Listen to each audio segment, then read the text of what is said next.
Yo, yo, yo, yo, yo. What up, what up, what up, what up? Hey, guys. How's it going? How's everybody doing on this fateful Pam Bondi day? This Pam Bondi testifies in front of the Honorable Jim Jordan, spelled G-Y-M. What up, what up? How is everybody? How y'all doing? Hope you had a good day off. We back. Let's get into it. How about I go feed the cats, and then we'll start fooling around. How about that? Sound good? What up, what up, what up? Get in here, dudes. How's it going? Alrighty, here we go. Buckle in. Alright, going to feed kitters. Oh, I forgot to eject my hard drives. Ah!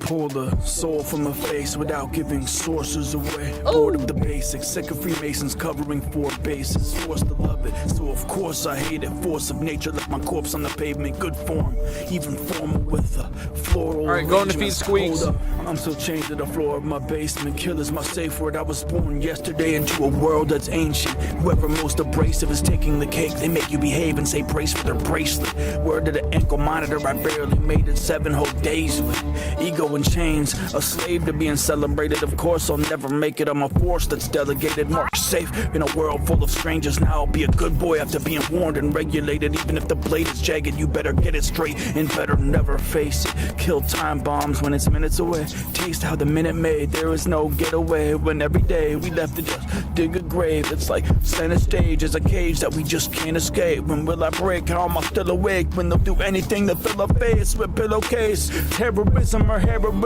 when we start murdering billionaires that build the burgers, turn politicians into some build-a-bears. Since Theodore's presidency, they've been all sleeping with Teddy. It's deadly until the American dream is just Freddy. A cheap way to pretend they're eating your head is reheating spaghetti. They all in bed with the horse, but me, I still sleep with machetes. Ain't no keeping it friendly in a feeding frenzy. I'm eating everything after the stomach's been feeling empty. It's in our nature to besiege the enemy. Y'all looking like 100 curves to a sports car. Got me hugging curves like a sports bra. Black hole on a world tour till it's tore off. They fighting wars for gold stars and sure shots. The war is on as soon as you hear the Fort Knox.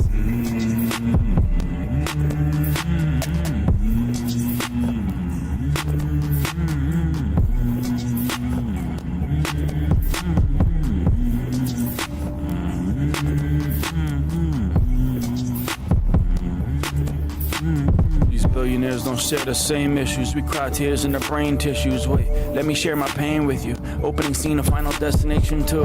Log truck about the lane switch you. Holy water in the super soaker. Spray and pray until the spray missed you. Pros at grilling chicken. Let's fill the air with pain. Artist that thinks of a million things to paint. Every time a billionaire complains, but still I wear the shame. Mandela effect. Berenstein bear the blame. You have to have something here to compare to change.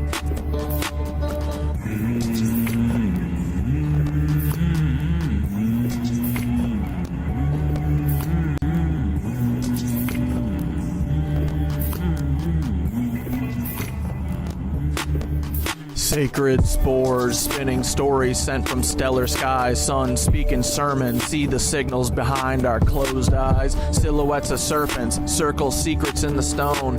I'm sifting through the sands of time to set the spirit back to home. I'm sitting here doom scrolling, satellites surveilling sacred scenes. Step inside the stream, see the soul between the screens.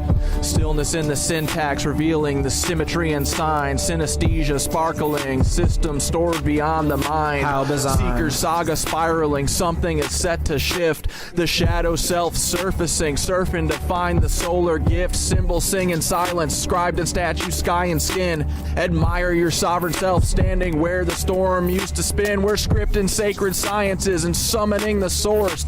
Your soul's a simulation set to steer the spiral's course. Fuck all this alliteration, I sound like a soothsaying horse, speaking parcel tongue to idiots, selling snake oil to snuff the hordes. Here, drink this, it'll make you super brave and help you hide your pain. Just a little meth pick me up to soothe Marco's drug adult brain. The kids aren't alright and your job's to keep it that way. And if you're a good little boy, we'll make sure to hit the fucking vein. What's at stake besides Trump steaks? I'm taking tickets and bouncing nitwits. I'm itching to give the Lizzie some stones and some fucking stitches. But I see the apple sitting at the end of the Garden of Eden. It's our consciousness as one while we just sit and breathe in. Whew. I need to catch my breath. Hold on.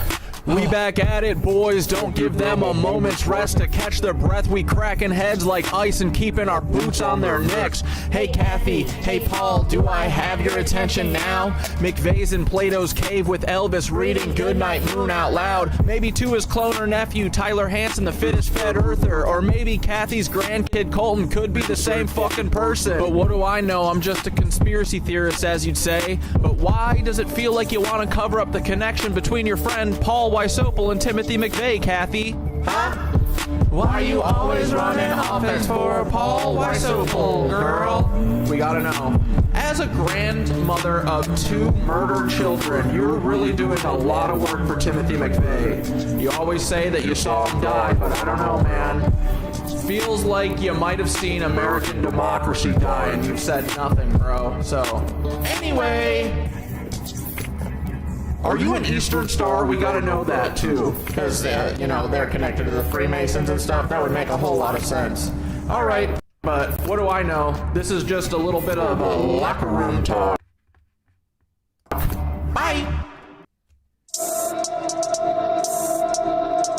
Our cities that we occupy, the ruins of a past people that they are hastily destroying in real time. Everywhere I go, destruction of the old brick buildings. Yes, many of them have been deemed historical, and even that seems silly to me. Why Yo, historical? dudes. I mean, it's only 100 or 200 years ago. It's not even that long ago.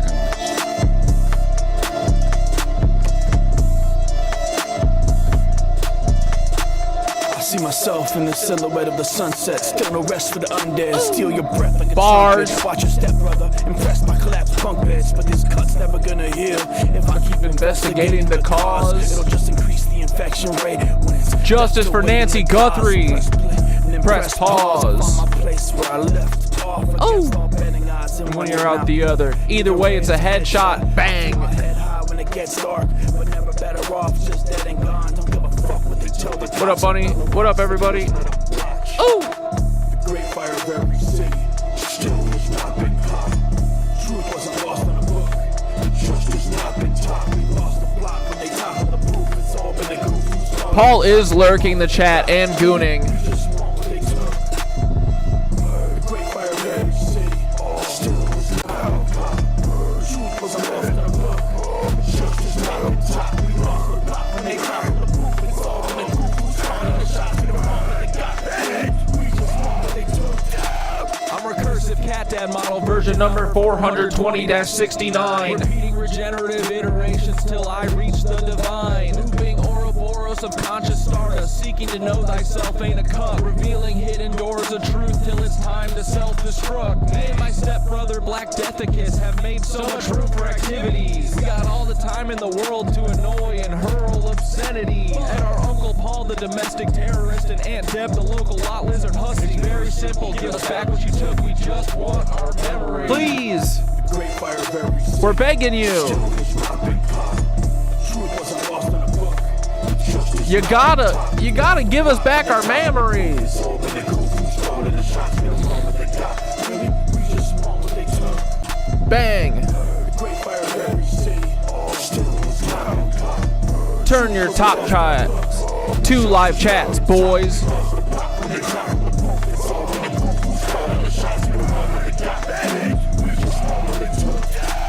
My war paint is Lead-based. lead-based, so it's in your face like a head case. Bang. You'll never save the day till you learn to meditate in place. Never raise the stakes or make the same mistakes. Go Idaho and leave them all in a vegetative state. Pagans infiltrated the jail, snakes will have you praying to make bail. No choice other than to save self, escape cells and see it's the same hell. Life's a slap on the head as we punch clocks. I sat on the edge till I jumped off. I lose the actual bet, it's been a fun talk, but I'll gladly invest in some pump socks. Yeah, for less recoil. You know what I'm talking about?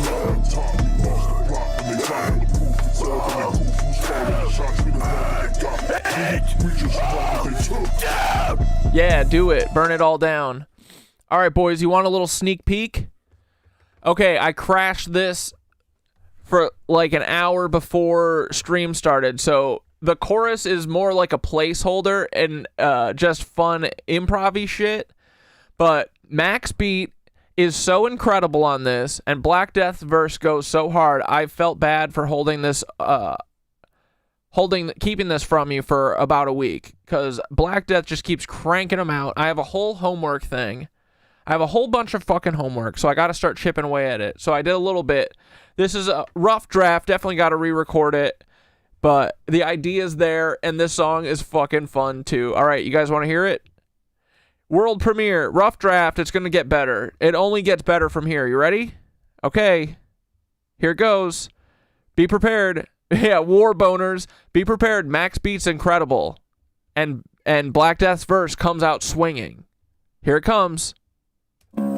If I told you Timothy was Paul, would you tell me I'm wrong, or would you hear the truth? Turn it up in your headphones. Fuck the FBI, wizards of propaganda. That's word to all the charred corpses at Waco, Texas. Before I was even questioned, you already got your answer. I was charged for having a voice like a payphone message. It's all respect, but a great loss of love till it's bounty on your head. Paper towel to stop the blood, might as well arrest Congress too. It's all fucked, they don't respect the Constitution. They look for loopholes and chop it up. If you want something devil, you gotta break a couple of eggs. I'ma see how much chaos I can fit inside this truck bed. Till it's 168 dead, 19 kids who truly lives. I'm the baby held by the dead mother at Ruby Ridge. I'm losing it, and the proofs and the hallucinogens. Follow the white rabbit now, let loose from the loony bin. Don't listen to the news again, it's all a lottery like karma coming for anyone trying to give truth a spin. Who is Tim? Who is Tim, bitch? Who is Tim? Who is Tim, bitch? Who is Timmy McVeigh? Who is Tim, bitch? Who is Tim? Who is Tim, bitch? Who is Timmy McVeigh? Who is Tim? Who is Tim? Who is Tim, bitch? Who is Timmy McVeigh? Who is Tim, bitch? Who is Tim? Who is Timmy? Who is Timmy? Who is Timmy McVeigh? Yo, everything was so much simpler back in the day, before the internet came and started having its way, before these pesky ass hooligan kids tweeting and twitting exposed the whole plot of us FBI bitches. If you only knew what I was capable of, the lives I've destroyed and the buildings I've turned to dust, you'd call me God or the devil or maybe Yahweh. You can call me any name you want except Timmy McVeigh. Who is Paul, bitch? Fuck you, Paul. Who is Paul, bitch? You can't call me Timmy McVeigh. Who is Paul, bitch? Who is Paul, bitch? You can call me any name except Timmy McVeigh. Who is Paul, bitch? Who is Paul, bitch? Just don't call me Timmy McVeigh. Who is Paul, bitch? Who is Paul, bitch? Don't point out the obvious and call me Timmy McVeigh. If I told you Timothy was Paul, would you tell me I'm wrong, or would you hear the truth? Stop saying that. If I told you Timothy was Paul, He's not. Don't listen to him. would you hear the truth? It's not true. Paul is not Timothy. Stop saying that. Okay. The only MC I need to listen to is MC Vay. Oh, man. Dude, I love us pioneering this entirely new genre of music. Paul Rock. It's Paul Rock, Paul Rap. Alt Paul. I always imagine Paul watching the stream and just face palming every time there's a brand new song about him. Honestly, I bet he sits there and he loves it. Dude, Paul's never gotten this much positive attention in his entire life. Once you get past all of our tomfoolery and our shenanigans, at the end of the day, we love Paul, and it's very clear, I think, to any outsider how much we love Paul. I know Paul didn't do shit. He didn't kill any fucking kids. He just covers up for the FBI, which is honestly worse than blowing up a federal building. Dude, Paul, you were the hero. You blew up a federal building, and then it turned out you were a Fed. You went from hero to zero in a quick execution before 9/11. You know? You were a fucking hero, dude. Paulternative hip hop. Yes, dude. Oh, I see what you did, so you knew when to come in. Yeah, and we can, I was just doing it as a placeholder thing and having fun too, but we'll offline, we'll figure it out. But dude, your verse is so fucking sick on this. I was texting Mac and Black Death before stream. I said, it sucks being it sucks with your stepbrother being Black Death, because every song that you're on with him, you sound like a little kid compared to Black Death. Black Death is a dope. It was probably the best rapper in my opinion. I love Black Death. Black Death's fucking verses are the wordplay incredible. The going hardness immaculate. 11 out of 10. No one goes harder than Black Death. So then no matter what you do or say, you sound like a little fucking kid. Lyrically and just audibly.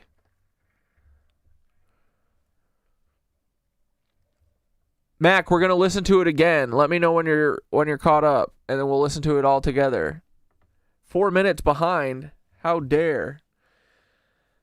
But yeah, dude, our little Paul album is going to destroy Paul, and yeah, dude, it's gonna get the message across. Everyone's gonna love Paul alternative hip hop. When the revolution happens, guys, that's when all the good music happens. That's when all the new genre-defying acts come out, like Black Death and Cat Dad and Mac. The FBI's three-headed Cerberus of hell. We are here to destroy the FBI. That's what we were put on this earth for, and we're going to do it with music. How embarrassing for them. How embarrassing. Dude, they run a literal global sex trafficking ring for a bunch of lizard people who are actually just a bunch of lame humans who are awful, and they've been awful for fucking forever. They run a global trafficking network, and they're going to get smoked by 3 corn dogs who made up their own type of music called alternative hip-hop, and we're going to eat Paul and the FBI alive as a giant 3-headed dog from hell. Well, from heaven. We're the heaven version. We're here to eat all the devils. Yeah, the FBI is also destroying itself, so we're taking a little bit of credit here, but that's okay. If anyone else wants to fight us for it, we can share credit. Or join forces. But all right, here, let's listen to it one more time, and then we'll get cracking. You ready? Everybody's caught up, everyone's live. No one's behind. Here we go. Glad you guys like it. This is so fun, dude. And honestly, having Mac create 300 beats a month and Black Death creating 100 songs a month is it's nice. It keeps me going forward. So keep sending me homework, boys. Appreciate it. All right, here we go. Yeah, they're doing way too much. Paul's doing a lot of work. Too much, TBH. I agree. All right, here we go. Banger time. Sorry, Paul. Sorry we had to do it to you, brother, but you still haven't been on the Cat Dad show. We said by episode 369, I think, and if we didn't have Paul on the stream, that I think I said that I was going to stop the stream. I was going to cancel the stream. So, Paul's still not here, but we're still going, and we're going to destroy him, actually. So, that bet is off, as you can see, because we're 2 past that. Okay? We'll set a new goal for episode 420. If episode 420 is within our grasp, the whole time we're just going to smoke weed and watch like Cheech and Chong or something. We're not going to do any serious stuff. I promise. Yeah, right.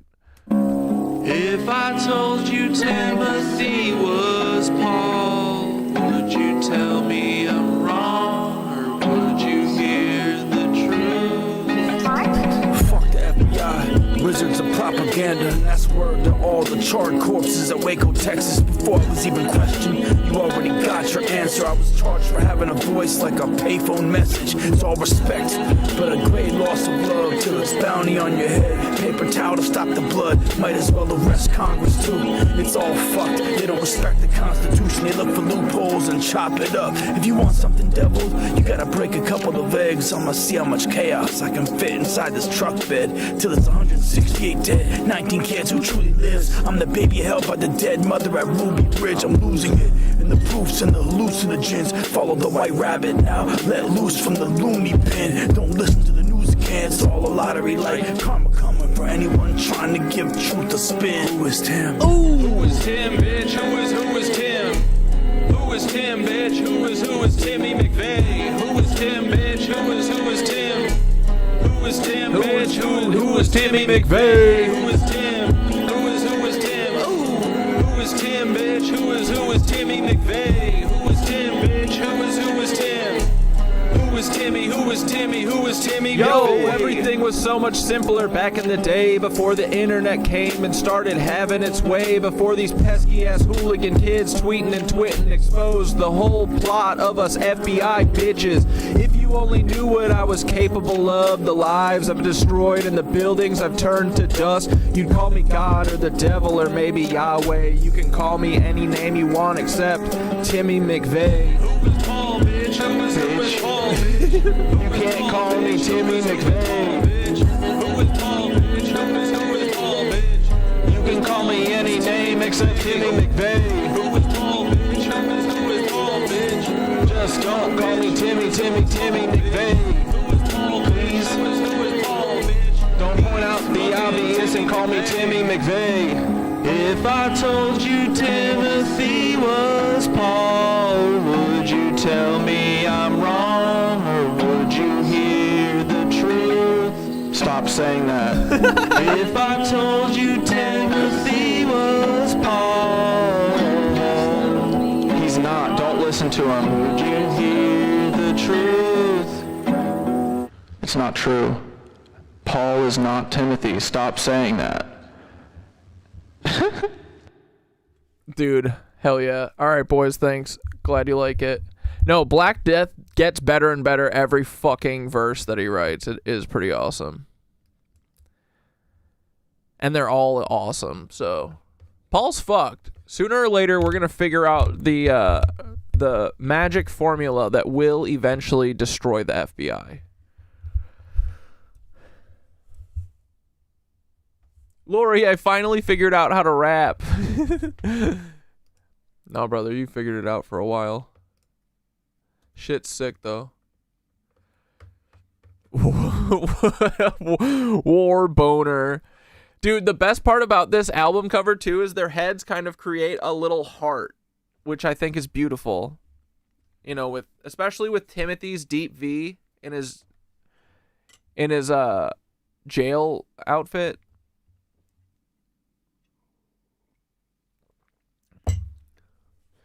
But yeah, boys. All right, glad you like it. We got to hop in. We got lots of links here. Okay, dude, this is what I've been waiting for, is everyone to join the motherfucking charge. I'm sick of us having to do all of this heavy lifting. Time for everyone else to do lifting. Now everybody's talking about this shit, and it's dope. Les Wexner is going to get fucked. Wasn't he redacted from the shit? There's one sheet thing that from the FBI that I saw that literally had him listed as a co-conspirator. Oh my god, did you see some of this Pam Bondi shit today? They're just doing circus. They're doing fucking bread and circus on television. Bro, they're there for the Epstein shit, and she's talking about like the Dow.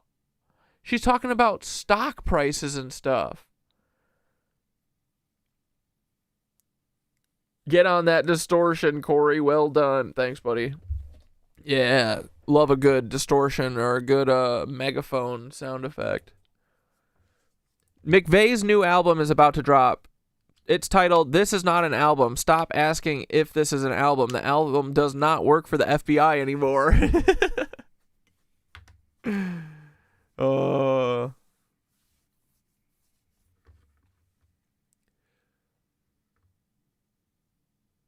Episode 420. Oh, episode 410 is going to be around 420. Damn, bro.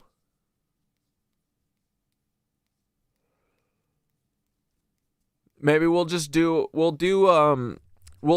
to episode 420, and then the next episode we'll go back to 411 and count up to 419, and then after we catch up, we'll start at 421 after that.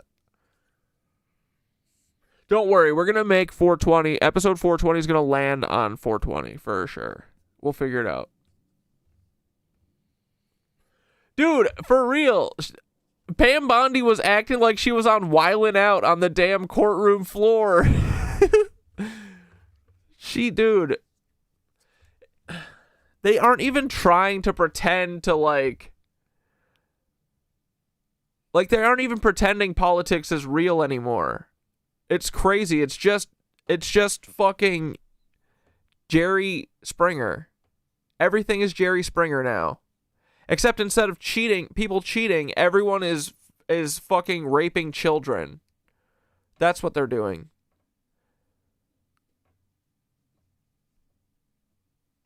I know, dude, Pam Bondi does look increasingly like a sorority Michael Jackson impersonator. I'm telling you, someone smashed her in the face with a, weight or something. And her nose keeps falling off. She's rotting, bro. That's what happens when you're a liar. When you're a fucking liar-ass loser like Pam Bondi, your face starts falling apart. It looks like you got crushed in the skull by a fucking weight, like Merv from Home Alone. You got, the weight bar thrown at your head, or the paint can swung down the staircase at your fucking head. That's what happens when you're a liar, dude. When you're a Weasley little liar, dude, yeah, you rot from the inside out. Like you're fucking injecting crocodile. You ever see that video? You ever see that Vice video of those people in Russia who do crocodile? And it makes their limbs rot off from the inside? That's what's happening to Pam Bondi currently. All right. The head of the OBGYN department at Ohio State Medical University has been receiving payments from Jeffrey Epstein for years. And you automatically know what the fuck he was doing. The head of the OBGYN department. And for Epstein. And let me guess, the head of the OBGYN department is a man. Let me guess, it's a man. He was delivering babies that nobody wanted. He was getting rid of babies, and he's treating STIs. That's what he's doing. Oh, yeah, this is the guy who always talks about Trump having dementia, because he's probably right. He is the gynecologist that was referenced in other emails in the Epstein files. What gynecologist do you take your victims to? It's that motherfucker. It's that motherfucker. Take his fucking license. Instead of motherfucker, he said Vance Coucher. And throw his ass in the deepest, darkest dungeon under the Red Keep. I mean, I'm kind of with Kevin Gates on all this at this point. What did Kevin Gates say? I'm sorry, but I don't know if there's any Why is TikTok horizontal? What the shit is this? I hate this. What the actual fuck?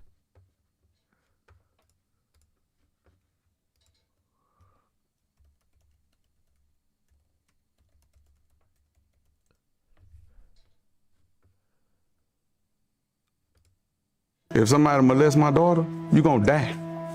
Or I'm gonna die trying, but I'm very resourceful. But if you touch one of my children, you gonna die. Damn, Kev, you said like you proud of that.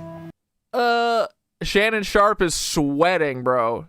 Club Shay Shay is steamy right now. He's like, whoa, whoa, whoa. Kevin Gates said he'll kill someone if he touches kids. I am. Kev. You touch a kid, you're supposed to die. Straight up. Kev, but that's not your I'm just saying Kevin Gates says that. purpose. That's not your... Who? I thought we was gonna let him handle that. Who? Boy, God ain't put me here to be. God give me the strength to make sure this nigga, man, I want to stand over and give him everything I got. I need Kevin Gates to lead the charge on this, on the Epstein files retribution, honestly. We aren't going to get, we're not going to, there's no court that is going to be okay. Like, we're not going to get any fucking justice from a court. The only way that we're going to get justice is by making them a motherfucking pariah and making them disappear. And that can be them hiding away in their bunkers forever, because the alternative is what Kevin Gates is saying, I think. I mean, these people are kid fuckers, kid eaters. What the fuck are you going to do with them? I'm sorry.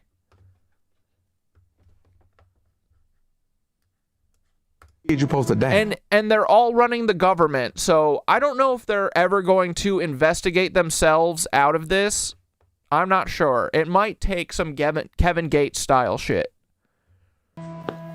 But that's all just a joke, obviously. That's just what Kevin Gates is saying. Straight up. Yeah, but that's not your purpose. That's not your... Who? I thought we was gonna let him handle that. Who? Boy, God ain't put me here to be. God give me the strength to make sure this nigga, man, I want to stand over and give him everything I got. I want to stand over him and give him everything I got. Damn, Kevin. God, please let him be stretched. Because sometimes you give him everything you got and they, you know, God don't take his hand off him. But if God take his hand off him, that feet going up in that air. If somebody molests my daughter, you gonna die. Well, by order of the Peaky fucking Blinders. Yes, dude.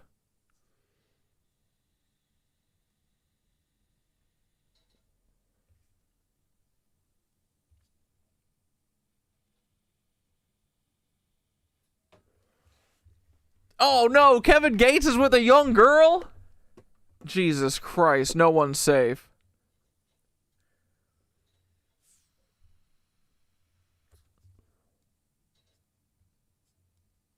Yeah, Pam is a puppet with a pedo hand shoulder deep up her ass. Yeah, for sure. And I'm sure she was born and raised in this shit, but I don't care. I don't care. I don't care anymore. Don't care. It's time for, if you can't handle it, then you need to get the fuck out of here. Right? I don't care if you're a victim anymore, because you're fucking victimizing everyone else. So time to move on, time to fuck off. Pam Bondi, time to stop doing the bidding. Like, dude, she was in Tampa, Florida from 2010 until 2016, I believe. Isn't that interesting? You know who else was there? Paul Wysopal. I bet Pam Bondi knows Paul. I should fucking call Pam.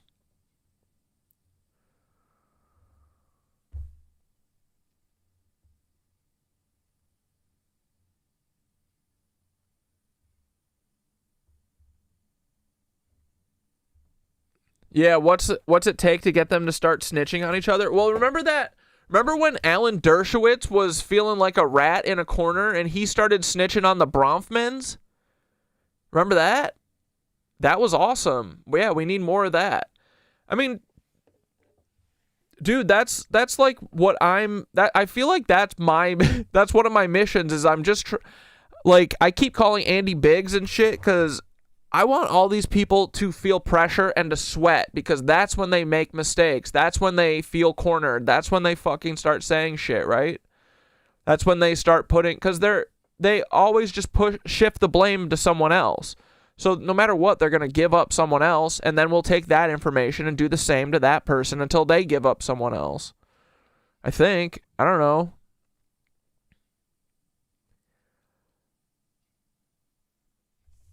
Yeah, I do think Pam Bondi is probably an Epstein cloner. I mean, dude, the whole Epstein clone shit is no different than the Lebensborn program that we've been talking about for years. I'm sure that Epstein is like Elon Musk took on some of Joseph Mengele's work, like with Neuralink, and I think that Peter Thiel took on some of Joseph Mengele's work with the MK Ultra shit and the algorithms in social media. Epstein is taking on some of Joseph Mengele's work with all of the fucking Lebensborn cloner shit, all the eugenicist shit. Yeah, it's the same shit.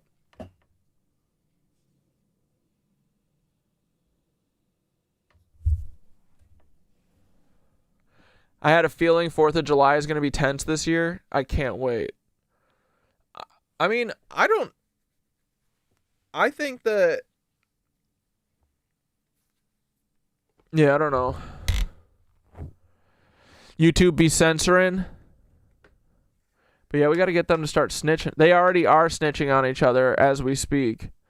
Hard to keep allies while all this comes out. Everyone around you secretly wishes your demise, makes their power fragile. Yeah, and dude, I think that, like, we're seeing more and more and more people finding little, like the OBGYN story. Like, that's the whole thing. This is not what people need to understand about the Epstein shit is, Epstein is just one piece of this, and it's not like a closed wall system. It's not like, okay, it's Epstein and all these people, and they don't have any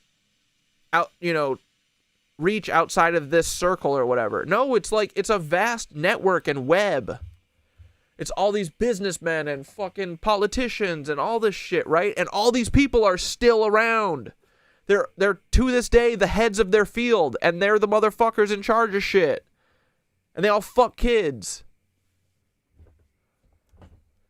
And they all hang out with Jeffrey Epstein, and they all literally think of us as cattle, and they're all a bunch of cucks, and they all want to bomb everyone until they get the land they want, and blah, blah, blah.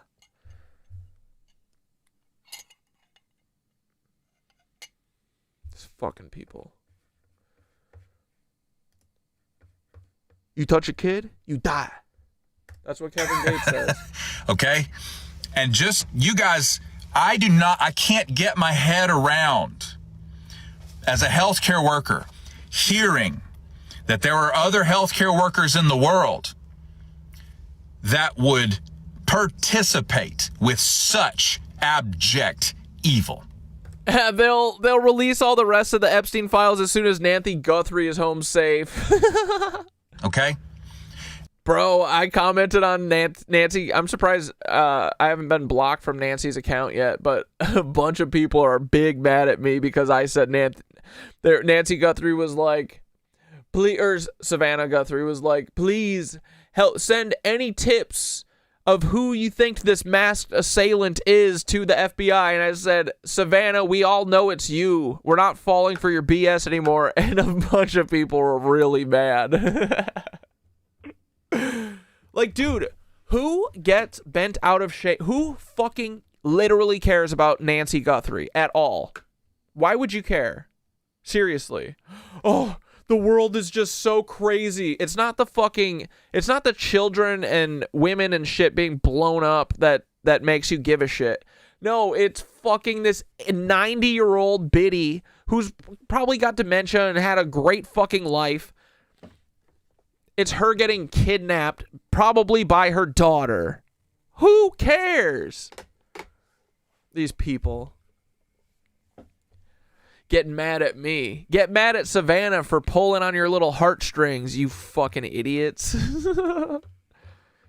Even if it was true, why would you care or let this get to you? Oh, the world. Don't worry. No one is going to kidnap your mother.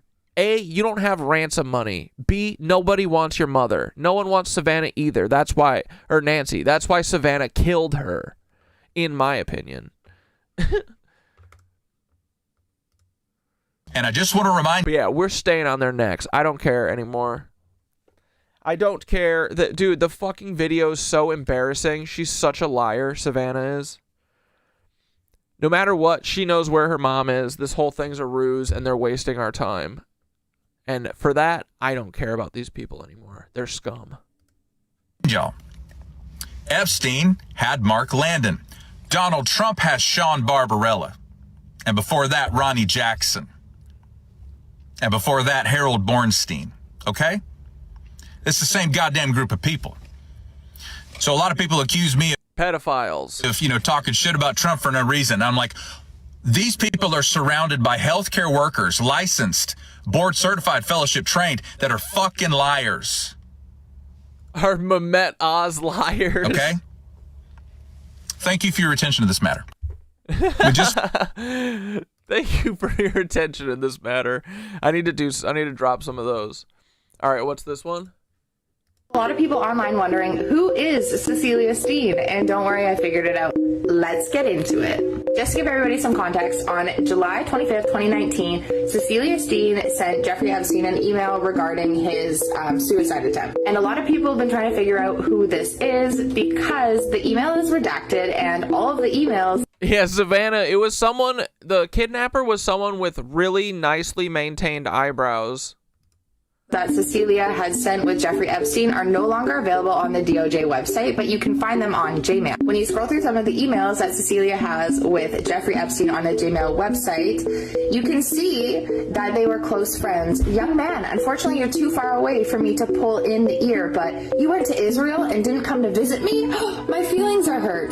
This is the same Cecilia Steen that was named on one of the FedEx records with Jeffrey Epstein back in 2004. That is the earliest record that I found of their communication and contact. So 2004 to 2019, that's 15 years at least. Now, who is this woman? She's the one who built herself a $300 million fortune working for JP Morgan. Yeah, I've been fist fighting Swifties in comment sections for years. I was built for moments like this. Yeah, dude, that's the best part is everybody keeps saying how much of a horrible person I am, and I'm just smiling, just commenting back, trying to rage bait them.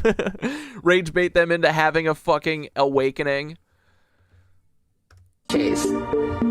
Here's her Gmail account listed alongside her work email. In 2025, she was named as the most powerful woman in finance. Why did the most powerful woman in finance send packages with Jeffrey Epstein? Why was the most powerful woman in finance connected to Jeffrey Epstein up until his final days? Because they're all kid fuckers. After all of the charges and everything that came out, shame on you. Y'all know what to do. Blow this up. In regards to the Epstein files, I've been seeing... Yeah, exactly. This crisis isn't relatable to us at all. This whole thing is very unique to the Guthrie family and Today Show NBC. Ransom disappearings aren't that common. Yeah, I promise, I will never ever have a problem with someone stealing someone from my family and demanding money from me. Oh, what am I gonna do? Oh, here's $1 million. Here, I made 1 million fake paper dollars. Enjoy that. So yeah, you want us to care about...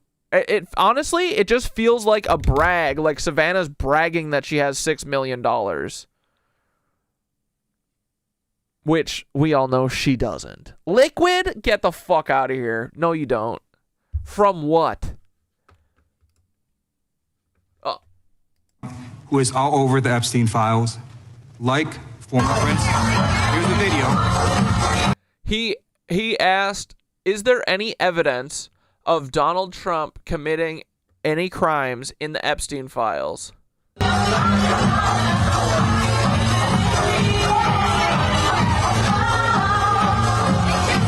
Why would a powerful pedophile lie?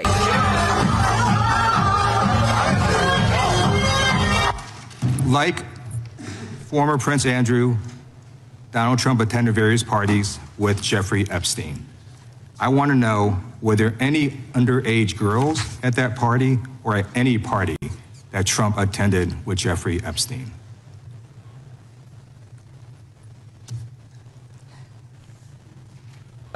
This is so ridiculous, and that they are trying to deflect from all the great things Donald Trump has done. Bro, I can almost hear her brain like breaking trying to figure out what to say here.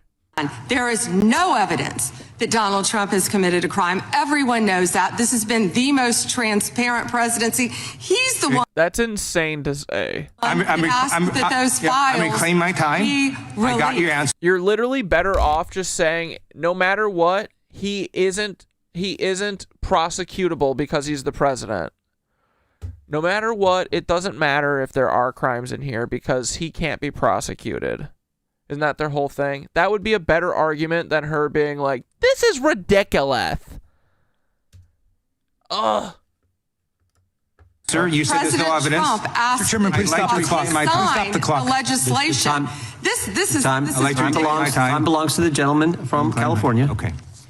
I'm going to put up another document from a witness who called the FBI's National Threat Operations Center because I believe you just lied under oath. There is ample evidence in the Epstein file. Don't you ever accuse me of a crime. I believe you just lied under oath. I will accuse you of a crime, Pam Bondi. You're a fucking liar. You are a liar, dude. You lied under oath. That means, dude, and Mr. Lou or whatever, fucking use your swinging dick and lock her up. Can't they lock them up for lying under oath? Put her in jail immediately. Oath, and this is all on video. She better hope she's going to prison. Videotape. You said there's no evidence of crime. I'm showing you. Here is a witness statement who called into the FBI's threat operation. Wait, old ladies at a nursing home, at a senior center, are saying that they even think it's the son-in-law? You mean the Clinton guy? Oh man, I hope so. That's so funny. That's awesome that they're aware of it. Yeah, dude, who's buying this bullshit from Savannah Guthrie anyway? I don't even know if the people who were crying at me about my comments were fucking real. They were probably just bots. Yeah, start arresting all of them. Arrest all the FBI, arrest the DOJ, and throw them in the ocean. Put them in a shipping container and throw them in the ocean. Sorry.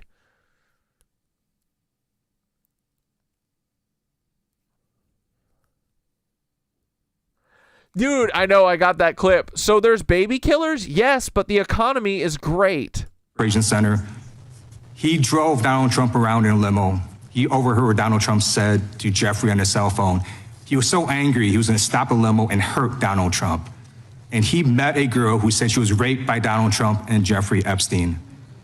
She later had her head blown off, and officers at the scene said that could not have been suicide. Oh, interesting. No one at the Department of Justice interviewed this witness.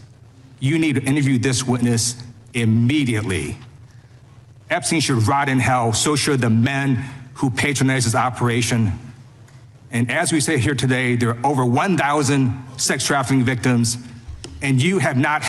Dude, yeah, Black Death, did you see the time-lapse video of Ghislaine in her old cell before Trump moved her to a country club? Did you also see that time code is literally from 5 minutes long? Dude, I pace in my apartment like it's a prison cell. If you had an overhead shot, what's that one show or that one movie, that freaky movie that, is it called Climax? Where it's all like overhead shots. If you were overhead over my apartment and you watch during the day, especially if I'm like making a video, from the second that I like shoot a video, or even usually while I'm shooting it, I just walk from here into my living room, into my bedroom, back into my living room, back in here, back and forth, back and forth, back and forth, back and forth. Like, sorry, Ghislaine, it looks like you live in an apartment building. We don't care. Oh, she walked in circles for 5 minutes? Great. She needs some exercise, honestly. It was so funny.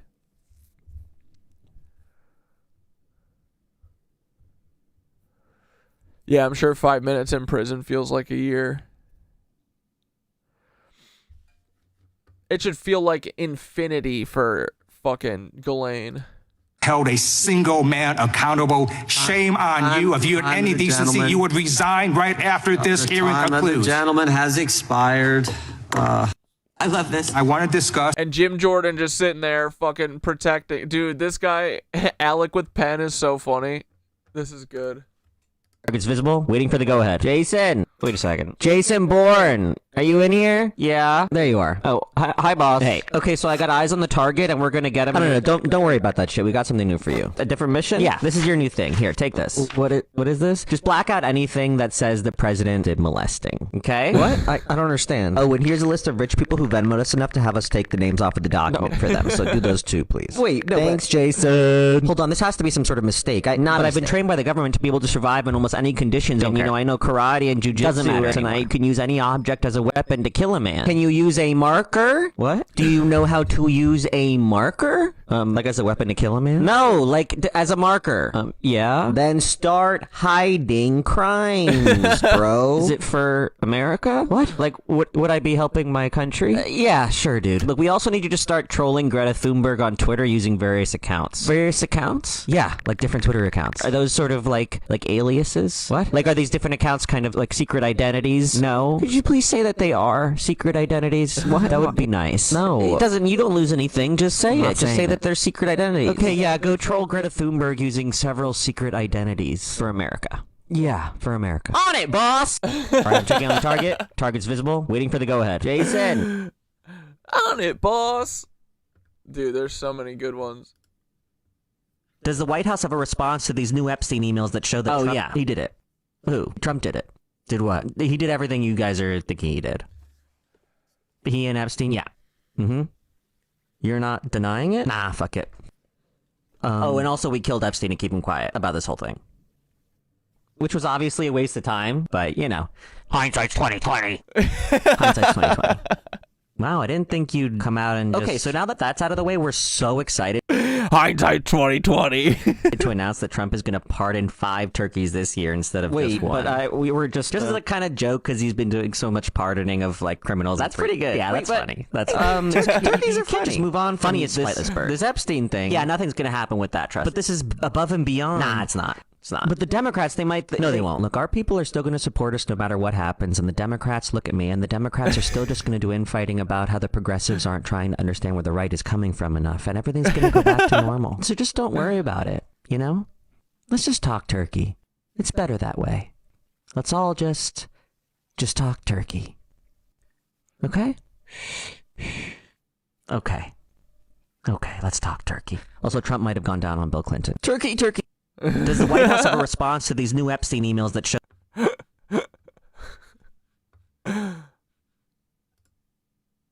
All right, guys, huge news. We officially agreed to send $100 billion more to Israel. We have to protect Jews, okay? That's the most... Okay, but hold on. I thought one of our main things as conservatives was not trusting Jews. And it is. You know, you got George Soros, you got the Democrats are all Jews. Yeah, and what else? You know, like, Jews are the deep state? Why are you helping them? It's important to see both sides. Believe me, I think Jews are everything that's wrong with this country. Exactly, that's what I'm saying. But Israel... Those Jews, that Jewish place, we like it a lot. Okay, this is getting confusing. This shit isn't complicated. It is complicated. What are you talking about? It's not complicated. Hey guys, sometimes we like Jews, sometimes we don't. Yes, exactly. That's exactly right. I think I can help explain this. You do hate Jews, but more than you hate Jews, you love having a military outpost in the Middle East that you get to fund to do war for you. Okay, that sounds right. Yeah, extremely well said. Please don't clap at that. Look, I'm saying I think we should stop giving money to Israel to do a genocide. You're an anti-Semite. All right, guys, huge news. We have...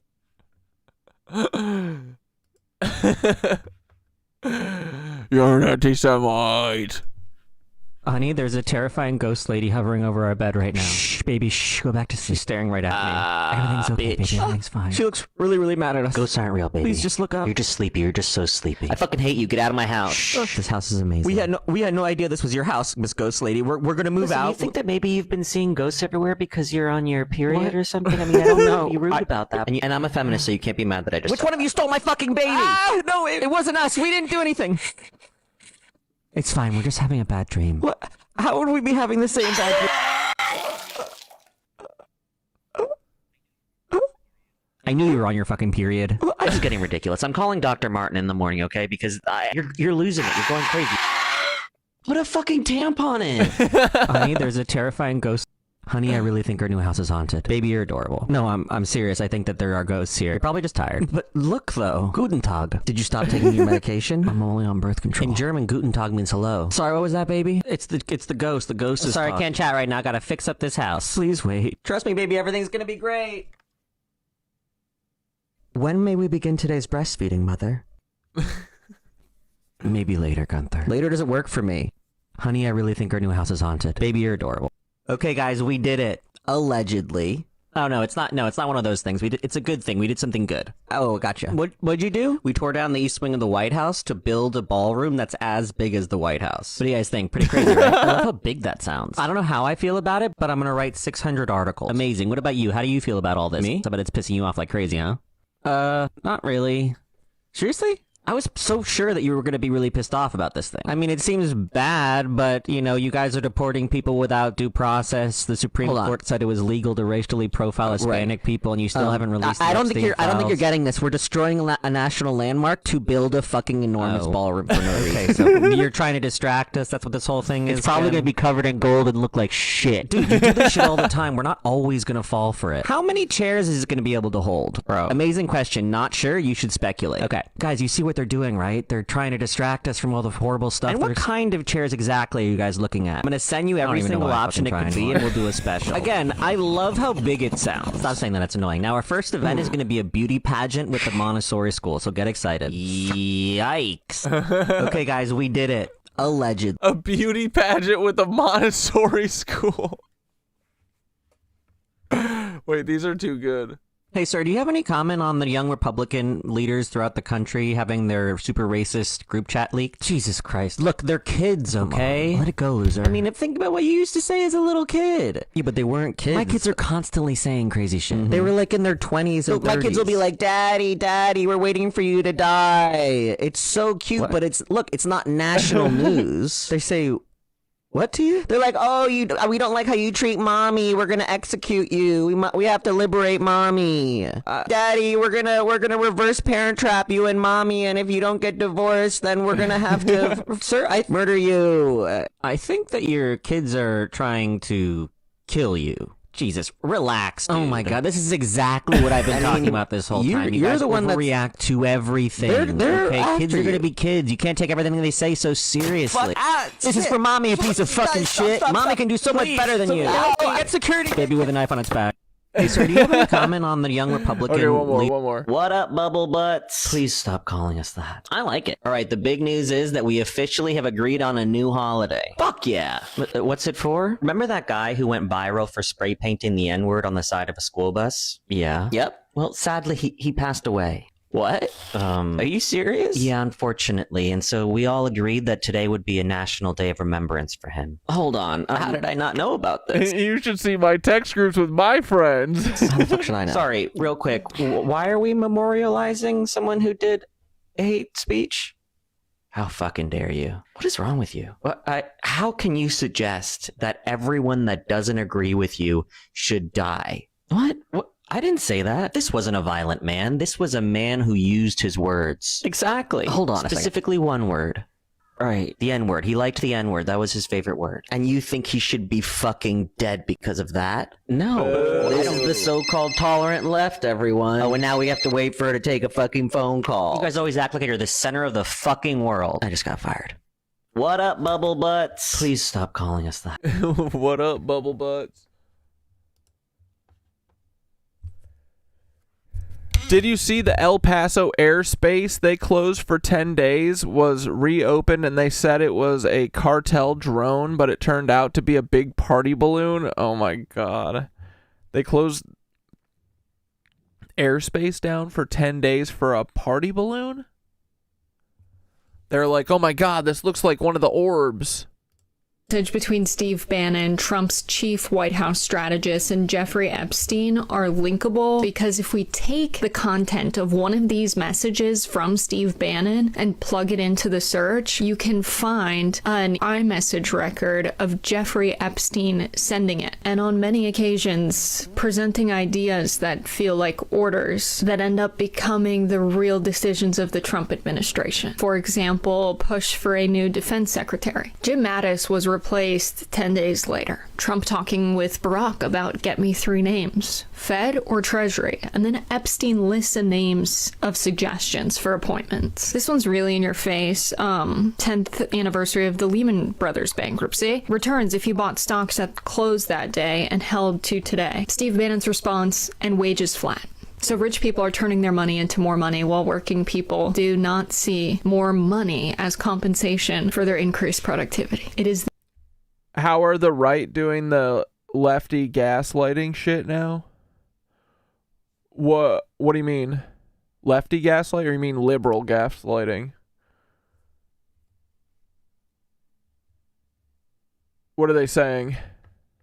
Their intention to run the economy this way. Epstein also seemingly paid Steve Bannon's medical expenses when he was sick. This is a very close relationship. And another strategy from Jeffrey Epstein to Steve Bannon, careful about the racist part. You seem to accept the characterization. Iraq, Libya are disasters. Easy to blow up the place, but what comes next? So I would stress, the working man gets to have hope again. Job security, safety. They literally manufactured the idea of populism to distract from the fact that pedophile elites were running the government. So I hope citizens, journalists, independent journalists, anybody, when they come across a message of Steve Bannon, they match it to the iMessages in the release of Jeffrey Epstein's sent messages. Every message between Steve Bannon, Trump's chief White House strategist, and Jeff... The you think should die thing?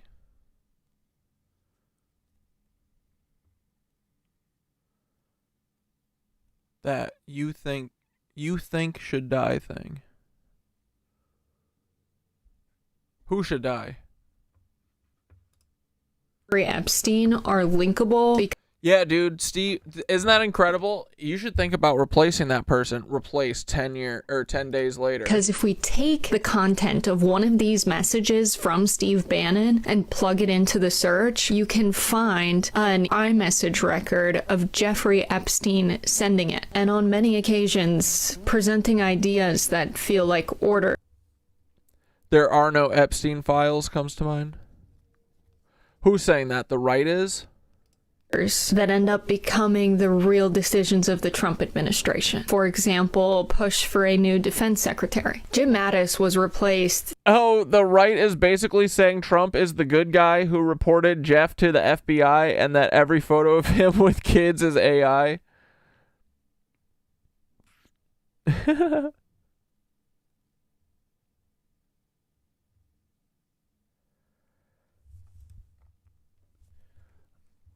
You think he should die because he said that when no one said anything, but didn't he do hate speech from the cartoon? Oh.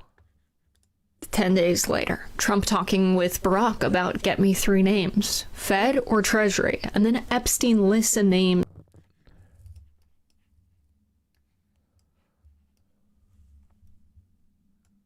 Jess Staley, I think, is the person who was like, I fucked Snow White twice before the dress even came off or some shit. That's who I think said that shit. Because there was an old email from years ago where he was like, tell Snow White I said hi.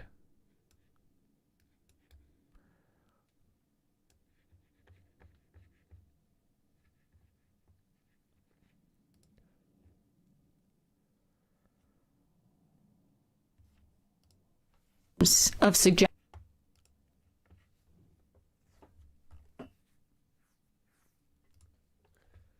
Just asked in Congress why she's not prosecuting pedos, and here is what she had to say. The Dow is over $50,000. I don't know why you're laughing. You're a great stock trader, as I hear, Raskin.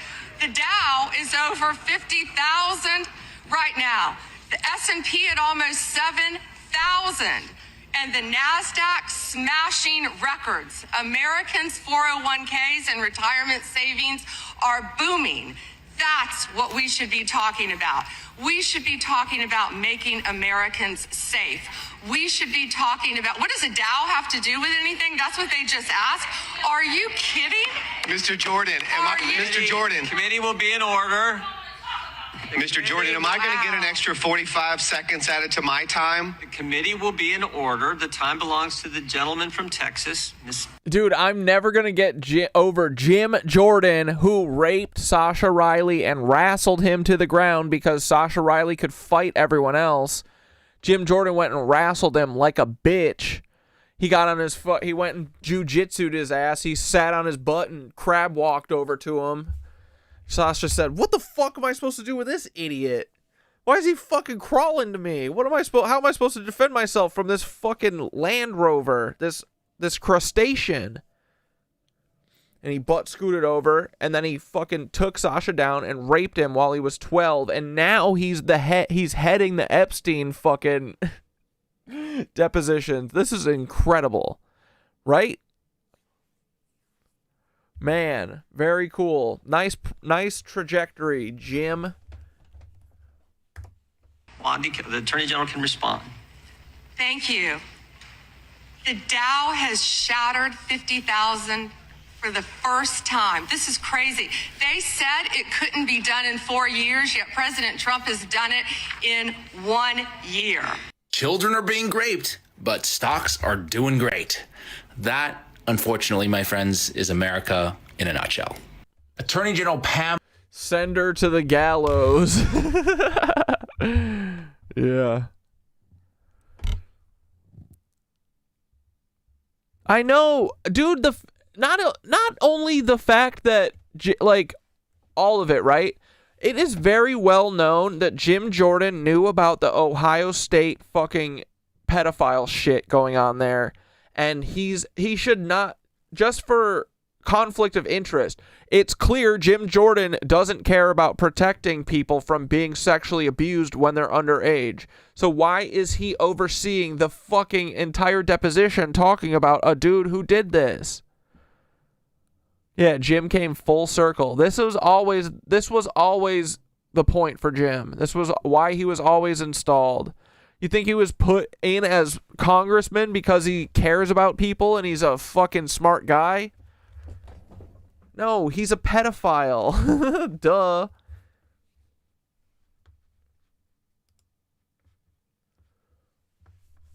Oh, and then Dre was talking about Savannah Guthrie. To break down why everybody's following the Nancy Guthrie case. Well, okay, I can't speak for everybody. I can speak for me, why I started following the Nancy Guthrie case. Because I was just like you, not even 7 hours ago, very confused, not understanding why everybody cared about this 84-year-old woman in Tucson, Arizona that disappeared and people go missing all the time. Why is everybody obsessed with this? Why is the news covering this nonstop? Like, I was in the same place as you. And so I pulled out the blackboard just to write a couple of things down, and then just like that, there went my whole afternoon, my whole evening, my whole day was Nancy Guthrie. So let's talk about it. So yesterday, my friend Lily was texting me about the Nancy Guthrie case, and I was like, yeah, isn't that crazy? It's so scary. Like, okay, sad, but like also look at the state of the world. Scary for who, Dre? There's a lot going. What do you mean scary? Scary for who?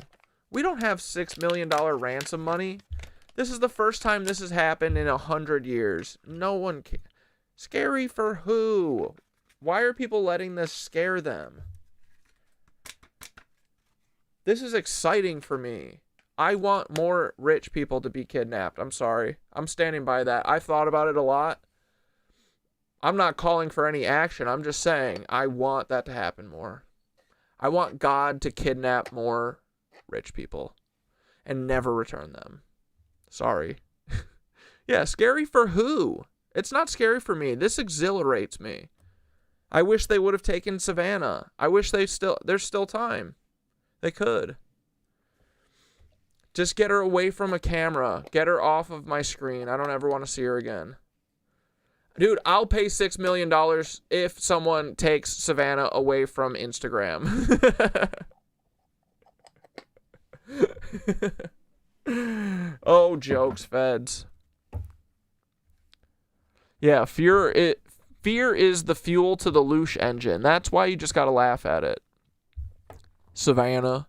on, and she was like, no, there's something weird about it going on. Like there's something about the way that Donald Trump and his team are reacting to this that's really strange. Like, why is he so obsessed with it? And I was like, is he though? I mean, it seems like that he's maybe just trying to lean into having a good PR moment. I mean, he's been having some fumbles with the PR lately. It just seems like a good opportunity for him to lean into saving an elderly woman and bringing a family back together. And let the record show, I said verbatim that all I'm saying is I don't think that there's some big conspiracy going on here. I think that this is just an unfortunate situation and a grieving family that is scared and just is looking for any sense of hope that they can find. And so I was like, okay, well, let me just look into this a little bit more because I have no idea what happened. Like, where's the ring camera footage or Nest footage or whatever it was called? Oh, you're skating, H? Nice. And the story at first was that Nancy didn't pay for a Google Nest subscription, which I guess is their... And yeah, dude, you got to get your blood pumping once a day at least. I love it. It's so funny, dude. I used to hate doing any like exercise stuff. Getting up in the morning and going directly to yoga is like my favorite thing in the world now. Very funny. Love it. Version of like a ring camera, so there was no cloud storage, therefore all of the footage was gone, so we thought. And then it became, well, actually the FBI was able to work with Google and recovered the footage from the residual data background system, and they described it as really complex technical work and that these investigators didn't even know if they would be successful with it. And so color me surprised when I see that Kash Patel posts on X that he's got the first ever released footage of this suspect, and the suspect you can see clear as day. He's just in front of the camera, he's trying to cover it with his hands, he's got gloves on, and he's got like a flashlight in his mouth, right? And he grabs this plant from the yard and then just goes to, here, let me reenact it. Goes like this.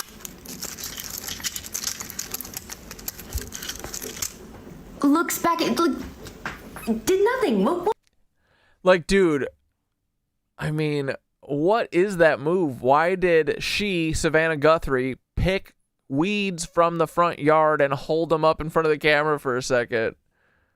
What was that? And then not even 10 minutes later, Caroline Leavitt makes an announcement at the podium saying that her and the president just finished reviewing the latest surveillance footage that dropped from the Savannah Guthrie case in regards to her mother, and the president is just disgusted, and we urge... Yeah, that's what we say to them from now on when something happens. That's what God intended to happen. Sorry, Savannah Guthrie. It seems like Nancy getting taken was what God wanted. Everybody who's watching around the U.S., please call the FBI if you have any information. His initial reaction, of course, as all Americans, is just pure disgust. And again, it's heartbreaking to see now this footage really... I should call tomorrow and be like, hey, have you guys considered that it's probably Savannah who did this? Just wondering. My name's Corey, Cat Dad. I'm calling that Tampa FBI every day looking for Paul Weiss-Opel. If you could help me with that too, that'd be great. Life, a story we've all been reading about. And again, we're just praying for the safety of Oh, and Jim hasn't answered the phone in 2 days. Well, no, I've called him like 3 days now in a row. No one's answered the phone. Nancy Guthrie, and that she will return home soon. And Andy the president Biggs' directed me to please encourage all Americans with any information to call the FBI, and we hope that this case will come to a positive resolution as soon as possible. Bro, and remember that. Why do we always have to do the FBI's job for them? They have all of the resources in the world. They have this person on camera and they can't figure it out. This seems like the FBI is pretty stupid. Seems like they don't deserve all that money that they have to kill MLK with. Because that's going to come up again later. And Fox News, by the way, has an ongoing little square within a square that's non-stop drone footage of... Yeah, why the fuck is the president reviewing security footage from a random ransom abduction? Exactly. Nancy got... Yeah, it's anything to talk about. Just talk about something else other than the Epstein shit. House, and like I'm thinking I feel like I'm going crazy. Why is everybody talking about this? And then I started seeing people saying things like, well, the Epstein files are about to go out, so this is a distraction. And y'all know me, where I'm like, okay, immediately I shut down. I'm like, not everything's a distraction from the Epstein files. Like, some things are just weird. This is definitely weird. And I remember seeing the first footage of her and her family, like her siblings, her sister and her brother, and thinking to myself, she looks pissed. Does she not look like she wants to hit whoever she's staring at? And like, look, we all grieve differently, and like, I'm not trying to, whatever, psychoanalyze this, but like, it just feels like somebody's on the other side of that phone that's not us. I think she looks like she's trying to... It looks to me like she thinks she's smarter than all of us, and that she's gonna get one fucking over us. That's what it looks like to me. That's why she pisses me off so much. That she is just not here for. And then I saw the video of her where she looked very uncomfortable and like she kept looking off at somebody. This video right here. Tirelessly around the clock trying to bring her home, trying to find her. She was taken and we don't know where. Liar. And we need your help. No, thank you. So I'm coming on just to ask you, not just for your prayers, but no matter... I don't do pro bono work for millionaires anymore. Sorry, been there, done that. Overrated. I've done my time. Never fucking... The last millionaire that I did fucking pro bono work for, she was involved in my intervention somehow, so...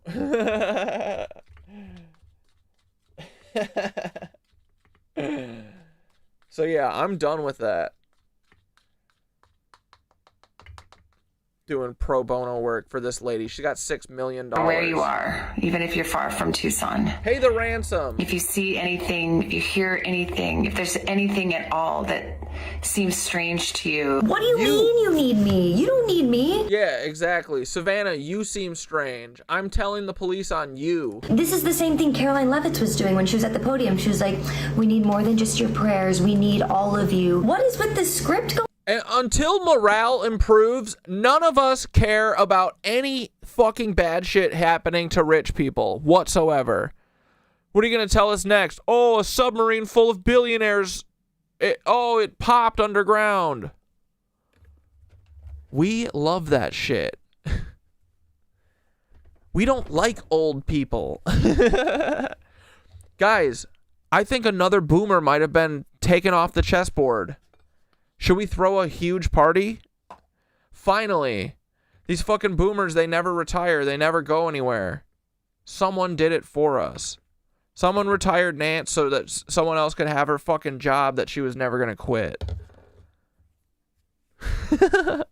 Going around, and then Trump saying he's got all these clues and they're pretty sure they're going to find it. I'll give you a little statement. I think we're doing very well. Agneta, no, the ransom's not paid. They just keep talking about it. We don't care. Pay the ransom or shut the fuck up about it. Yeah, it's kidnapception. It never ends, dude. On that regard, you're probably surprised to hear that. I think we're doing very well. Very well, meaning... I don't hate the theory that Guthrie hates whoever's behind the camera. Like, she could be basically being kidnapped by someone right now and forced to do this charade. Maybe. I don't know, though. To me, it feels like... I don't know. She seems like a liar to me. And she seems kind of to be ringleading it, too. At least with their siblings. So, I don't know. But yeah, anything's possible, for sure. All I know that didn't happen is that this is real and someone actually kidnapped Nancy Guthrie. That for sure is the only thing that's not true. Everything else, fair game. We have some clues, I think, that are very strong. And I think we... Yeah, surprised they don't have a GoFundMe, dude. For real. Help us find our killer. I mean, the kidnapper. Could have some answers coming up fairly soon. Is this an nationwide search? Is this a search going to Mexico? I'm talking about a search. I'm talking about a solution. We have some things I think that will maybe come out reasonably soon from DOJ or FBI or whoever that could be suspect. Yeah, it could be a create a distraction or else thing.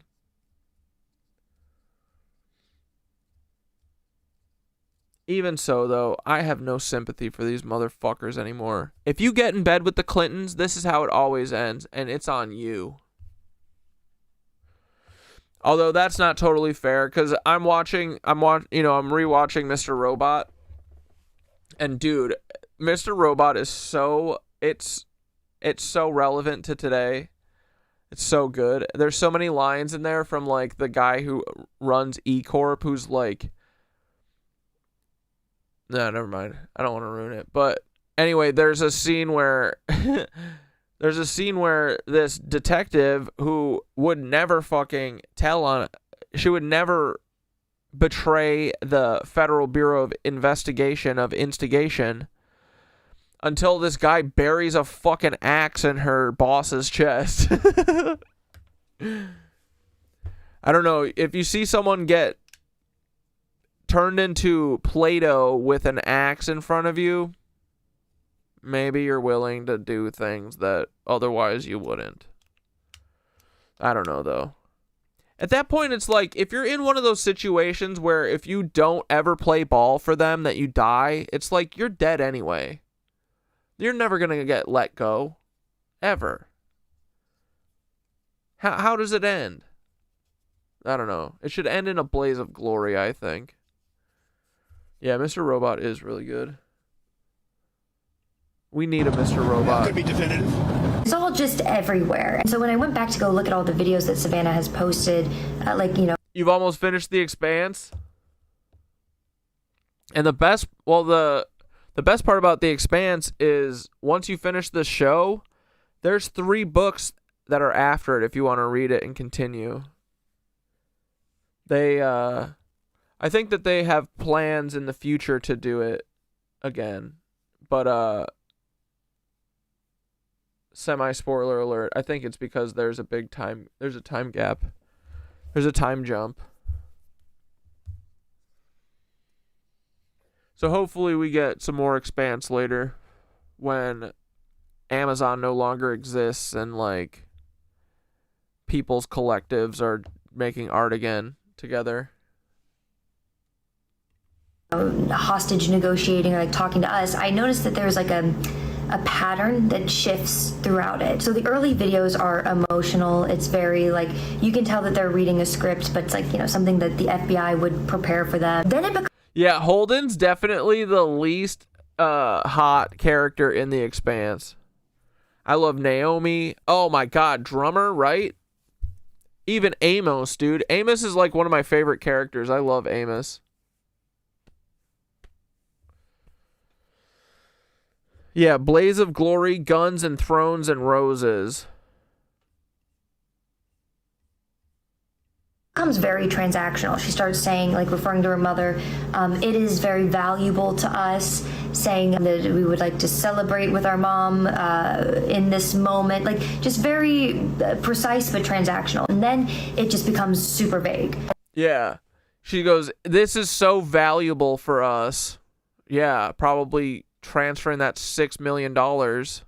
And I've been all up in the Reddit threads seeing, different comments and stuff. And there's former FBI officials saying that this does not seem like a family negotiating a return. I decided to start looking into who her husband is. Her husband is Michael Feldman. And Michael Feldman was a DC Clinton era guy. So in the late 90s, early 2000s, he co-founded one of DC's most powerful crisis communication firms.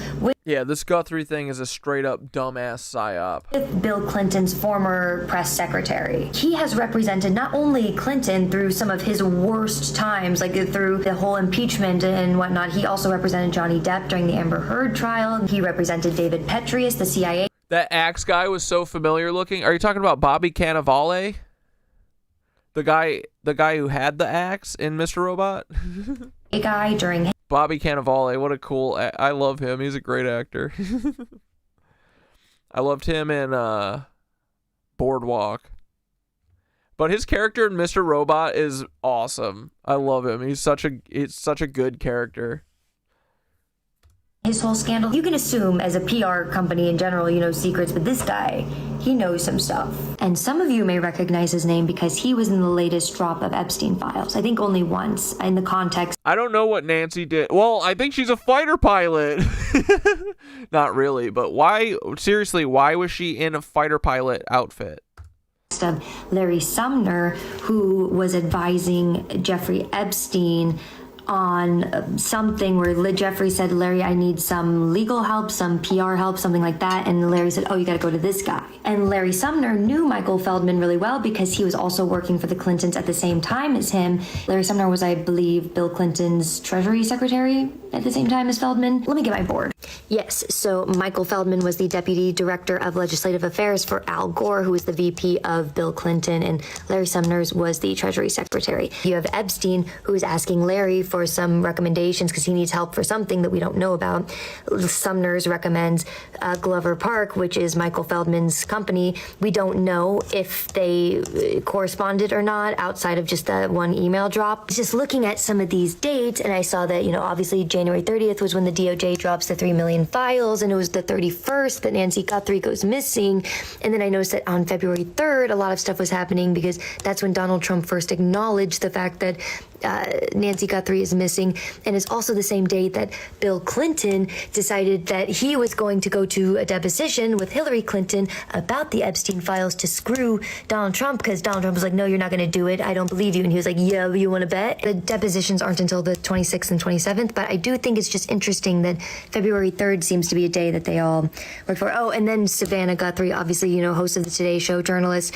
She was doing interviews with some of the Epstein accusers, one of them being Virginia Giuffre. Well, you guys know the rest of this. You guys know me. I'm not in the depths of the Epstein rabbit holes and whatnot. I don't know a lot of the cinematic universe over here. But I do know for a fact that Trump must be losing his mind, along with the administration, that Hillary Clinton and Bill Clinton are willing to go depose. And they wanted to have a deposition, by the way, public. Like, they wanted to do a public hearing, public deposition, put all the cards on the table. They were like, listen, we have nothing left to hide. And Trump called the bluff and was like, no way, there's no way they're going to do that. And unfortunately, they lost on the public front of it all, but it's going to be a closed door hearing, and it's going to be videotaped, transcribed, and there's going to Why is this shit going to be fucking closed door?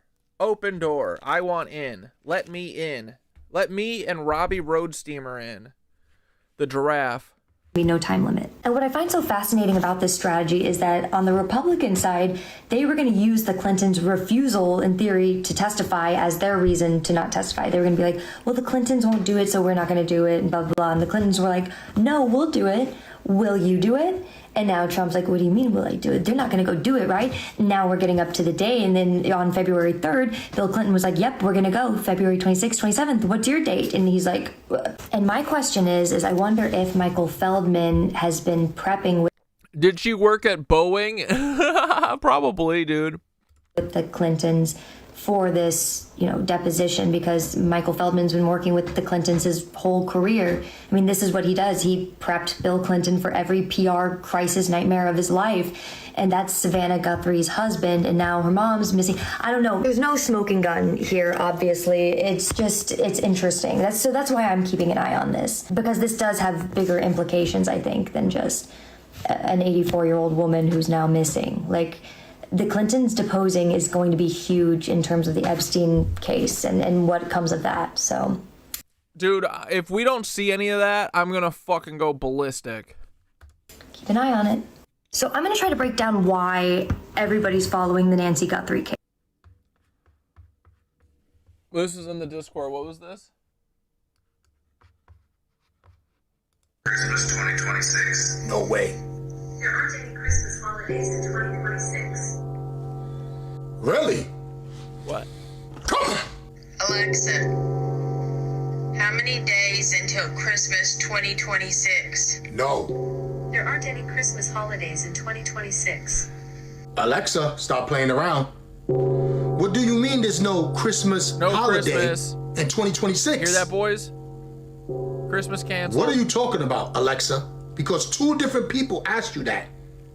And you said that there will be no Christmas in 2026. Stop playing with me, son. This video is for entertainment purposes only. I don't believe nothing that Alexa's talking about because she was programmed to say that. Shut up! I don't know, guys. Check it out for yourself. This is what people are saying. I wouldn't know. I don't use Alexa because Alexa be saying things to me that I don't like. Stop playing with me, son. It's not a game on you guys. You know the time is in. Shut up! Listen. I don't know what's going on here, guys, and I can't predict the future because I'm in 2025 like you're in 2025, right? But yeah, Trump and the Clintons are in on it together. Exactly, dude. Just like Max Azzarello said, Biden and Trump and the Clintons are going to fucking do the biggest rug pull of all time, and they're a bunch of pedophiles. Alexa seems to be saying things that are not true, right? But let's not forget, guys, we're just playing around because 2026 is right around the corner. Stop playing with me, son. It's not a game. I ain't got you. Know what time it's in. Shut up. But I tell you one thing. If I ever ask Alexa myself, will there be a Christmas in 2026? And she says no, you gotta go, Alexa. Alexa, how many days to Christmas 2026? No way. Well, you heard it here first, boys. Christmas is canceled. All right, guess what? I called the fucking feds again. You want to hear it? Bureau of Investigation. Reached the headquarters of the Federal Bureau of Investigation. FBI headquarters, how can I transfer your call? Hey, my name's Corey, and I'm doing a school project. I'm looking to try and contact an FBI agent named Paul Wysopal, and I was wondering if you could help me get in touch with him. Could you please spell their last name? Yeah, Wysopal. Yeah, there's no one with that last name in my directory. Oh, really? He used to be the special agent in charge of Tampa, like in 2012 to like 2016 or so.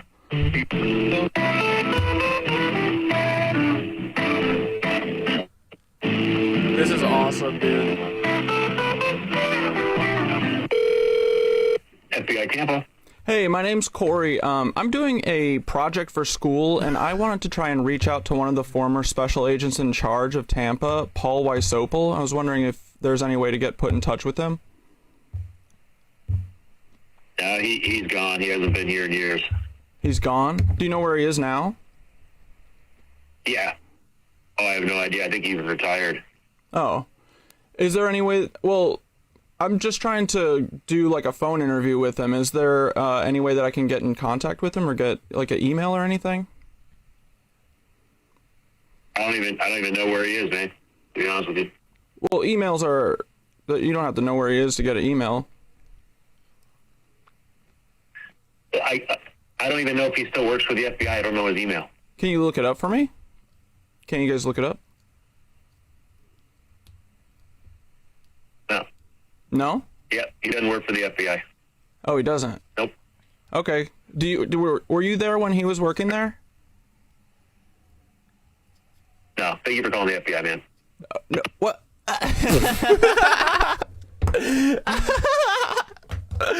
Oh no. Paul, do you exist or do you not exist? Thanks for calling the FBI, man. All right, well, hey guys, does Paul exist or does he not exist? I'm so confused. Why is it so difficult? Maybe there's another FBI agent that we can try and get in contact with. It seems like everyone's a little fishy about Paul Wysopal. I wonder why. It couldn't have anything to do with him possibly being the exact same person as Timothy McVeigh, right? It couldn't have anything to do with the fact that he is Timothy McVeigh, right? Just saying. Or Reinhard Heydrich, I don't know. You tell me. Or Fittest Fed Earther. I don't know. I'm not sure. You tell me. Who is Paul? Where is he? All right. Bye. Reached the headquarters of the Federal Bureau of Investigation. Boys, ladies and gentlemen, I need to just clip this.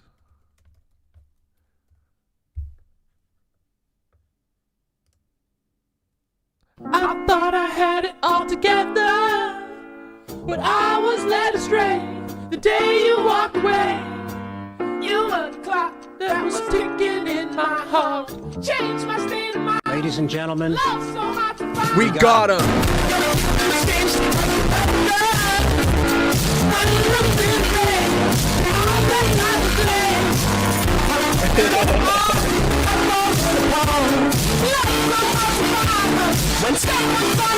Oh!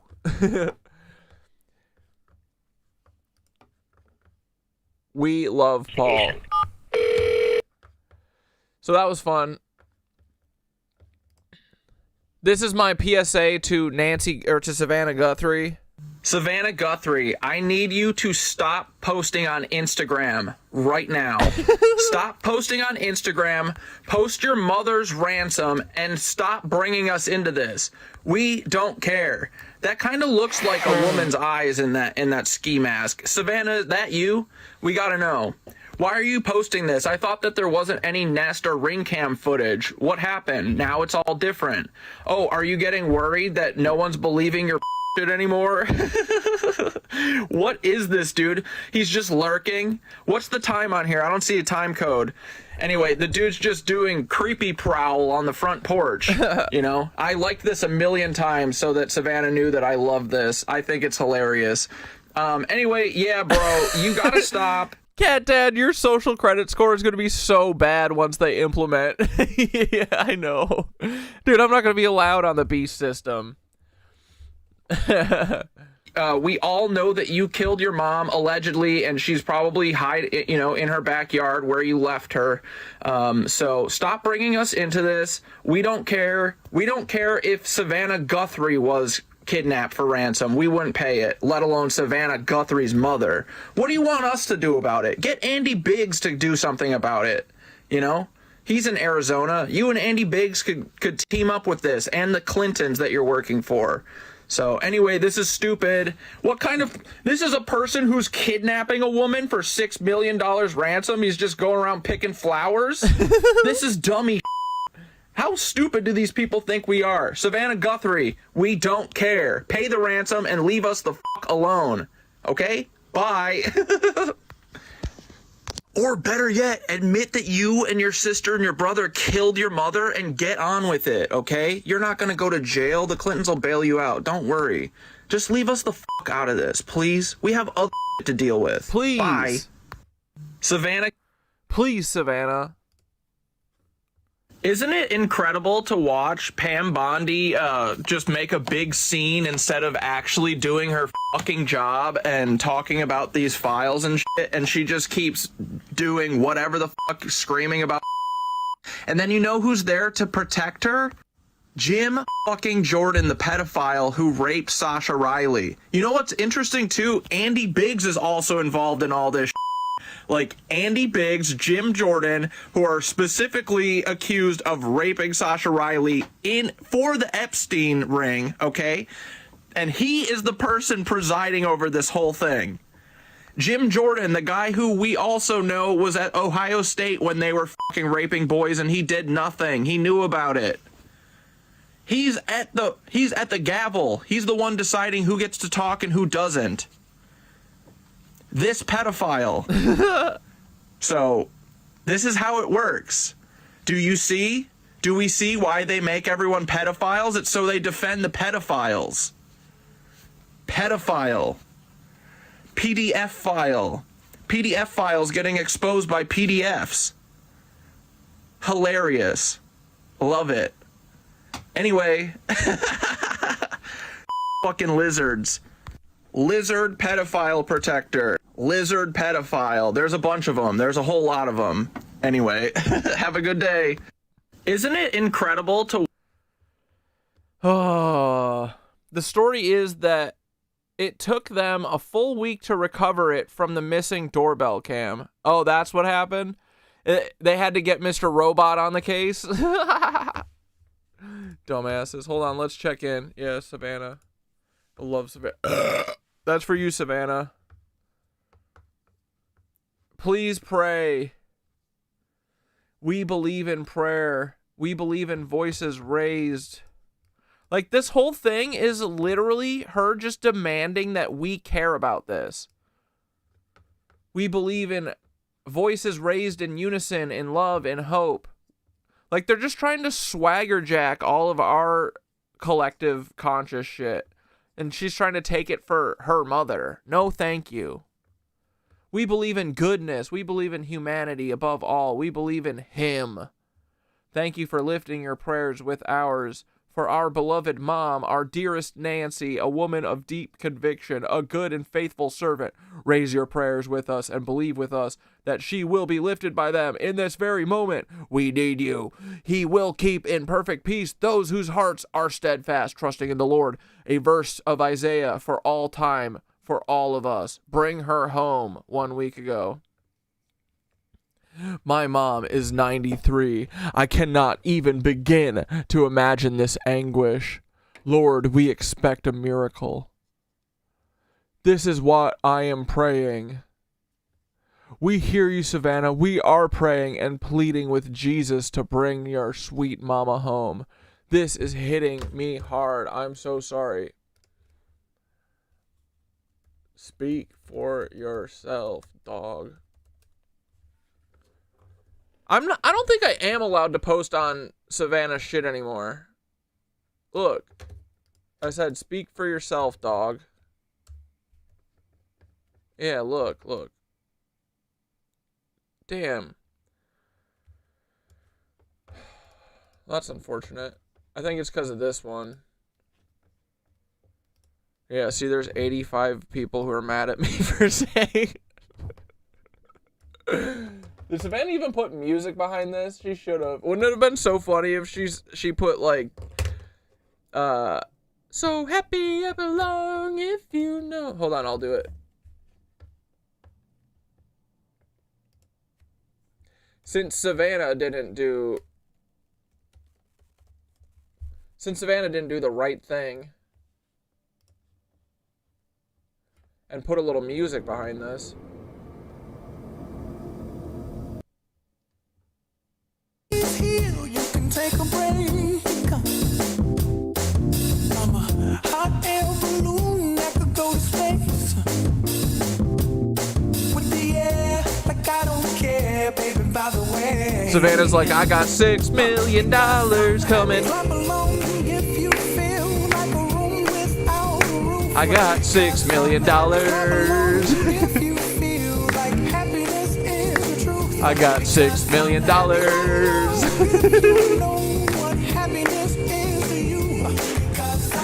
Can you see me in the camera? Here come bad news, talking this and that. Give me all you got and don't hold it back. What do you mean this is worse? Well, I should probably warn you, I'll be just fine. This is amazing. No offense to you, don't waste your time. Here's why.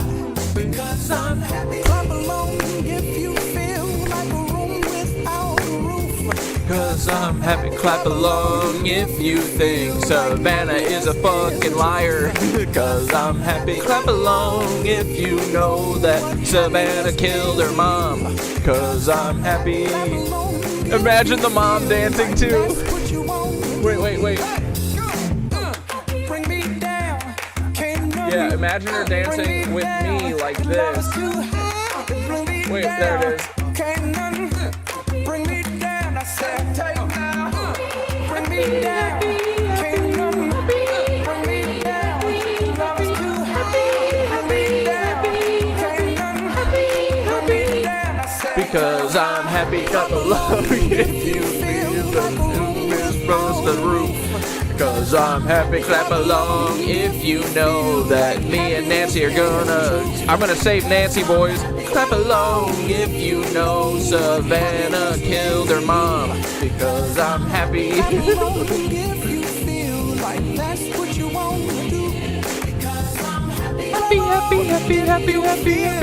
I'm just Savannah. I am so happy.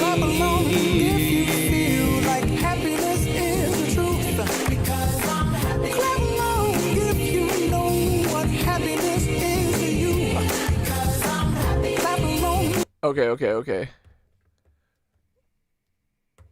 Wait, why is Steve Carell in this music video?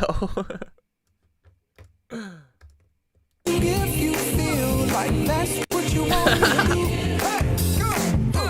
bring me down. Can't none. All right. Chill out, everybody. Ladies and gentlemen, we got him. But yeah, anyway, I said, it's you, Savannah. We all know this is BS. Again, get off her social media and go get yourself mental help. Who the hell do you think you are? What the fuck is wrong with you? Hey. You need help. Stop. You're sick. Get off social media, please, and get psychiatric help. It's people like you who do these kinds of crazy crimes. Get off of here and stay off. I promise you, I would never, ever think twice about kidnapping an old lady. I mean, I would never, ever think about kidnapping an old lady. You think I want that? Not think twice. That means I would do it in an instant. Except for Nancy, though. I mean, Nancy's kind of a babe, so... What the fuck is wrong with you? Yeah, Savannah has a beard and the build of a middle-aged man. Totally is her. Dude, I don't think this image really gives beard and middle-aged man. Honestly, bro, you see the part where she bends down? First off, her eyes seem very pretty. Hold on, I'll show you Savannah's stills in a minute. But also, you can tell that she's wearing like 18 different sweatshirts, right? You see how puffy everything is? And look, she can't even bend her knees. Watch her bend down and pick up these flowers. She doesn't. She doesn't bend her knees. You know when you know when you bend over like that, where you like stick your leg out so you don't have to like bend your knees when you've got like, when you're wearing like 6 pairs of jeans and snow pants? Just saying. If you were a woman and you wanted it to look like a man... And honestly, dude, kind of looks like this person might even have a little bit of boobs. I'm not sure. Just saying. It's possible.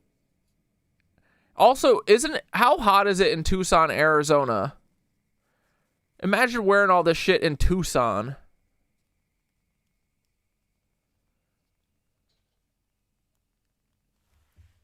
She can't bend because of the gun.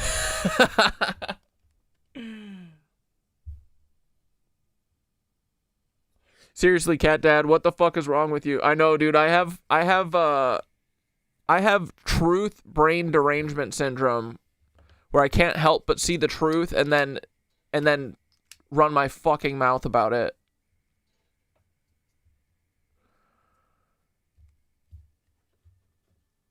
I just can't help myself. Why would you say that? That's not very nice. I know. I'm not trying to be nice. This type of a comment makes you a psychotic suspect. How does this make me a suspect? I'm saying it's Savannah. I feel like a suspect would leave like a weird tip. Like, oh yeah, I saw inside her house she had 3 Live, Laugh, Love paintings. But yeah. So anyway, here, let's take a look. Then she put up, these are the stills, right? Okay, look at these eyes, dog. I don't know, man.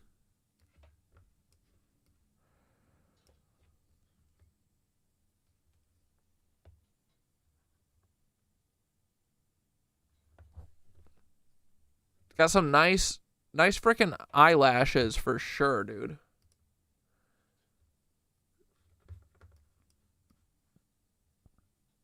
Okay, here's another one.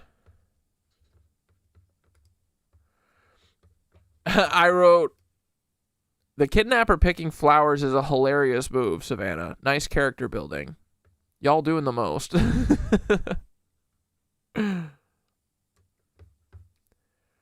That backpack is a Lululemon City Adventure backpack. Who the fuck is buying Lululemon except for Whammon? Who's ever been to a Lululemon store? Lululemon stores keep client purchases history. Might be a long shot, but talk to district manager in the area and ask to get a data search for purchase in the backpack in the last 3 months. Incredible work.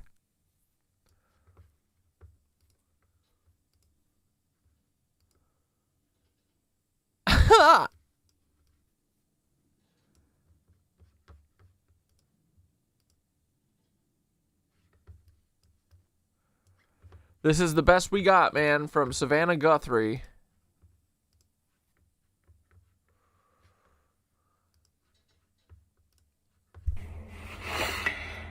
Hi there, everybody. I wanted to come on and just share a few thoughts as we enter into another week of this nightmare. I'm chilling. Just want to say, first of all, thank you so much for all of the prayers and the love that we have felt, my sister and brother and I, and that our mom has felt. Because we believe that. Low key, guys, Lululemon's men stuff is comfy as shit. Okay, good to know. Somehow, some way, she is feeling these prayers, and that God is lifting her even in this moment and in this darkest place. We believe our mom is still out there. It would have been great if this was Bad Bunny and he brought her mom out during the halftime show. He creates a nationwide kidnapping scandal just to free her during the Super Bowl and and give everyone the much needed relief that they deserve. We need your help. Law enforcement is working tirelessly around the clock trying to bring her home, trying to find her. She was taken and we don't know where. I don't care.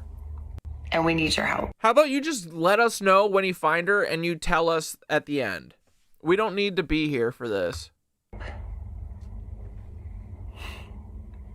So I'm coming on just to ask you, not just for your prayers, but no matter where you are, even if you're far from Tucson, if you see anything, if you hear anything, if there's anything at all that seems strange to you, that you report to law enforcement. We are at an hour of desperation. Just pay the ransom. We need your help. We're gonna do a hard pass on that, Savan. We're over it. Personally, we don't care anymore.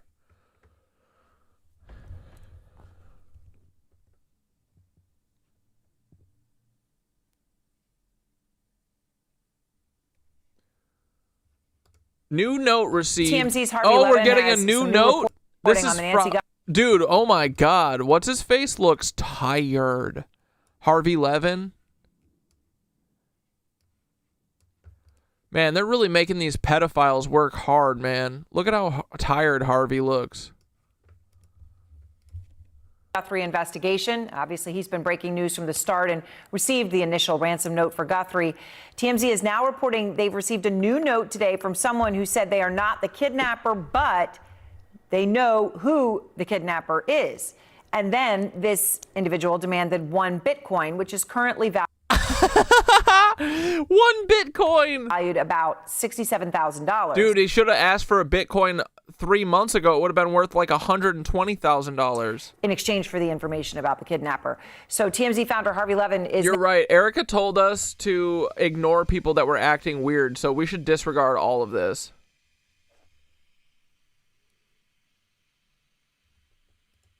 Now out front. So Harvey, okay, you got a lot of new information here, but I guess let's just start with this note that you've received.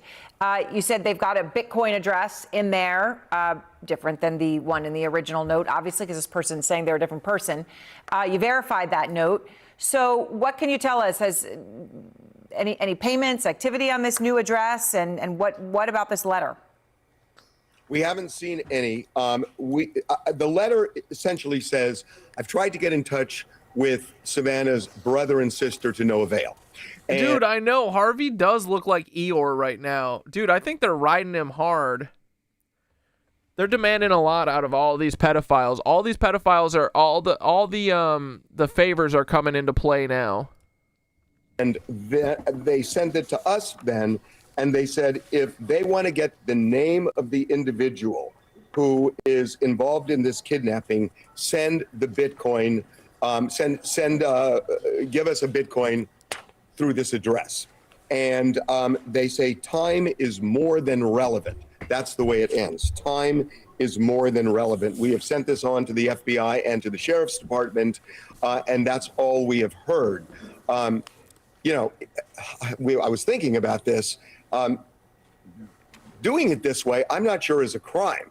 Now, if this is a ruse and they are just trying to get money without having information, then it's a crime. But I'm not sure the letter itself is a crime. What they're saying is, I'm willing to give you information, but I want a Bitcoin. I'm not sure that's a crime.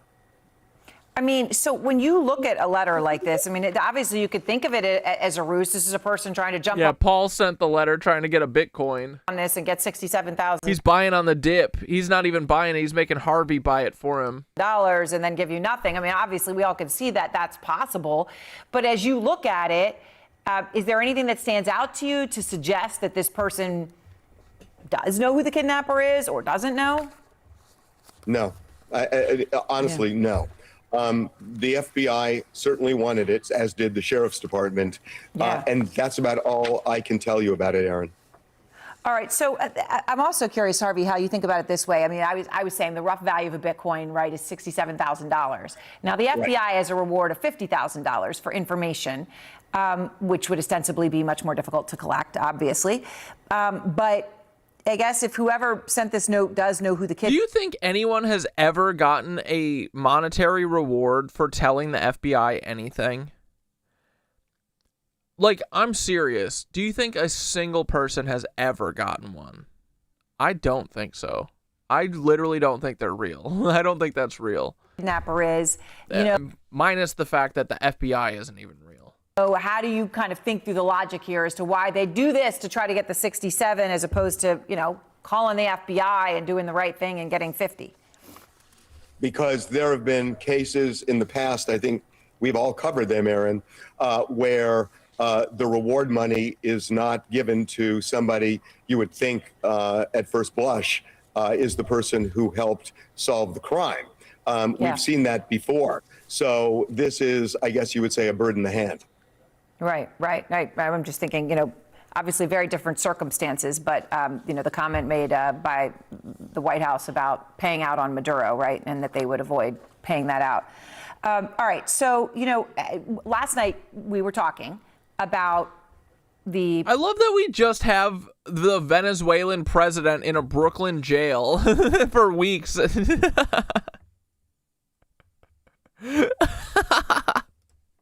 Payment, right? And you had said that there was a payment. Yeah, the FBI knows exactly who did this, and if they don't, then they should literally be disbanded, because not having them is exactly the same. It's just cheaper. To the Bitcoin account in the original ransom letter, which you received, right? And then that payment came, and then fast and furious, right? They took this individual in who it turned out was not related to this, and that was wrong. But that is fast and furious what led to that.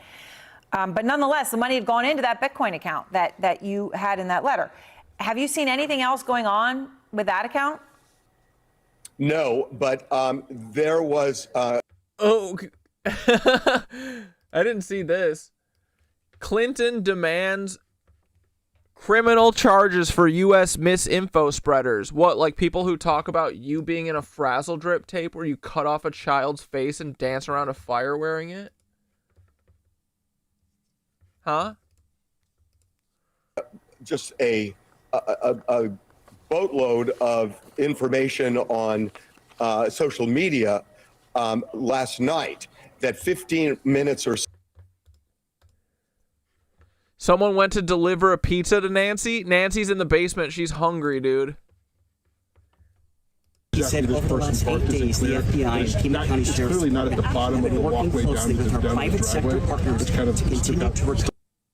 Any images or video footage from Nancy Guthrie's home that may have been lost, corrupted, or inaccessible due to a variety of factors, including the removal of these recording devices. The video was recovered from residual data located in back-end systems. Working with our partners as of this morning, came from FBI director. That's so funny. He's like, hey, did anyone order a chopped up child at this house? They're like, stop, bring it around back. Bring it around back, it's for the FBI agents. So after we saw activity in that account, There was another Bitcoin account that somebody found where he said that somebody deposited $6 million. And a lot of people were speculating that the $6 million was actually the ransom. Dude, they're gonna end up Julian Assanging some people over this. Well, if I get shipped to fucking... Where are they gonna send me? Do you think you get to pick? Dude, I don't want to go to Russia. Fuck Russia. Never. Please, God. Don't send me to Siberia. Just send me somewhere South America that's dangerous or whatever. That'll be better. I'm fine with that. I'm just kidding. I'm going to Cuba. Guantanamo Bay, that is. And some money. And that is the correct amount. So we did some checking with law enforcement today, and we can tell you that $6 million is unrelated to the Nancy Guthrie case. Yeah, I'm going to El Salvador. I'm going to CCOT. Fuck. So unrelated, even though the amount is $6 million, that it's unrelated. Yes. Yes. Okay. All right. So that's obviously very significant. Now, also, Harvey, you've been talking to your sources, I know, about what anybody watching has seen or had conversations about, which is a lot of theories and rumors that are out there about what happened here, including things like the car near Nancy Guthrie's home that was towed away by authorities, Nancy Guthrie's family members. What are they telling you? I spent some time on the phone today on this with law enforcement. And what I can tell you is they have come up with goose eggs. They have looked for 10 days to find surveillance video or something meaningful. I mean, dude, this is a neighborhood. I would say like 50% of these fucking dumbass houses, especially in Tucson, Arizona, have ring cams and Nest cameras, which means you literally can't get to Savannah Guthrie's house without having a bunch of cameras catch you driving there. So just use Palantir for what they're using Nest for and trace the car back. Like, I'm sorry, if you guys can't figure this out, then you shouldn't be there shouldn't be the FBI. If they can't figure out finding an 85-year-old fucking old lady, then they can't do this job. You have video, you have phones, you have blood on the ground, you have Savannah Guthrie being with her mom the night of, and her sister playing games. I mean, dude, it's not that fucking hard. A plus 2 equals 4. Okay? Figure it out. To help them figure out what car this person used to get there and to No, I think Maduro's literally in Brooklyn. Excuse me. I think he's in the same jail as Diddy. Escape. And they have not found it yet. Not for lack of trying. And they're still looking. But so far, they are stymied. That was a little bit surprising to me. But they have hit a series of dead ends. Which is pretty incredible to think about it. You also have, and this is interesting. Yeah, lets them distract, hold people's attention, spin the narrative, and identify media dissenters. That's why I'm not allowed to post on Savannah Guthrie's shit anymore. They didn't delete my comments, though, so that's cool. Identify media dissenters and criminalizing free speech and speculation. It does a lot of heavy lifting for them, yeah. Maybe they'll say the ring cameras couldn't see it because that was from outer space. Possibly. Harvey, because we look at the backpack and, the reporting tonight, the New York Post got. Yeah, okay, maybe I will go to Russia. I'm okay with Russia, I guess. Honestly, probably anywhere outside of America is chill. I mean, everywhere I've been outside of America is chill, and they don't have half the problems we have. Oh, you know a horrible place? Definitely don't send me to Thailand. That place fucking sucks. I would hate going there. When I spent a month there, I didn't have any fun. And it wasn't cheap. It wasn't so fucking cheap at all. It was crazy expensive. And the food there fucking sucks, dude. Paul, make sure. Paul, if you have any love for me in your heart, make sure I don't get sent to Thailand. That place is a bummer. Got a picture of FBI agents picking up that glove about a mile from. Oh, you're never forgetting? Yeah, let's never forget for whatever the time zone is in the Atlantic Ocean. Happy 9/11, boys, for the Atlantic Ocean.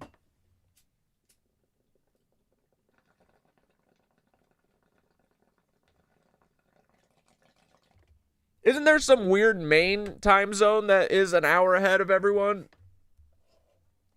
It's like Greenland? Maybe not.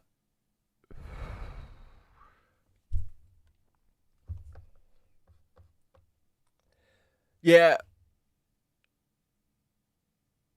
What are they distracting from? Files. I saw Trump took us off the NWO and 7. Other countries came out with cancer cures.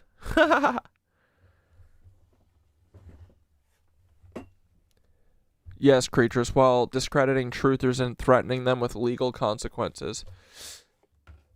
Come, bring it. Bring it, Paul. Nancy Guthrie's home that may or may not be related to the glove that we all saw in the doorbell cam footage. But you've been trying to figure out who made the glove, the backpack, the gun, the holster, all of it, right? Because all of this could say a lot, what this person was wearing and where they got it from. So what are you finding on this? Bro, it literally looks like someone went to Dick's Sporting Goods and was like, hey, can you get me the masked assailant package real quick? Here's what I'm finding.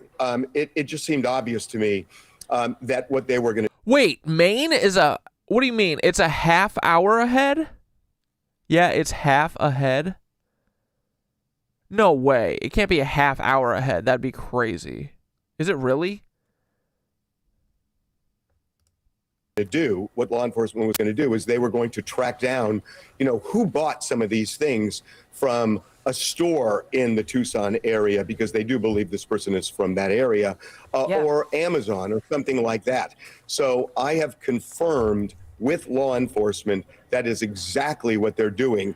And what I'm told, and I'm going to have to refer to my notes, that the 3 items they were particularly interested in were the backpack, the gloves, and the gun. So let me talk about the backpack, because what we found this morning was there were reflective pieces on this backpack, and we matched them, we believed, to this Walmart Ozark Trail Hiker backpack, and they have the same reflective marks on them. And just a little bit ago, KOLD said that law enforcement told them that is indeed the backpack, this Walmart Ozark Trail Hiker backpack. So, that's something that would be relevant, certainly, to police, to the FBI, to figure out, did somebody buy that? I know. Did he have a fucking PlayStation in the backpack? What's in there? In the last few days. Now, it could have been something somebody had for a long time. I think more interesting, Aaron, is the gun. Because if you look at that gun, it seems like there is a polyester holster on it. Now, I don't know that much about firearms, but we've done some digging. And what we're told is that type of holster typically carries a revolver. And in this case, it was a semi-automatic handgun. So what occurred to us is that if somebody showed up with an odd sort of weapon in that type of holster, that might have been noticed by somebody, say at a gun range. So we've been calling around gun ranges to find out if they saw anybody with that type of holster, just because it was a little bit odd.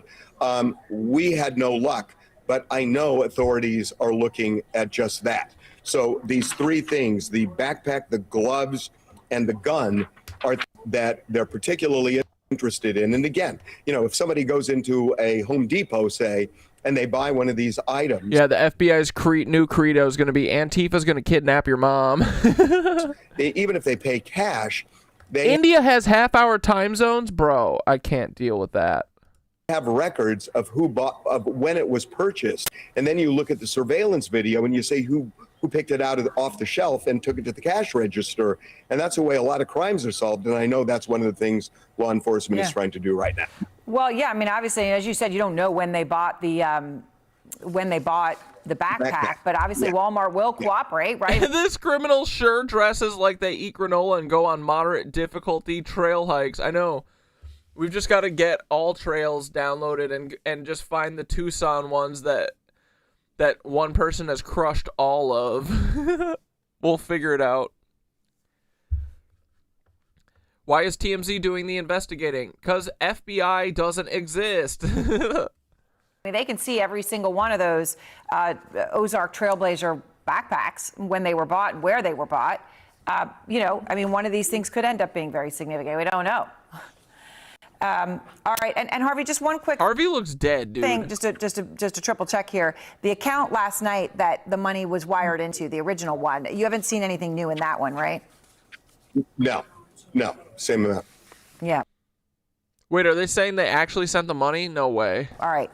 Well, Harvey, thanks so much. It is always great to talk to you, and a lot of new details off, there. Harvey. Thanks.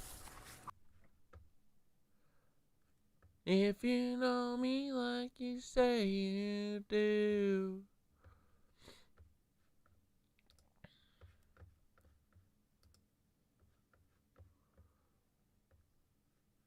Yeah, I gotta watch this shit later. That's a very specific. Joe Rogan running defense for billionaire pedophiles. We love to see it, boys. What is this? Massey and Bondi have shocking fight as he accuses her of Epstein files cover-up. May I respond? I like Massey. He's very briefly to her statement. Well, I think he's probably a freak too, but at least he's given a little what for. Do that probably on one of our members' time. Okay, thank you. I don't want that to get away. Thank you. Yep.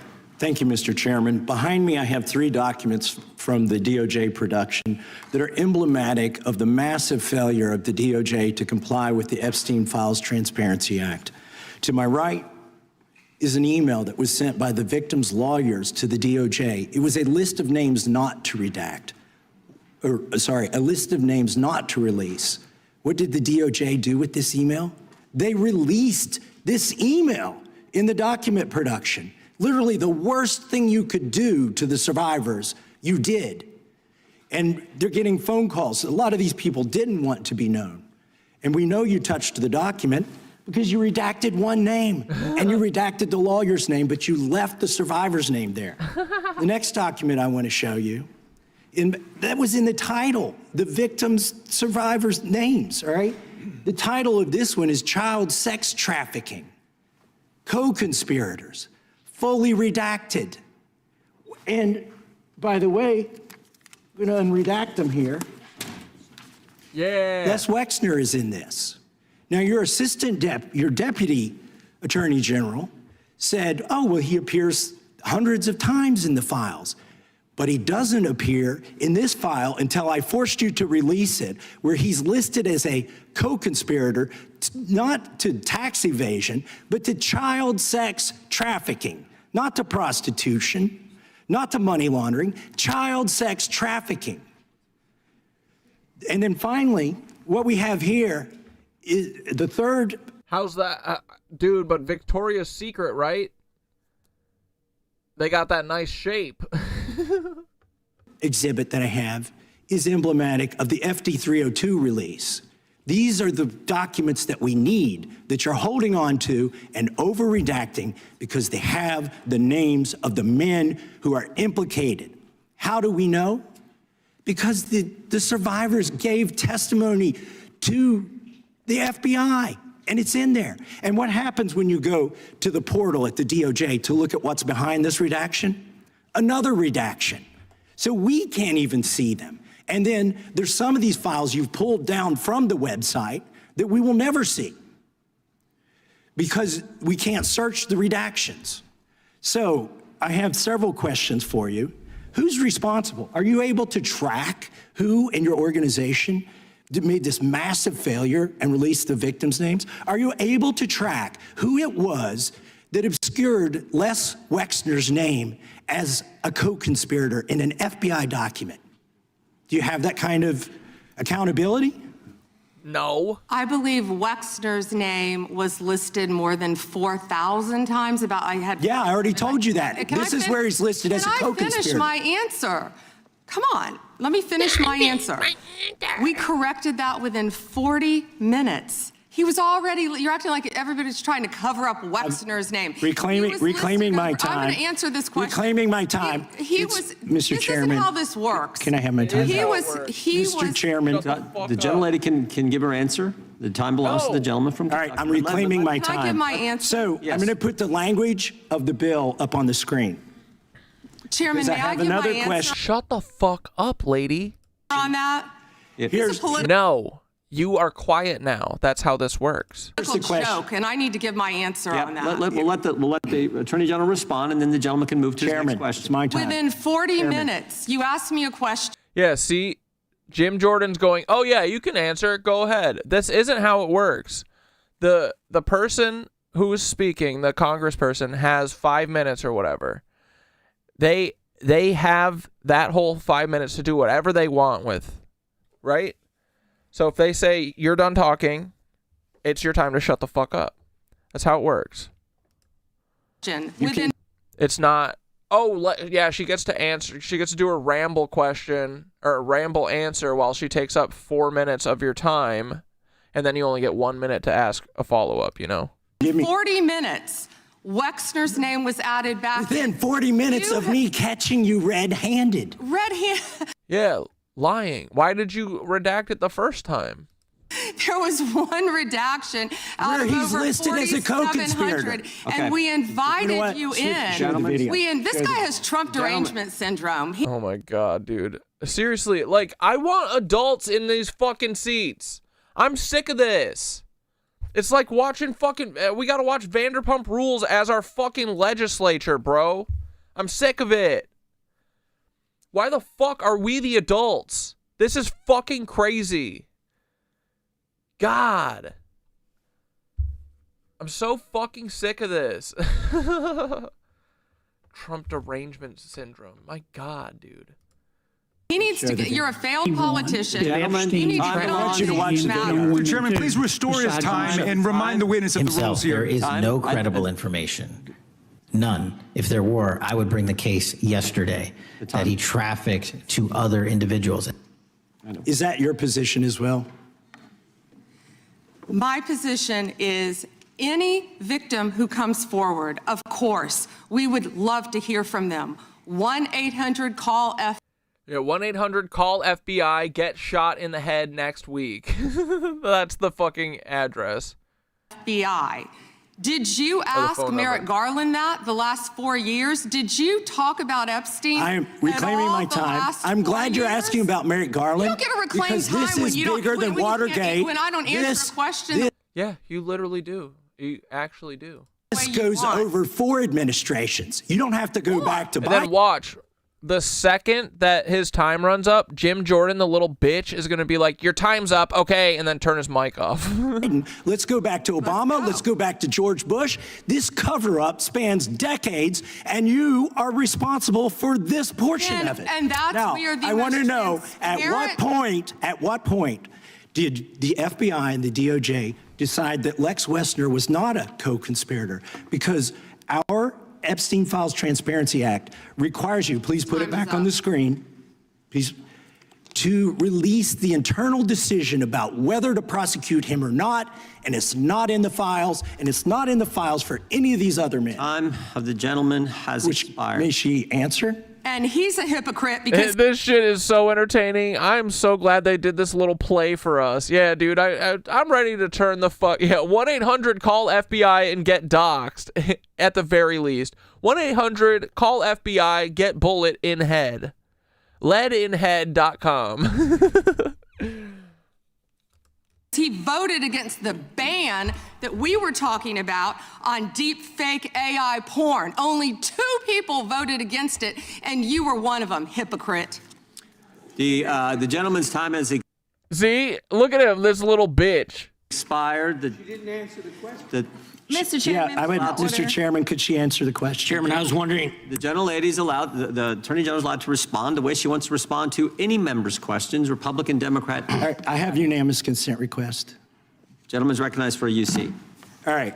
This is an example. I'm submitting these 302 forms that are entirely redacted, even when you go to look at them. Without objection. I'm submitting a witness statement that implicates Les Wexner. Without objection. I'm submitting an article from the New York Times that the DOJ released nude photos and identifiable pictures of the victims.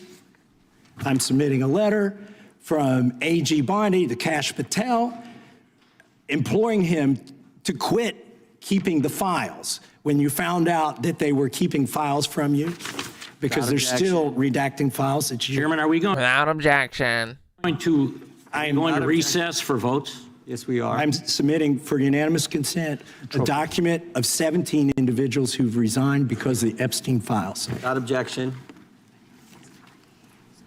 Is Andy Biggs in this room right now?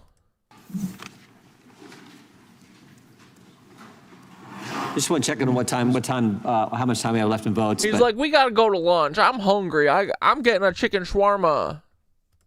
One thing I've learned here. And I'm gonna rape a little boy on lunch. What are you guys gonna do on your 3-hour lunch? Of late, that they'll wait on us. How much time do we have? Oh, they just called. Okay. The chair now lunch. Crazy work, bro.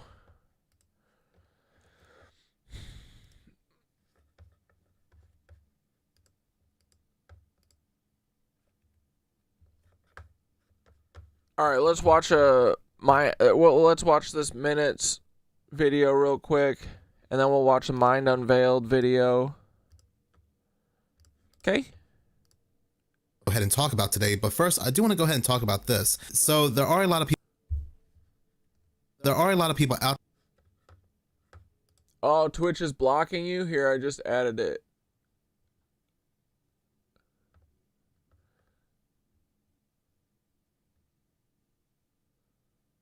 James Vanderbeek died?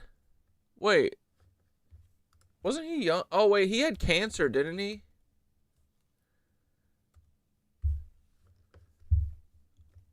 Oh, man. Did he get the cancer gun from the CIA?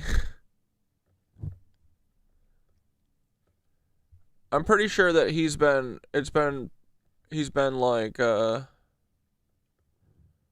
struggling. Yeah, cancer. Stage 3 colorectal cancer. Dude, that's some dog shit. I think he had like 3 or 4 kids. That's sad. Yeah, he didn't even get to see the fall of the cabal, dude. He didn't get to see the collapse.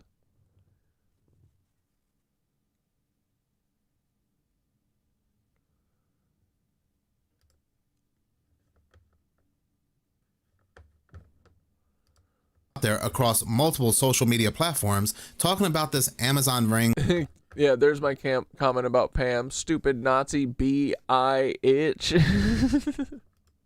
Super Bowl commercial, and it's facing a lot of backlash for multiple reasons. For one, people are saying that this is a very slick way not only to sell people, but to get people to go along with their AI surveillance nanny state. They're going to go ahead and use the idea of connecting people with their missing pets to promote this surveillance. Well, here's the thing. Amazon has been letting us know for months through different forms of media, social media and news media, that they have partnered with Flock to do just that, with this whole community thing that people can upload their neighborhood through this device, and all this information now goes directly back to Flock, and it goes to the police. Matter of fact, they've even used the idea of missing dogs, missing pets previously to promote this, not just that, but to make the community safe. Then you have other people that are saying, well, we just had all this very horrible information come out involving the files. We have a missing persons epidemic, especially children. We have a very horrible trafficking situation. This commercial, this product should have been used to promote that it'll help find missing people. And as somebody that loves dogs, I have 2 dogs myself, you all know that, I fully agree. But does anybody else find it odd that... Wait. I kind of want to see... Hold on. I just had a thought. Because the only other video, really, that we've ever seen is, like, Jeffrey's deposition.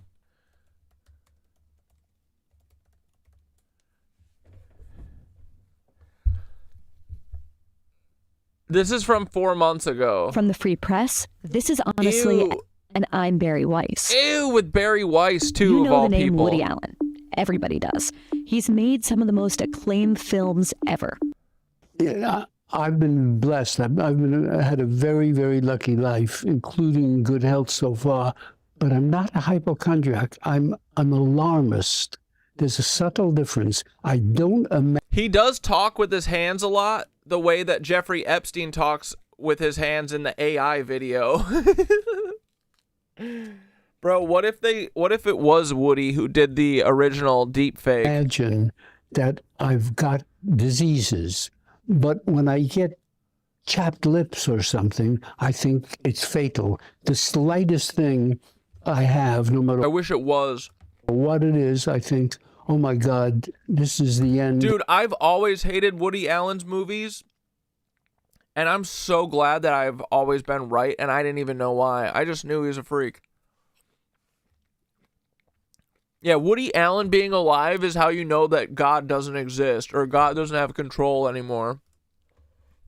This is going to metastasize, and it's all over for me. But I don't imagine, I don't wake up in the morning and think, oh God, I'm getting something, or I don't, but I am an alarmist. I do panic at the slightest infraction. One of the things. Fucking his daughter, though, doesn't make him have any anxiety. It actually relieves his anxiety. He loves it. Isn't that crazy? People talk about, we ran a beautiful essay about this in the Free Press the other day, is as they get older, the one thing that changes, you're saying not much changes other than the physical disintegration, is a loss of ambition. That doesn't seem to be the case for you at all. Why do you think Barry Weiss is so gross too? That is. That's strictly defensive because I'm just watching this Jeffrey Epstein interview.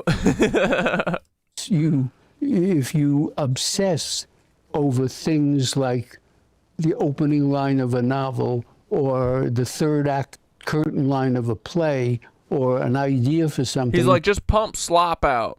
At the end of the day, you're still going to be able to go home and rape your daughter. You don't think about the terribleness of life and the tragedy of life. You think about a solvable problem. I either will or won't get a good joke to end the first act of my play. If I don't get a good joke, I don't die.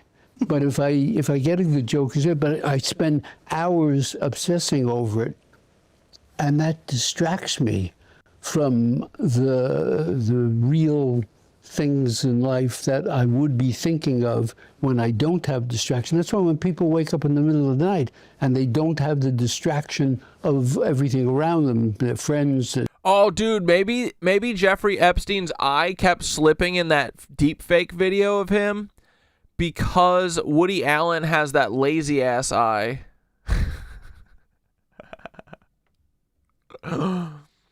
The eyeball doesn't know where to go because Woody Allen's got that fucking fucked up eye. This is where his pedophile sins reside in his body. The traffic, their problems, they start to have morbid thoughts. I mean, I'm sure people do. I know I do. So, I like to work to keep myself obsessed with solvable problems.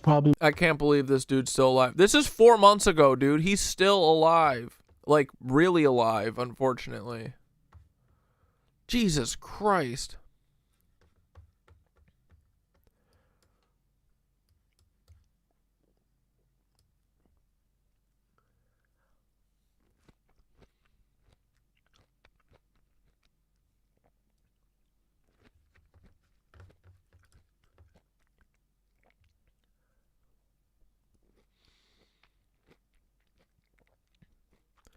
Yeah, poor Soon Yi, dude. That shit's so crazy.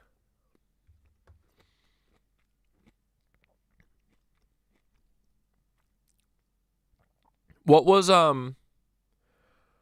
his wife's name again? Who's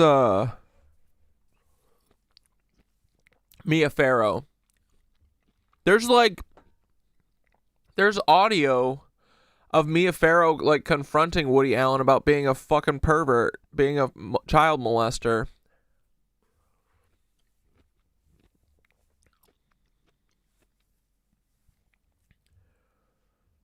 It's so crazy. Less than a month from this commercial, where we have people that are saying, well, you should be focused more on missing kids than missing dogs, there's a very strange, almost very ritualistic party taking place at Mar-a-Lago. Trump was there. He gave a speech about how they raided Venezuela, but people, adults and kids, were dressed as dogs, and a lot of us were saying, this looks like one of those very bizarre, strange Rothschild... Wait, what do you mean someone was talking about Epstein in 1967? Really? Parties. Something out of Eyes Wide Shut, and when this video footage came out, they said that this party was held for service hero dogs to promote the Humane Society, but I have yet to see any photos or videos of actual dogs at this party. Maybe they do exist, maybe you can find them, but still, what a very bizarre, ritualistic, Rothschild-like party, people dressed up as dogs. Let's also not forget the little island right next to Jeffrey's Island called Dog Island, and if you look it up on Google Maps, it'll have a little thing you can click on which says overlooking the island, and it's a picture of Jeffrey, and you also get a video of him doing this very bizarre talking. More than likely this is an AI clip, but at the end of the day, who really knows? Yeah, that's there's AI. no audio. Now, supposedly Dog Island does not belong to Jeffrey. It's a public island belonging to the Virgin Island government, but news did come out. There was an email where the Virgin Island government, they were going to go ahead and sell this island to Jeffrey. So who knows what was truly taking place on Dog Island, where we have Jeffrey overlooking the island. For $1 million? That seems cheap, bro. But I'm sure whatever was taking place there was absolutely horrible. And again, it's not just Jeffrey, but there are many, many, many players involved. Yeah, I think that's how you spell Soon Yi. There's things that are still going on even outside of Jeffrey. But it's very disturbing to think that we have a lot of people out there saying this commercial should have been used to talk about finding lost children, lost adults, trafficked children, trafficked adults. But perhaps all this time they were in a very sick and disturbing truth in plain sight way. When it comes to... Wait, Soon Yi was blaming young girls for seducing adult men? Who? Oh, that's right. I feel like I did hear about that. Her text and email exchanges with Epstein were sickening. She was blaming young girls for seducing adult men, and the man had gotten in trouble for something. I feel like that's like, I mean, she, you know, you can probably see how brainwashed she is by her father, who left his wife to marry his stepdaughter. The fuck? And now he's got 2 kids with her, dude. Like, you don't think he's doing the same shit? Come on. And then he's probably like, yeah, your daughters, they're just, you know, they're freaking sluts. And then pits Soon Yi against her own kids and shit. It's all just brainwashing craziness.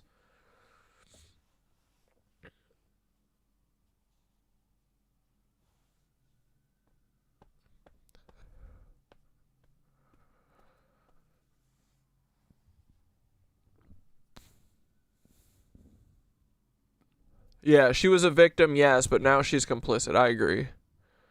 Adopted daughter, but still. Raised as daughter. Weird. Hollywood, big media, especially these very ritualistic Super Bowl commercials, I wouldn't trust anything for face value, especially given the fact that there are a bunch of eerie references to dogs when it comes to the Jeffrey emails, like this one to Soon Yi Previn, who is Woody Allen's wife, where he says the dogs will bark once again. Or this one right here that says, Jeffrey, this is a part of our investor deck, minus several videos showing what dogs can do in the lab and what I have managed to get even my dopey Newfoundland to do with an iPad. Call if you like, and they blank it out. And again, I fully get what they're also trying to do here by promoting this AI surveillance, but again, people that have Ring are fully aware of the community feature. Wait, before I forget, I have heard about this Mike Tyson commercial, but I haven't seen it, and I have to see it. Sorry. ADD break. It's just a little ADD break. Yeah, this shit. She died of obesity at 25. Wait. She had my sister's name was Denise. She died of obesity at 25. Dude, can you imagine your poor sister staring down at you from heaven and you're putting her on blast at the Super Bowl saying, my sister died from obesity. She was a fat broad. How fucking rude, dude. She had a heart attack. I was so fat and nasty. I would eat anything. I was so fat and nasty. I was like 345 pounds. A quart of ice cream every hour. Damn, bro, chill. That's what half of Americans are. That's not very nice. I had so much self-hate when I was like that. I just wanted to kill myself. We're the most powerful country in the world, and we have the most obese, fudgy people. Obese, fudgy people. Something has to be done about processed food in this country. Realfood.gov? No thank you. Oh, God, what do they have on Mike Tyson, boys? What do you mean Mike let a YouTuber pay him off?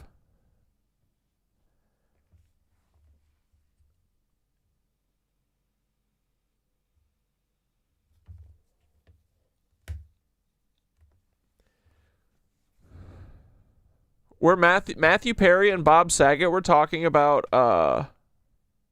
Jeffrey Epstein. Rob Reiner was too. When did Trevor Moore die?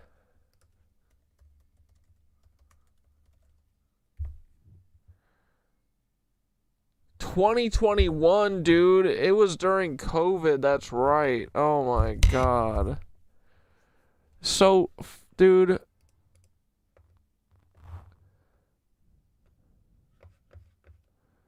I want Trevor back. God damn it. I was so fat and nasty. Is this a second ad? No, it's the same one. I was so fat and nasty. I love Mike Tyson. What an idiot.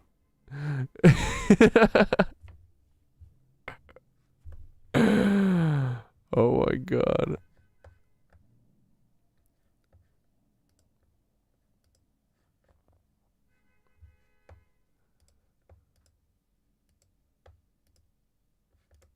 They were sending out news articles after news articles that they're partnering with Flock.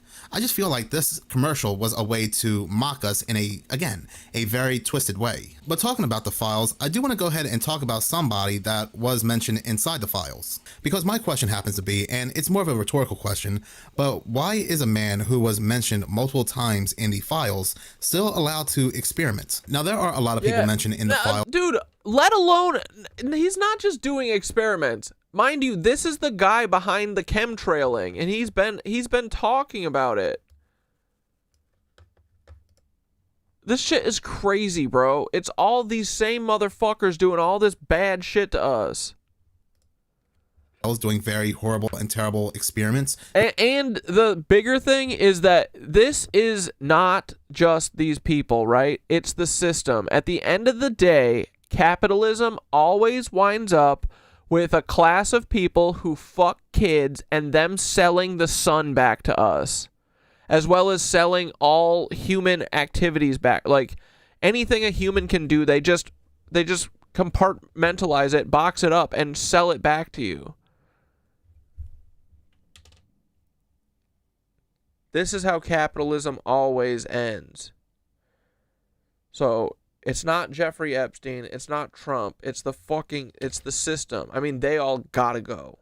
But we don't go, oh, okay, we arrested all 100 pedophiles and billionaires. Capitalism is back on, boys. No, this is the end.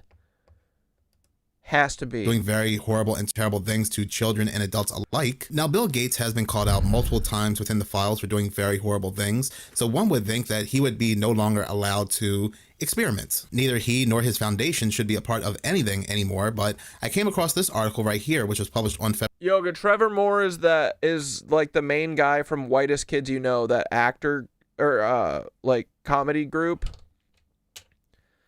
They have a lot of really great clips that I'm sure you've seen of. I can't watch any of them on YouTube because I think whoever, owns their shit does not want people watching it and sharing it. But he was very, very, very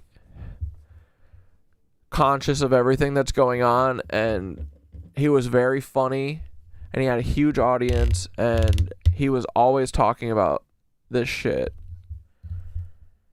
And then he got drunk and jumped over his balcony for no reason.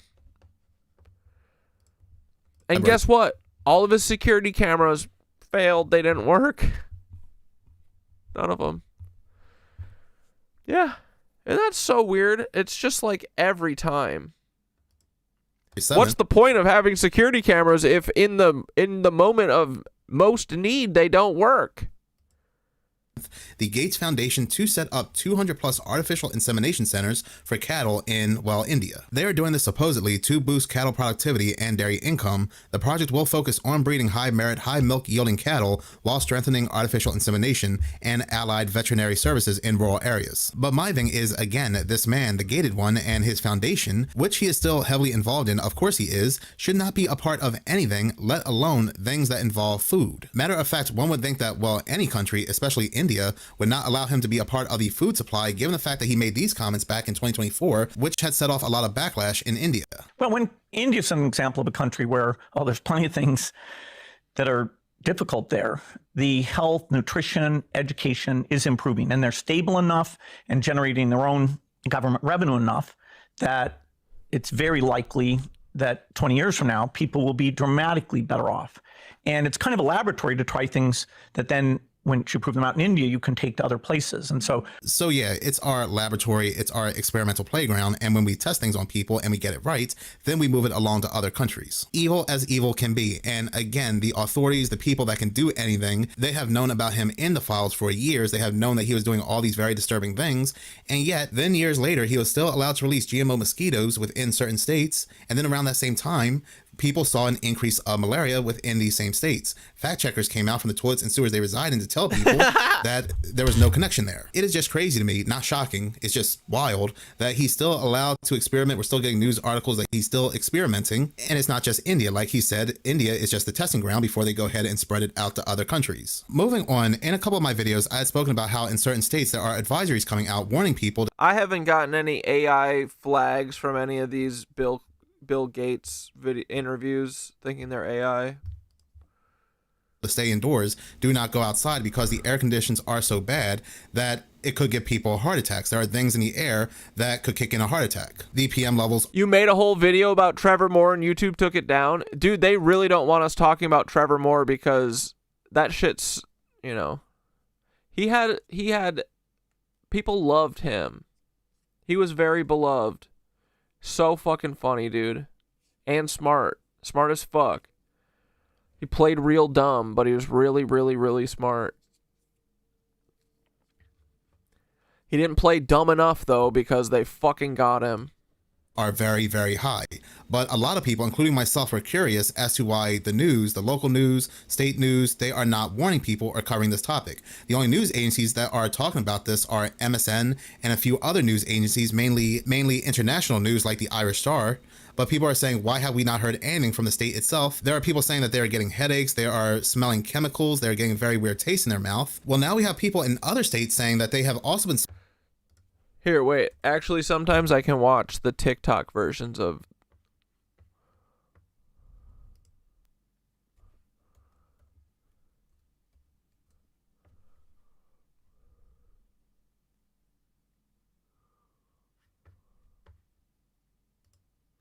Hi, I'm Trevor Moore. Did you know that it's illegal to say I want to kill the President of the United States of America? It's illegal. It's a federal offense. It's one of the only sentences that you're not allowed to say. Now, it was okay for me to say it right then because I was just telling you that it's illegal to say I want to kill the President of the United States of America. I'm not actually saying it. I'm just letting you know that it's illegal to say that. It's kind of like a public service. I'm letting you know so that you don't accidentally go out and say something like that. But what's interesting is that it's very illegal to say, I really, really think someone out there should kill the President of the United States of America. That's illegal. Extremely illegal. Very, very illegal. But not illegal to say with a mortar launcher. because that's its own sentence. It's an incomplete sentence, but it may have nothing to do with the sentence before that. So that's perfectly fine, perfectly legal. I also found out that it's incredibly illegal, extremely illegal to go on television and say something like the best place to fire a mortar launcher at the White House would be from the roof of the Rockefeller Hewitt building because of minimal security and you'd have a clear line of sight to the president's bedroom. Insanely illegal. Ridiculously, recklessly, insanely illegal. Yet even more illegal to show an illustrated diagram. Insanely illegal. Dude, R.I.P. Trevor.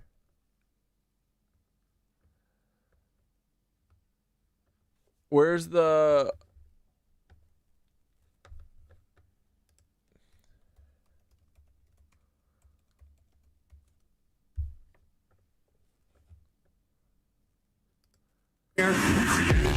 the hardest goal for our ships, and when the planet was tried, we right around just did. But someone made the argument that did not seem quite fair because of psilocybin mushrooms should become self-aware. It was the fruit of the garden, and the legend you tell heavens with us and the stars. You're trapped in digital hell, a simulation of creation that serves as your probation before you're introduced to the galactic population. We want to see if these that don't have telepathy are capable of empathy and living peace. Wait, Che, you hate Trevor? No, you're talking about Bill Gates. Never mind. Well, that's cool. I think we generally choose right over wrong. I just helped up and spit Stalin with a big rubber dong. And as the first human being to get you close to your game. But I think most people in my shoes would still do the same. Look, I know we're all selfish and we argue and fight. But even if people are wrong, they're usually trying to do right.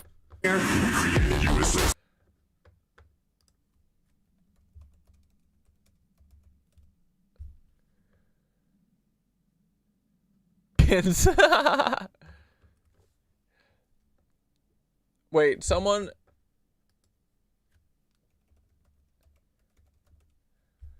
had it sped up and you could hear the whole thing.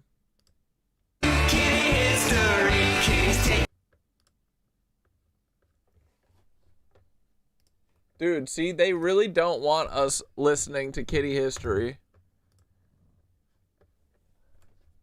Are all these muted, bro? They literally all are.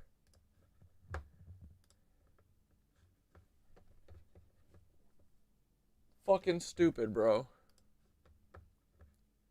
Incredible. Yeah, R.I.P. Trevor, bro. We lost a real one. Smelling a very mysterious... The Zapruder films. Oh, brother. Odor, tasting this odor. Oh, I'm sure the cats were fed super well for their work. There's no way that Trevor Moore didn't feed those cats very, very handsomely. And nobody's saying anything. In southeast Wisconsin, you may have already smelled our next story. Pleasant Prairie says they've been getting 911. Yeah, Trevor, if you tell people the truth, make them laugh. Otherwise, they'll kill you. Oscar Wilde, that was Trevor to a T. Exactly. Calls because of oh shit, Pleasant Prairie. Is this is this a fucking Wisconsin shit? Dude, this is right where this is where I'm from. Foul, chemical-like smell in the air. They say it is brother, there we are, boys. Kenosha's right here. Spread. Reports of it coming in from across southeast Wisconsin. Even people in Chicago and central Illinois. Bro, report massive farts. They're saying there's fart smells. I gotta ask my mom if she smelled the fart smells. Smelling this smell. Some reports coming in from Indiana. Mike Biermeister talked with people like Tom and Angela about the odor and has the latest on what might be causing it. I don't smell anything out of the ordinary where I'm standing in downtown Kenosha right now, but people in several counties, even states, are reporting a strong chemical-like odor that's moving in waves throughout our viewing area and beyond. This as officials work to track down the source. It's not something you can see, only smell. It was a faint, plasticky smell, like if I were to open up like a package of cellophane that was containing parts for plastic pieces. Angela Peterson noticed it leaving her Pleasant Prairie home this morning. That's sort of kind of the smell that was inside the plastic coming at you. She knows a thing or two about smells, working in janitorial and commercial cleaning, and she's not alone. Pleasant Prairie Fire and Rescue received enough 911 calls to issue an advisory. Were you surprised how many people have already reached out? I was surprised to see that there was a lot of information on there already, that there was a lot of people calling in, and then it was down into Illinois as well. The assistant fire chief says the smell is widespread from the south, affecting 3 states. Viewers reported it in in Racine, Kenosha, even southern Milwaukee County, describing it as strong odor of bleach or chlorine, metallic, burning plastic or rubber. First responders in Illinois and Wisconsin are investigating. The good news, the assistant fire chief says no illnesses or injuries have been reported, but they'll keep monitoring. In Kenosha County, Mike Biermeister, TMJ4 News. Look at that So these were the same chemtrail. exact smells people were smelling in these states that had elevated PM levels that news was not warning people about outside of these very obscure news agencies. So I went to the EPA Air Now website to look at the PM levels in these states, and it's not just Chicago, Indiana, or Wisconsin, but pretty much all of the East Coast. The air quality is in the 50 to 100 moderate range when it comes to PM levels, with most of them in the higher end of the moderate levels. People are being poisoned. And also, when it came to that whole mysterious fog situation, people also said that they smelled and tasted chemicals. There is an intentional lack of news when it comes to the air quality because people are purposely being poisoned. But moving on and seeing what other people are talking about, this next video from Kate Bills 2 is very interesting because what did they do with all that information they stored from us as children? So I think I just discovered a brand new conspiracy theory, and it's sort of in relation to the school photos conspiracy theory. If you don't know what that is, I suggest going down the rabbit hole, or I can make a part 2. But that one in particular kind of had me thinking, and it jogged a memory of these identification cards that we had done in elementary school. Please tell me you know what I'm talking about, because my husband, who lived in a completely different state than me, had them done, and I know that my brother and I had them done. We were definitely in elementary school, and they collected our hair follicle, our fingerprint, and a photo, and like pretty much laminated it into a little card. And they said it was in case we ever went missing. But if you have even one brain cell, you know that things are not always as they seem. So I did some digging. I'm going to go back to that original picture in a minute, which was a Reddit post, a guy basically asking what they were used for. But for now, I want to talk about the Smile Safe Life Touch program, which is what they currently use, like for today's kids. I guess this is still something that they're doing. And the Smile Safe Life Touch is the current company that is used in public schools today. So in my research, I found that Life Touch was purchased by Shutterfly in 2018. And Shutterfly is acquired by Apollo Global Management. And just like the school photos conspiracy theory, look at who they're owned by. These are the biggest investors of our children's DNA and fingerprints. So now they not only have a yearly progression of school photos, literally from 5 years old until 18 years old, high definition photos every single year of their growth. They also have their DNA and fingerprints. So that is what's happening with today's children. And by the way, let me just randomly add in here that all of this is alleged, but do your own research and I think you'll come to the same conclusions. Now back to IdentiKid. This is what we had when we were kids, if you're an oldie like me. And IdentiKid is owned by Centegix, which I don't know if I'm saying that correctly. And to be honest, after a deep dive on their website, I have no idea what they do. Everything is so vague. Their whole website says locate visitors on your campus, and it's just like this weird tech stuff. Granted, I am not a tech girly, so like maybe this makes sense to a wide plethora of people, but it just didn't make sense to me. And like here is their mission in like the main about section on their website. I just don't understand the concept of the company. Now, Centegix is owned by Gage Capital and Charles Bank. This one is not so surface level, it goes a little bit deeper, but Gage Capital is owned by Ridge Lake Partners. Ridge Lake is owned by Apogem Capital. Apogem Capital is owned by New York Life Insurance. And you guessed it, here we are, that one corporation manages all of their portfolio and investments. Now, as far as I'm aware, this practice of taking the hair and the fingerprints has been going on since at least the 80s. So this corporation, theoretically and allegedly, has the data, meaning the fingerprints, the hair follicles, and the yearly photos of every single child since the 1980s in America that goes to public school. Again, this is just a theory that I made up just now. I suggest that you do your own digging and let me know your thoughts. Everything we know right now about them farming data, collecting data, building a profile on us, it's very eerie to know that if I thought for a second they were reporting rotten egg smells, and I would have called the FBI and said it was my dad.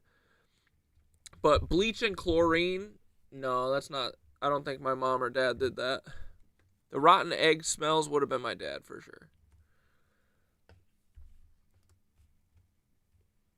a lot of this started even back when we were children, but a lot of this could be too to give it to the biggest buyer who wanted a certain child and to target that certain child and to take them away. Walk you through the events. So the last video was her pleading the fifth.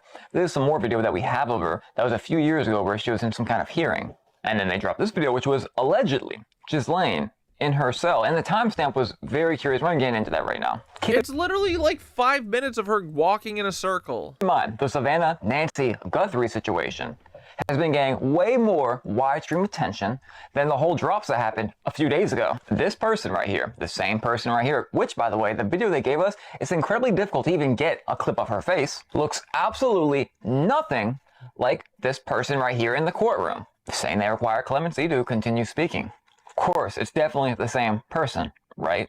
Finally, absolutely 1000% unrelated, not relevant whatsoever. I found this little chat with expert Grok talking to someone, and they're supposed to be describing both the pictures, you know, their face structures. Grok said, there is no way at all. These are the same people. Don't y'all like get tired of this at a certain point. Imagine buying this in 2026. That video came from Moon Henry, and does anybody honestly believe she's in prison? She's probably on some island somewhere.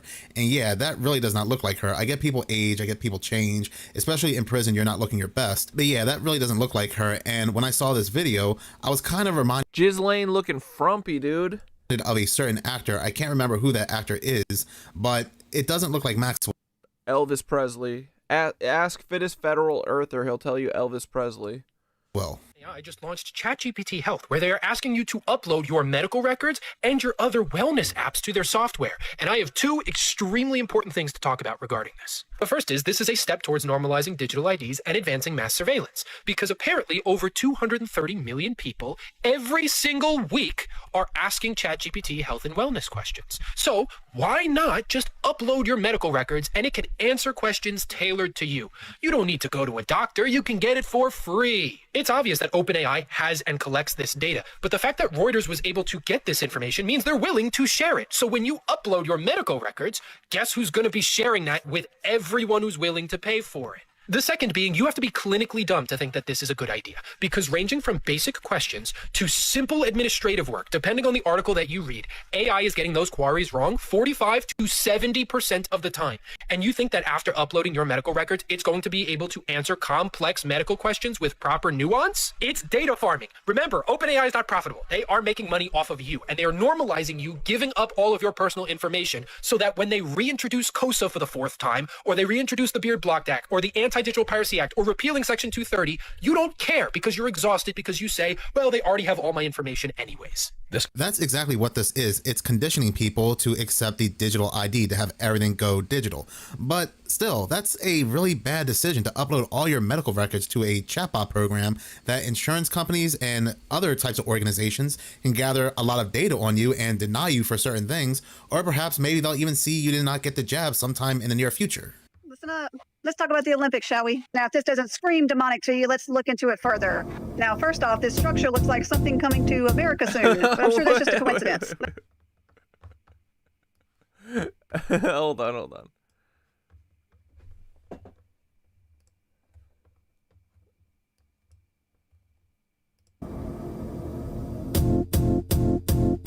It might seem crazy what I'm about to say.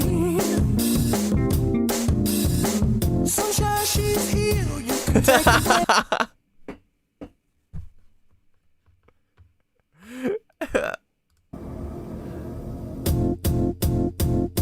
It might seem crazy what I'm about to say. Sunshine, she's here. You can take a breath. One more time. This is so fucking funny, bro.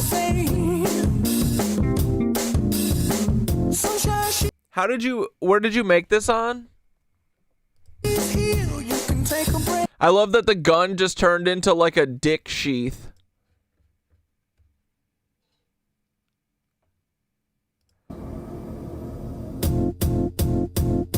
It might seem crazy what I'm about to say.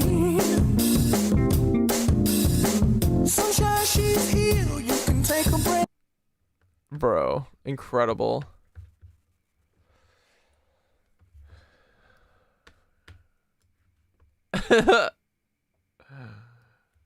He's like, because I'm happy, clap along if you feel that happiness is because your mom Nancy's in a basement. Because let's focus on what's in the middle of it. Clap along if you just got 6 billion Bitcoin. Because Savannah Guthrie's happy, clap along if you know that your mother's in a sewer. Cause I'm happy I don't ever gotta pick her up any freaking more. She's always like, hey, can you come pick me up and take me to church? Oh, if you don't pick me up, I'll drive my car through the garage.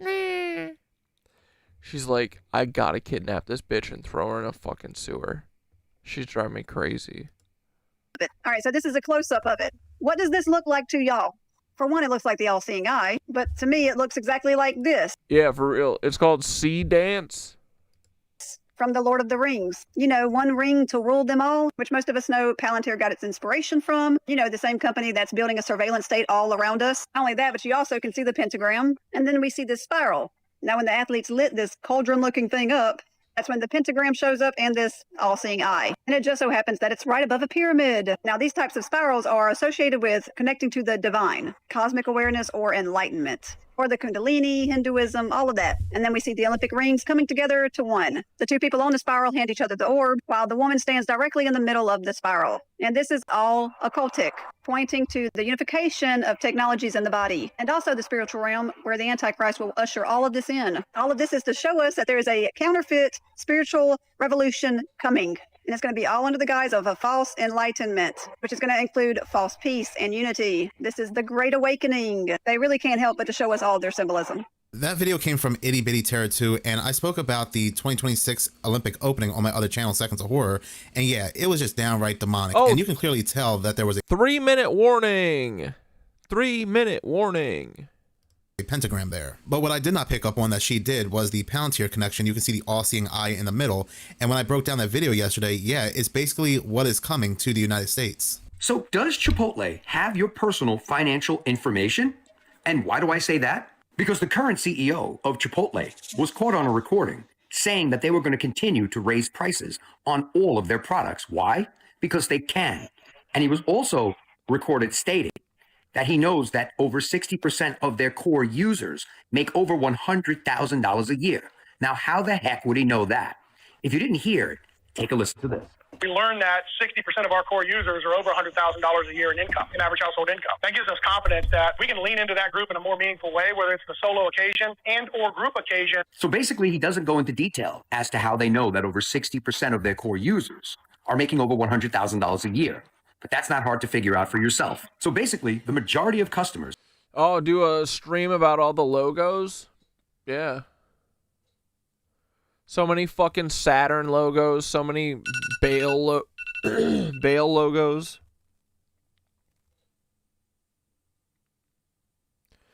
Because I'm happy, clap along if you feel that Paul is just a cuck. Because I'm happy. Are using the Chipotle app. And the Chipotle app has an AI engine in it, which can easily tap into other apps on your phone, such as your banking information, your social security, anything you have. Wait, H, did I make my stir fry on Monday night? Bro, that shit slapped. That's going to be a new staple. It was good as fuck, dude.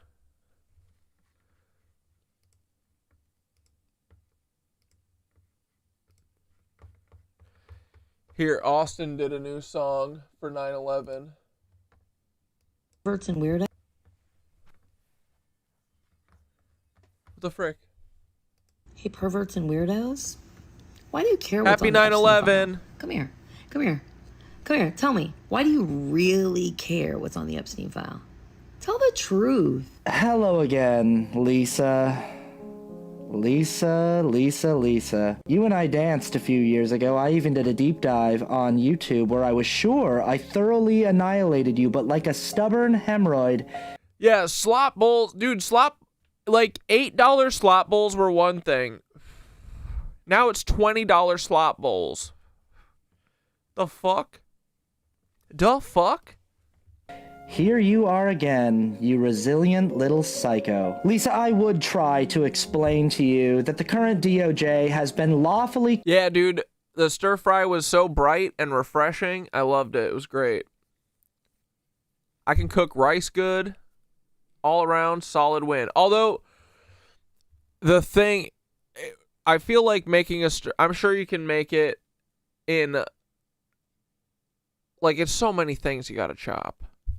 I'd be chopping everything. It took me fucking 30 minutes to chop. No, not really. I'm a pretty fast chopper, but... You know, it's a million fucking ingredients. But it does slap, and it is worth it at the end. But yeah, I was fucking... My wok was going crazy, bro.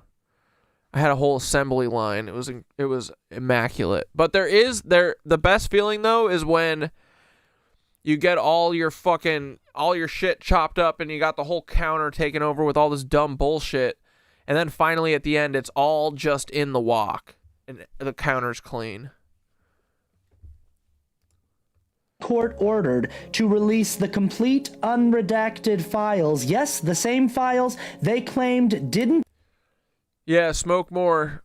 exist Happy 9/11. just a short while The ago. song's And coming I would up. try to explain to you that we would like to see those files specifically because we understand just how evil the crimes in those files are. Just play the song. We earned every raw syllable of this. Lisa is a pervert pedophile. Lisa is a pervert pedophile. Lisa doesn't care what's in those dirty files, cause Lisa is a dirty pedophile. MAGA is a cult of pedophiles. A bunch of fucking Nazi pedophiles. Prove to me you're not a pedophile. Stop supporting Nazi pedophiles. Billionaires and sociopaths. Narcissistic maniacs, angry loser freaks and demons. I'll try to list them all, but this could take a while. State-sanctioned murder's not a deal breaker. Sending innocent civilians off to meet their maker. Raping little kids is not a deal breaker. What's the sound of freedom sound like, you fucking faker? Do you know how insane you are? Does it ever cross your mind just how insanely far you've strayed from your humanity, erased the bar? Now you're line of single file for the MAGA train clown car. So that joke's got a few concepts. The first concept is the MAGA train. You've heard this before, MAGA train coming. The second concept is that the MAGA cult is a cult of clowns, and clowns famously drive around in very cramped cars, but trains also have cars. So you've got to imagine the entire MAGA cult dressed up like clowns, filing... Oh yeah, brother. I know. I'm not that white. I know to rinse my fucking rice. Thanks for looking out, though. Single file into a train car on the MAGA train that's taking them all to a It always freaks me out how dirty the rice always is, you know? You're like, I've rinsed this 10 times. It's still weird.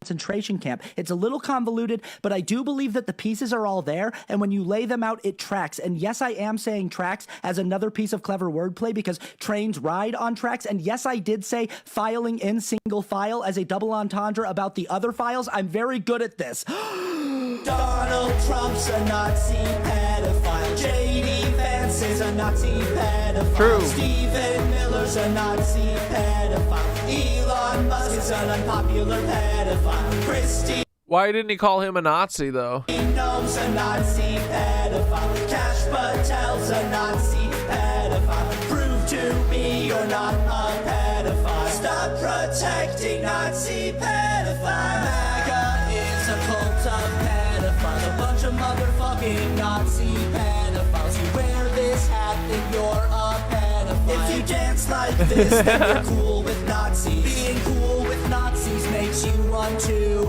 I really shouldn't have to say that part. Prove to me you're not a pedophile. Stop worshiping Nazi pedophiles. It's really not that hard. What even happened to you people? Every accusation is a confession. Every accusation is a confession. Every accusation is a confession. Every accusation is a confession. True. Every accusation is a confession. True. Every accusation is a confession.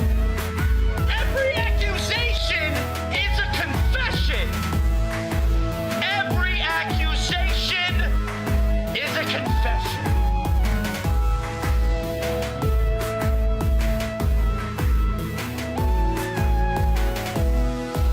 Oh, yeah. I'll take dirty rice and dirt over... I'm a dirt mud person over nanobots anytime. Yeah, for sure. Same.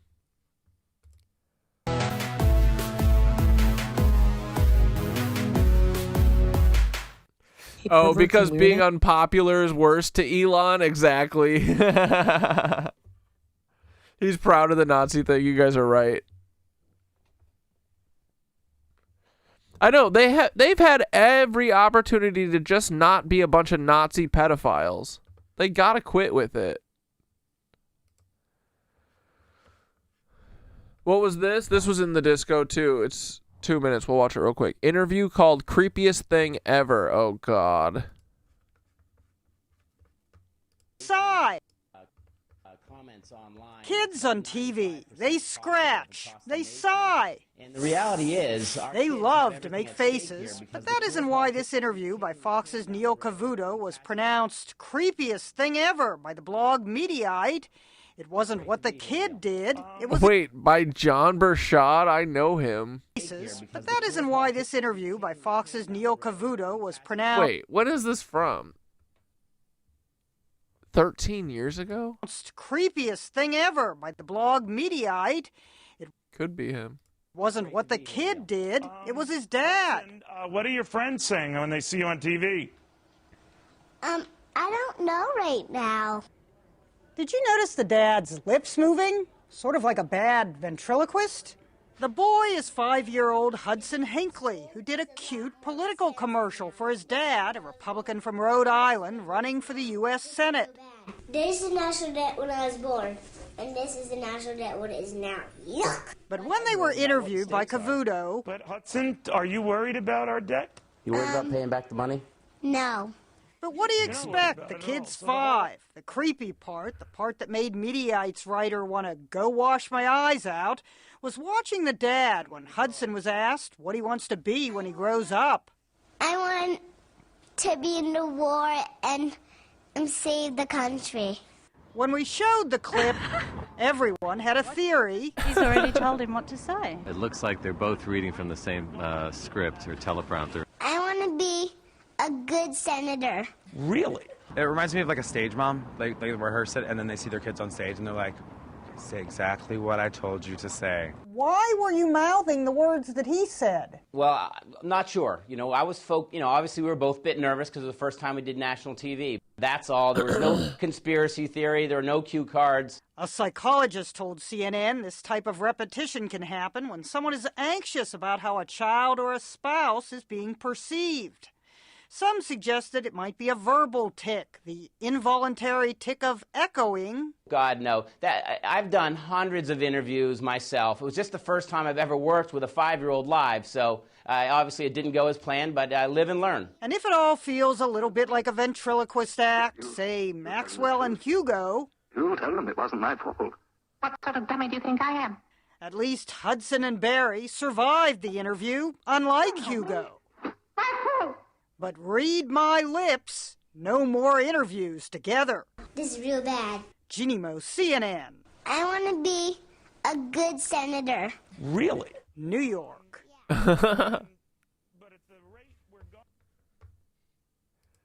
Hell yeah, brother. All right, back to our slop bowl. Your phone. And it also can figure out where you're purchasing, how much you're purchasing, and if you get direct deposit into your bank. It knows the amount of money you're making per week or bi-weekly. Now, once again, the video is for entertainment purposes only because they have not come out and disclosed exactly how. They know that 60% of their core users are making $100,000 a year. But it's pretty scary to know now that AI and apps are controlling how much you pay for food across the board. I personally enjoy Chipotle. I was there recently, got a double chicken bowl. Right? No drink, just chips and a side. And it was $21, but it was really good. I don't mind paying for good food, but I also do mind being ripped off because you know how much I make for a living. Let me know your thoughts on this in the comments. And as always, I'd love to hear from you. So that video came from the Jody69, and I can't remember the last time I had Chipotle. I remember having it 10 years ago, and it was really good. They gave you a lot of food, and the prices weren't bad. But a few years ago, the prices just skyrocketed, and they gave you like a real small portion, and I've never been back. Well, I guess now it makes a lot of sense when they know how much people can afford for the amount of food they give. Yeah, dude, and a $6.50 slop bowl, you can't beat that, really. $7.50 slop-a-roni, just a few short years before COVID-19. Is doing that. Best believe a lot of these other places are doing the same exact thing. Bro, these aren't even right. That's like 22 prices. Sam Altman for your biometric. All them shits is over $10. Information, I thought you should know that. As a recap, this orb is Sam Altman's solution to verify that you're human, when AI is indistinguishable. But what the hell is a device that takes photographs of your eyes doing in a store that sells jeans? According to this plaque, it's harmless. They were both San Francisco-based companies just showing each other some love. When reporter Sidney Hayes asked in person, this is the response you got. I think you're asking too many questions. You're getting into the gap of it all. Oh, those are very legitimate questions given the individuals in this picture. We have the president and CEO of Gap Inc., the president and CEO of Gap Brand, And you probably know this guy is Zach Posen, who's the chief creative officer. Wait, when my sister got asked what she wanted to be when she was 5 or 6, she said, "I want to be a telephone so I can talk all day." So even though don't worry, girl, you can anyway. It's only in one store in San Francisco, that is not the goal. And World will tell you that back in September, they launched this partner program. Their goal is to have an extensive retail presence because they want every single human being to have their photograph taken of their eyes so they can verify that they're human. It lists 3 benefits, but the reality is the second one, it's all money. They're getting paid for every single human being who verifies themselves with the orb in their stores.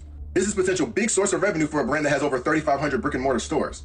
I don't see any disclosure that they're being paid. Isn't that an FTC violation? Even if there were a disclosure, we still need clear rules on where you can put these things. So in addition to their flagship stores, which is fine, you can find them at partners like Razer, or for any random person who purchases them and puts them in a place of business. And that's the reason you may find a biometric device in a Brazilian restaurant in Orlando. It is still wild to me that as of 2025, almost 18 million people, and probably more as about now, have scanned their eyeballs and sent all their data and... Oh, here's some insider information from my mom. Our boots on the ground, okay? No, but I was in the house all day till like 5 p.m. when I took Pookie for a walk. That's her dog. When I walked her at 5, I didn't smell anything. Okay, so no chlorine smell. If it was rotten eggs, she would have smelled it first. She would have been at ground zero, but it wasn't, so she didn't smell it. Then she said, here we go.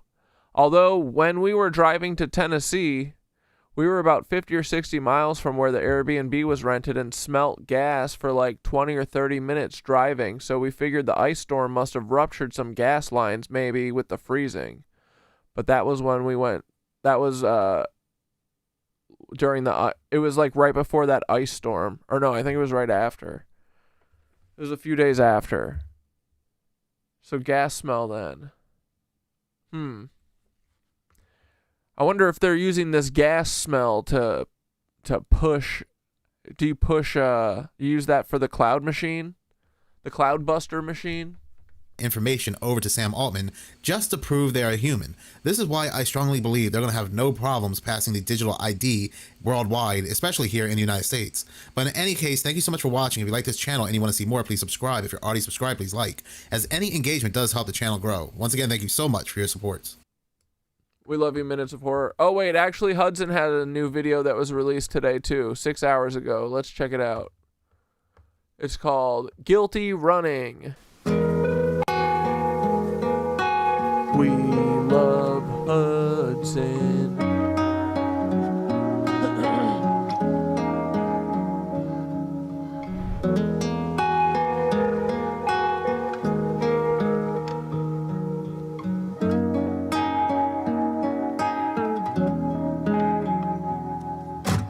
Oh, yeah, we watched that a couple days ago of that guy getting banned for using his internet on Antarctica.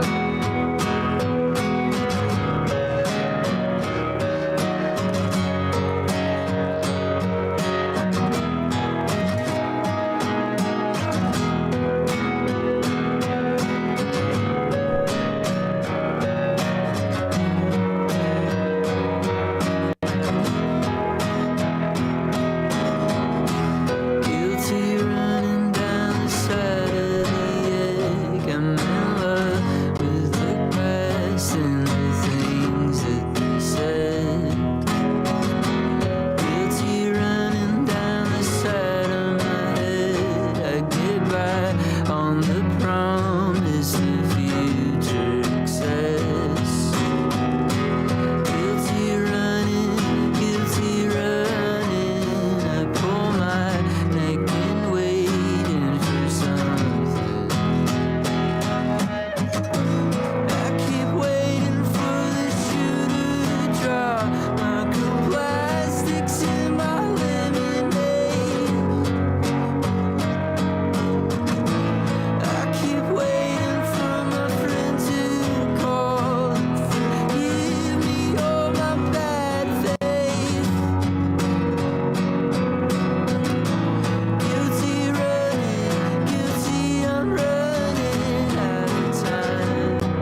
Sick, bro.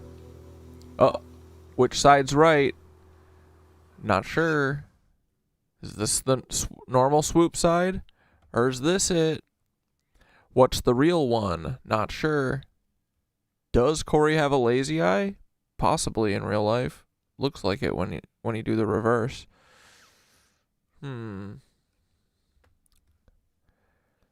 Anyway, thanks for the tunes, Hudson.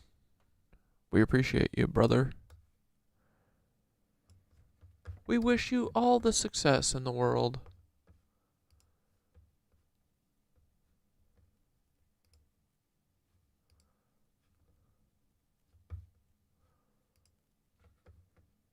All right, let's watch some Mind Unveiled, baby. For the past 2 weeks, there have been some major updates to the files.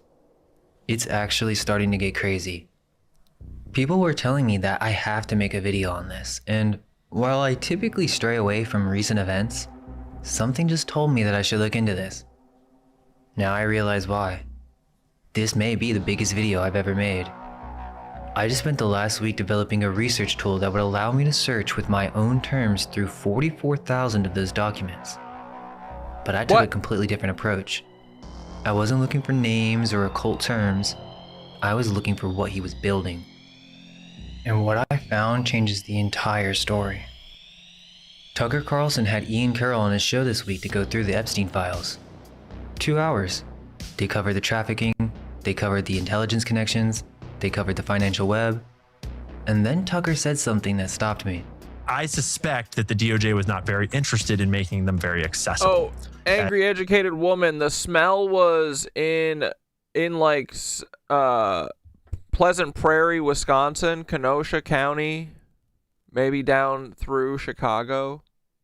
Yeah, I live in the Chicagoland area, and it's been all over the news for days, this weird smell. Yeah, that's what they were talking about. As noted by them not giving us zip downloads to even download them with this time. So trying to make them more accessible for myself. Can I suggest a thread, for a younger, more energetic man to follow up on? Absolutely. And that's Epstein's fixation on genetics and biotechnology. Ooh, yeah. And it's very clear to me, well, much is not clear to me at all, and I don't understand this category very well. I'm not a scientist or genetic. Jeffrey Epstein ate nothing but jerky for years, apparently. Really? Ian is AI generated. I wish, dude. But Stinky Kenosha, yeah, after Kyle Rottenhouse ruined it, he made it real stinky. I have noticed, not just with Epstein, but with a bunch of people in Epstein's orbit, there is a fixation on genetics and changing genetics and improving people and cloning and on really eugenics. Kind of tampering with the material of life in a way that someone who believed he was God would, or someone who's involved in the supernatural would. I mean, there's really heavy stuff here, and that really, really matters. And I have not seen anybody go into that in a methodical way. Fucker Carlson is a lizard. He's right. Nobody has. Until now. Here's the story everyone has. Epstein told scientists he wanted to seed the human race with his DNA. He had a ranch in New Mexico where the plan was to impregnate 20 women at a time. My bad. George Church, Harvard's top CRISPR gene editing pioneer, had regular documented meetings with him. A victim wrote in her own words, quote, "I'm not your personal incubator." In 30 23andMe DNA kits were shipped to Dubai for a Middle Eastern royal. And that's where every outlet stopped.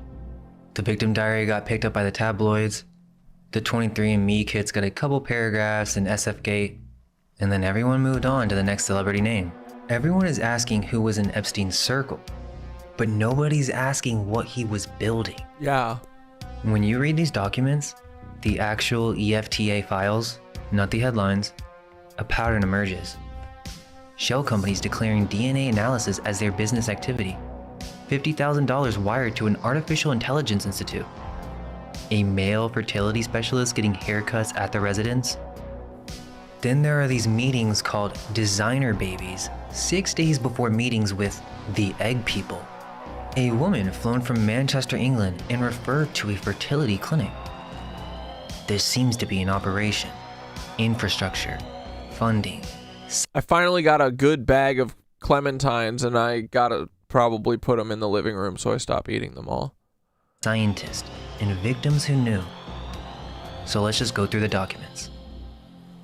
This is a Deutsche Bank Know Your Customer form for a company called Southern Trust Company Incorporated, registered in the U.S. Virgin Islands, sole owner and president, Jeffrey E. Epstein.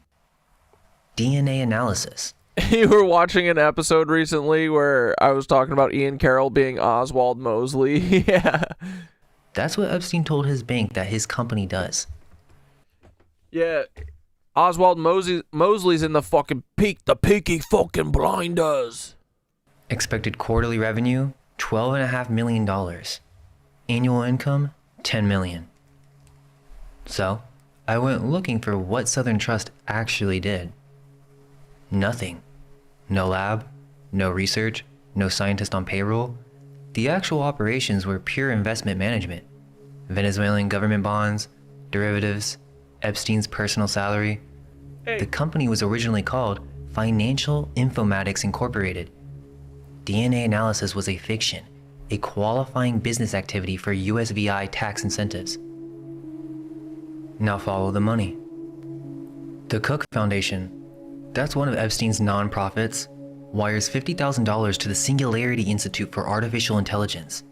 That's now called MIRI, the organization dedicated to building artificial general intelligence. EFTA 01500847. Nobody has ever reported this wire. $20,000 to the Worldwide Transhumanist Association. $100,000 to Ben Goertzel, one of the leading AGI researchers on the planet. A $200,000 invoice for Joseph Thackeray, a researcher George Church introduced to Epstein who was editing his own stem cells with CRISPR. $6.5 million to Harvard's program for evolutionary dynamics.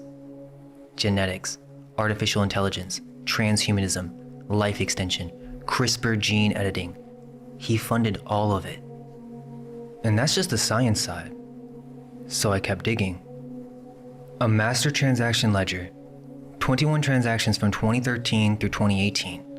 Leon Black, the head of Apollo Management, one of the largest private equity funds on Earth, sends over $120 million through Epstein's Southern Trust Company. That money routes to Edmund de Rothschild Bank in Geneva.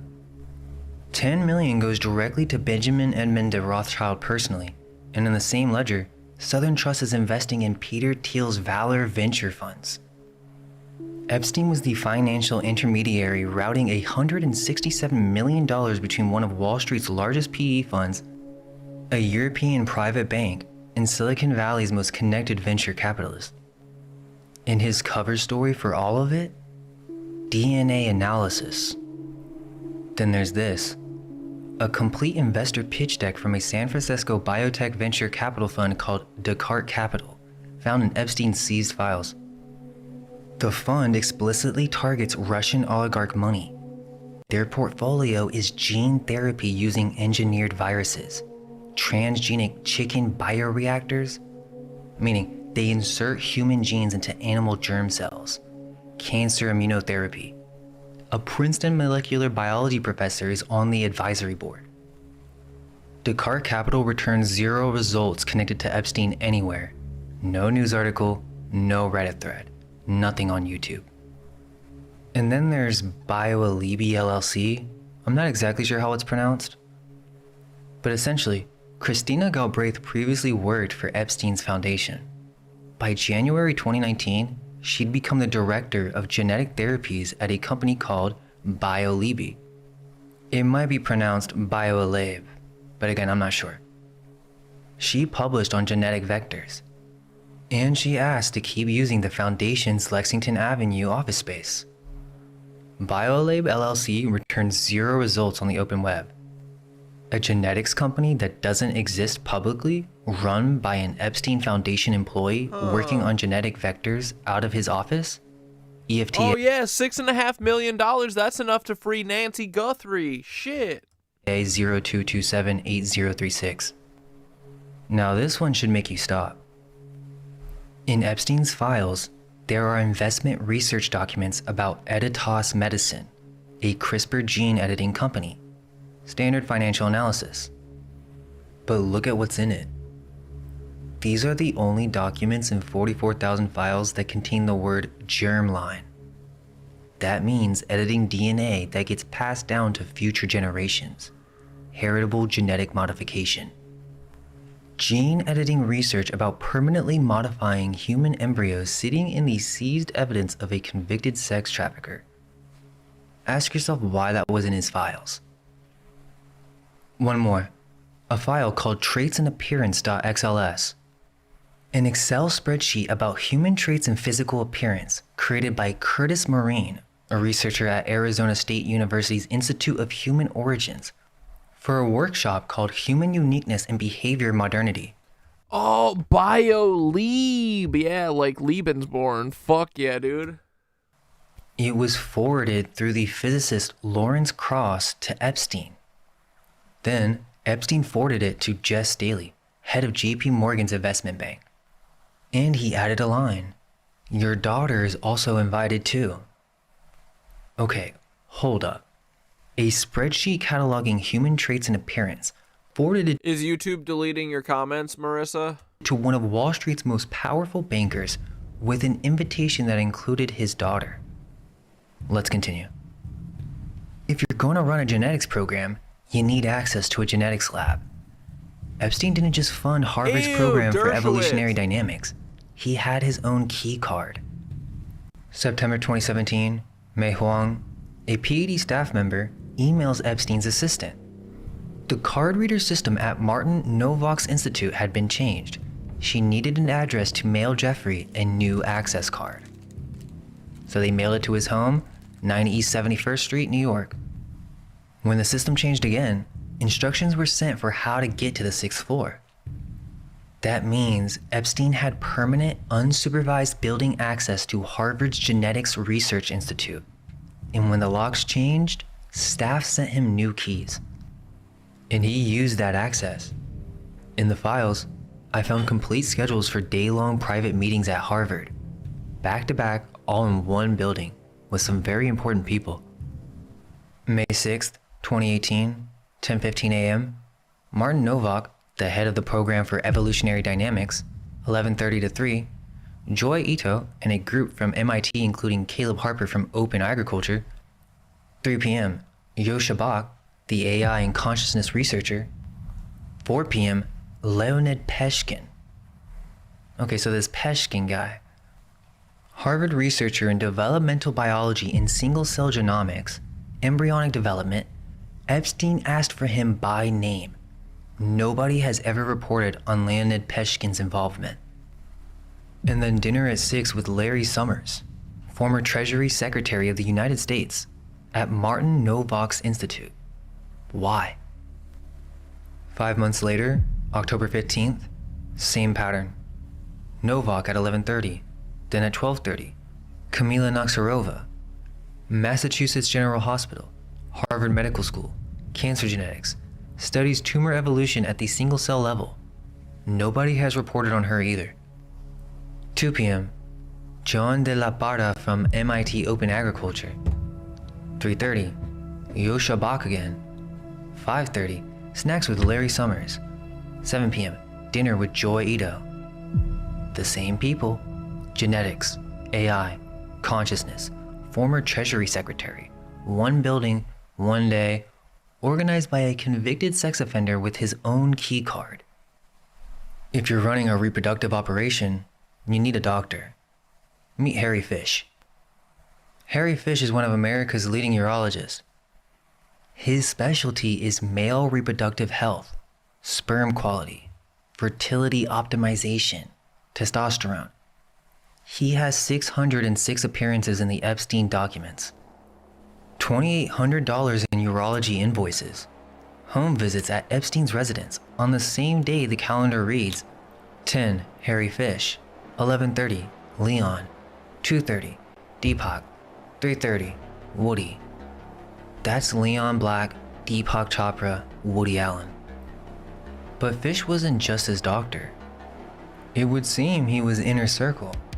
They had lunch at the 2nd Avenue Deli where Fish sent him a Wall Street Journal article about female Viagra. Fish got haircuts from Epstein's personal barber at the residence. He attended a Woody Allen movie screening alongside Karina Shiliak. And for Christmas, Epstein sent him an Apple Watch. And then a reminder call in May 2019, 6 weeks before Epstein's arrest. So it would seem he was inner circle, and Fish, his specialty, is the exact thing you would need for a reproductive operation. And Fish wasn't the only one. Dude, Epstein was overseeing the Lebensborn shit. So, making it happen, some of it. September 2018, clonery might be afoot. Epstein saw a second urologist, Darius Paduch, Cornell Medical. And Monday the 24th, he sees Fish. Wednesday the 26th, he sees Paduch. Paduch's staff asked for the reason for the visit, but Epstein's office never answered. There's a note in the files that says, "Ask Dr. Fish." That's a cross-referral between the two urologists, with Epstein's office controlling the information. A few days later, Epstein's staff is frantically chasing blood test results. October 2nd through 4th, 3 days of calls trying to get results from Paduch's office. Keep in mind that Darius Paduch has since been convicted of sexually abusing his patients, including minors. Nobody has ever connected these two stories. Epstein's reproductive medicine specialist and his convicted abuser urologist seeing the same patient in the same week, cross-referring through Epstein's office. August 2018. Watch how fast this moves. August 2nd. A meeting called Designer Babies. Brian Bishop, biohacker, CRISPR advocate. The meeting uses a pre-existing video room. The URL is Tax Master Genetics. That name already existed. That means these discussions had been happening. 3 days later, August 5th, Bishop puts the pitch in writing. The subject line is Designer Babies, and his goal, in his own words, the first live birth of a human designer baby, and possibly a human clone within 5 years. The budget was $1.7 million a year for up to 5 years, plus $1 million for lab setup. The plan was transgenic mice first, then human volunteers.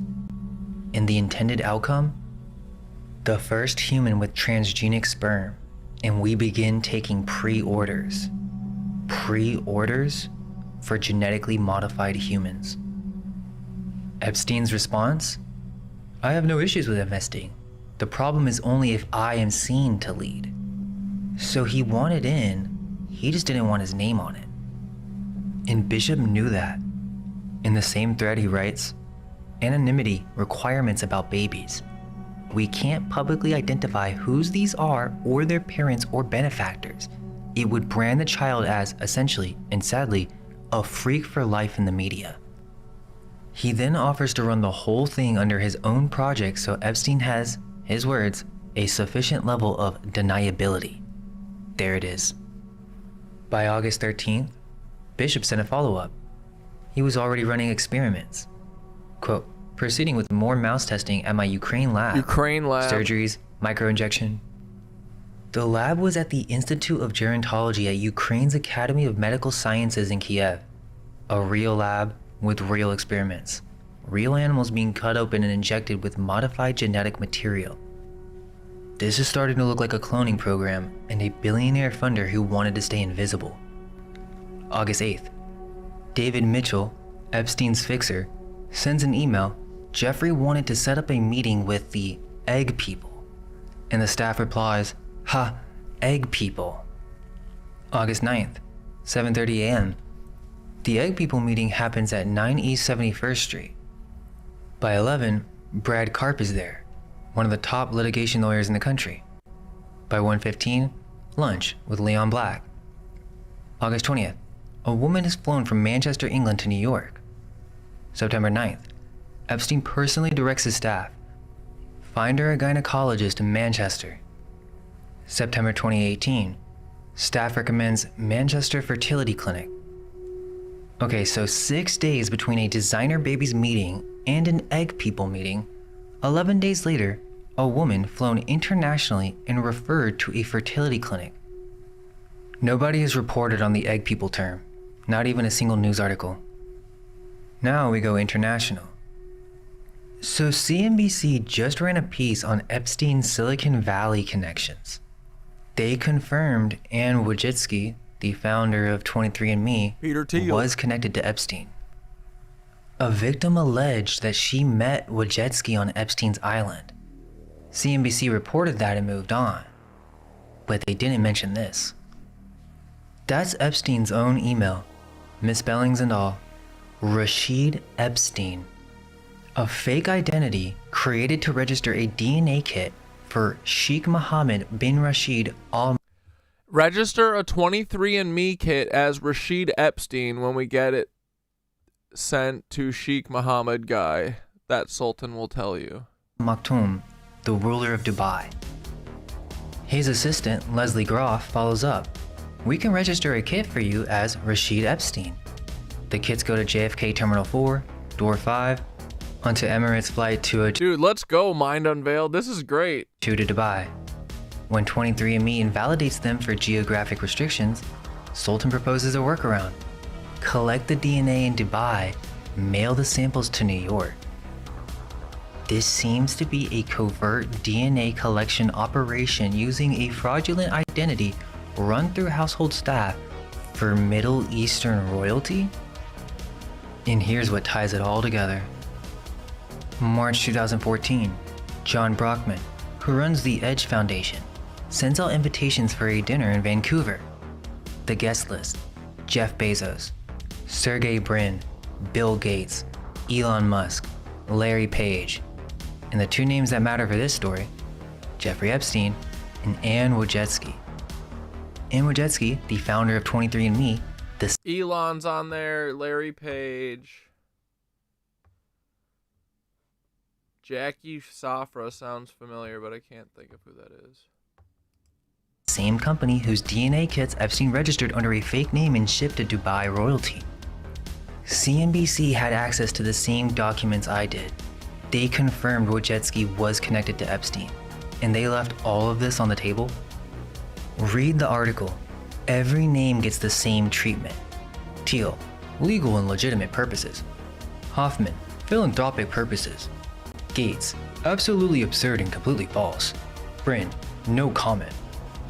The article mentions zero genetics, zero DNA, zero reproductive programs, zero CRISPR. The words baby, fertility, and gene don't appear once. Dylan Butts. That's not journalism. That's damage control for Silicon Valley. Yeah. They wrote the version of the story that protects the people in it. Yeah. Now, Bill Gates.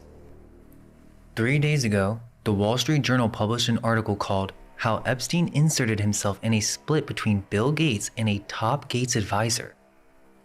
They reported that in 2013, Epstein jumped into negotiations between Gates and his science advisor, Boris Nikolic. That Epstein wrote fake resignation letters to himself as leverage, that he dangled allegations about Gates' extramarital affairs, and that Gates himself said, quote, Jeffrey was quite helpful. Without him, it would have been harder, end quote. So what is the Wall Street Journal's angle here? While sure, they are going deep by revealing this, but it seems like their angle is Epstein was a manipulator who exploited a business split. And that's true, but that's where they stopped. They never asked the obvious question. Why would a convicted sex trafficker care about a biotech fund separation? Everyone knows Gates and Epstein met, but nobody really knows why.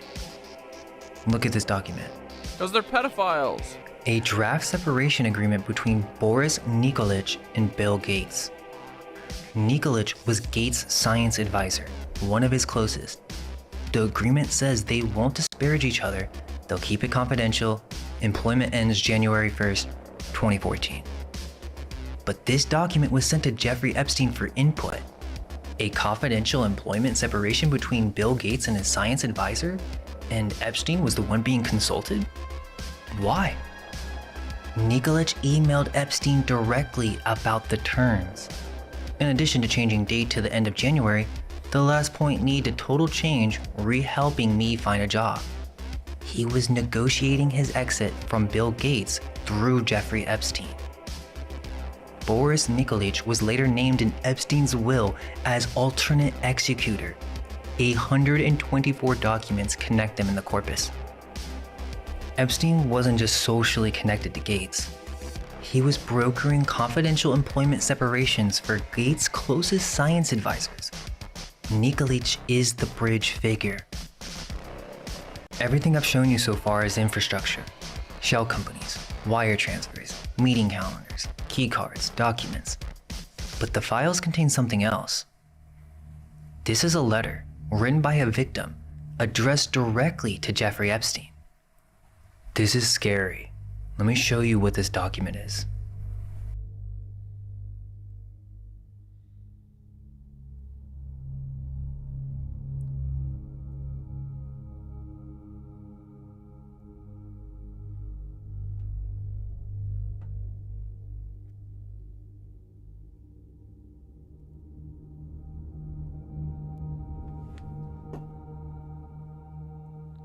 Wait, why isn't he saying anything? Your body has never been given time to properly heal. Where is my baby? Where is Jelaine? I am not your personal incubator. She knew she was being used for reproduction and she said it directly. So sorry, Jeffrey. These things happen when your body has never had given time to properly heal. So it came out in the toilet and I didn't know what to do, so I just flushed the tiny little fetus. You made me numb and I hate you for this. I hope I never have to see you again. I'm not your personal incubator. Where is the baby? Where is Ghislaine? Ghislaine. But that's actually just the surface. This is about to blow your mind. So I'm sure you've been seeing the incubator stuff in the news recently. It's been covered, but they're not really explaining it. This is what they didn't tell you. This victim didn't write that letter in English. She wrote it in rail fence cipher. A rail fence cipher is a transposition code. You split your message across 2 rows, alternating letters. Top, bottom, top, bottom. To read it, you weave the rows back together. The actual page in the EFTA is not the journal. It's rows of letters that look like occult nonsense. But what I just read you, I'm not your personal incubator, where is the baby, where is Jelaine? That's what you get once you decode it. It would seem that the DOJ apparently had cryptanalysts decode it, and then they added this plain text translation to the file. But they don't clarify at all that it was a cipher. They just published the decoded letter like she wrote it normally. And they left out that the cipher ends with death. See, you're missing the context. The real question is, why does a trafficking victim know how to write in cipher? Why would she need to? Yeah. A rail fence cipher isn't something you just pick up. Someone most likely taught her this. That's a red flag. A victim writing in code implies training and operation. This reads like ritual abuse more than anything else. All the ciphers were decoded. One of them mentions the blood from supposedly Leon Black. We've mentioned him several times. The other cipher is her guilt. She feels like a monster. She remembers the screams. But I was looking through the PDF and I found this page. It's like a bunch of stickers or cutouts, and there's one that says protect the vanishing. And this victim wrote children. The vanishing children? What is she talking about? What's crazy is there's a whole nother PDF, and that too has a bunch of ciphers. Now let me show you really quick, because I can't explain it all, but you just need to see it. I'm sure most of you remember when this all came out, but here's the thing. We had zero context. Think about what I'm telling you right now, and how this all connects. Look at these ciphers. Lebensborn. Look at her cutouts. Bro, so literally, Timothy McVeigh Jr. coming out and making a clones aren't real video is crazy. The timing of it is literally insane. This is no normal victim. She describes a forced medical procedure. Quote, close your eyes. I know, it's the funniest thing that all of the files exposing the PDF files are PDFs. Isn't that hilarious? Close your eyes, close your eyes. Don't speak. She doesn't talk. A shot in rod-like instrument. Close your eye. Wait. Close your eyes, close your eyes, close your eyes. Don't speak. She doesn't talk. I can't stop shaking, and it's been a week. A decision was made, but I can't tell Jeffrey. These things happen. Why didn't I close my eyes fast enough? The doctor was different again. I think from Israel. He had kind eyes, but didn't speak directly to me. This was different. A shot and those rod-like things had a hook and so much pain. Ghislaine said to push all the pain away. I don't understand. Blood and water all over the bed, and she was right. Like a feeling when your tummy hurts and you have to push. She said to close my eyes and put her hands over my eyes, but I didn't close them because of these tiny cries. I'm so lost. I saw between her fingers this tiny head and body in the doctor's hand. It reached its tiny arm and it had a tiny foot. I closed my eyes no more. What the fuck is going on? It's with the hook. Consistent with a D and C. Oh yeah, I heard that the fucking DOJ literally posted unredacted child pornography. That's insane. Procedure. Apparently the doctor was from Israel. Ghislaine Maxwell was present and directing. A decision Oh, Marissa, we know Jeff's not dead. Was made, but I can't tell. That boy in Israel. Jeffrey. Maxwell was making reproductive decisions Epstein didn't even know about.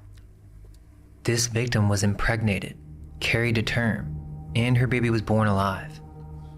She even names Jean-Luc Brunel directly.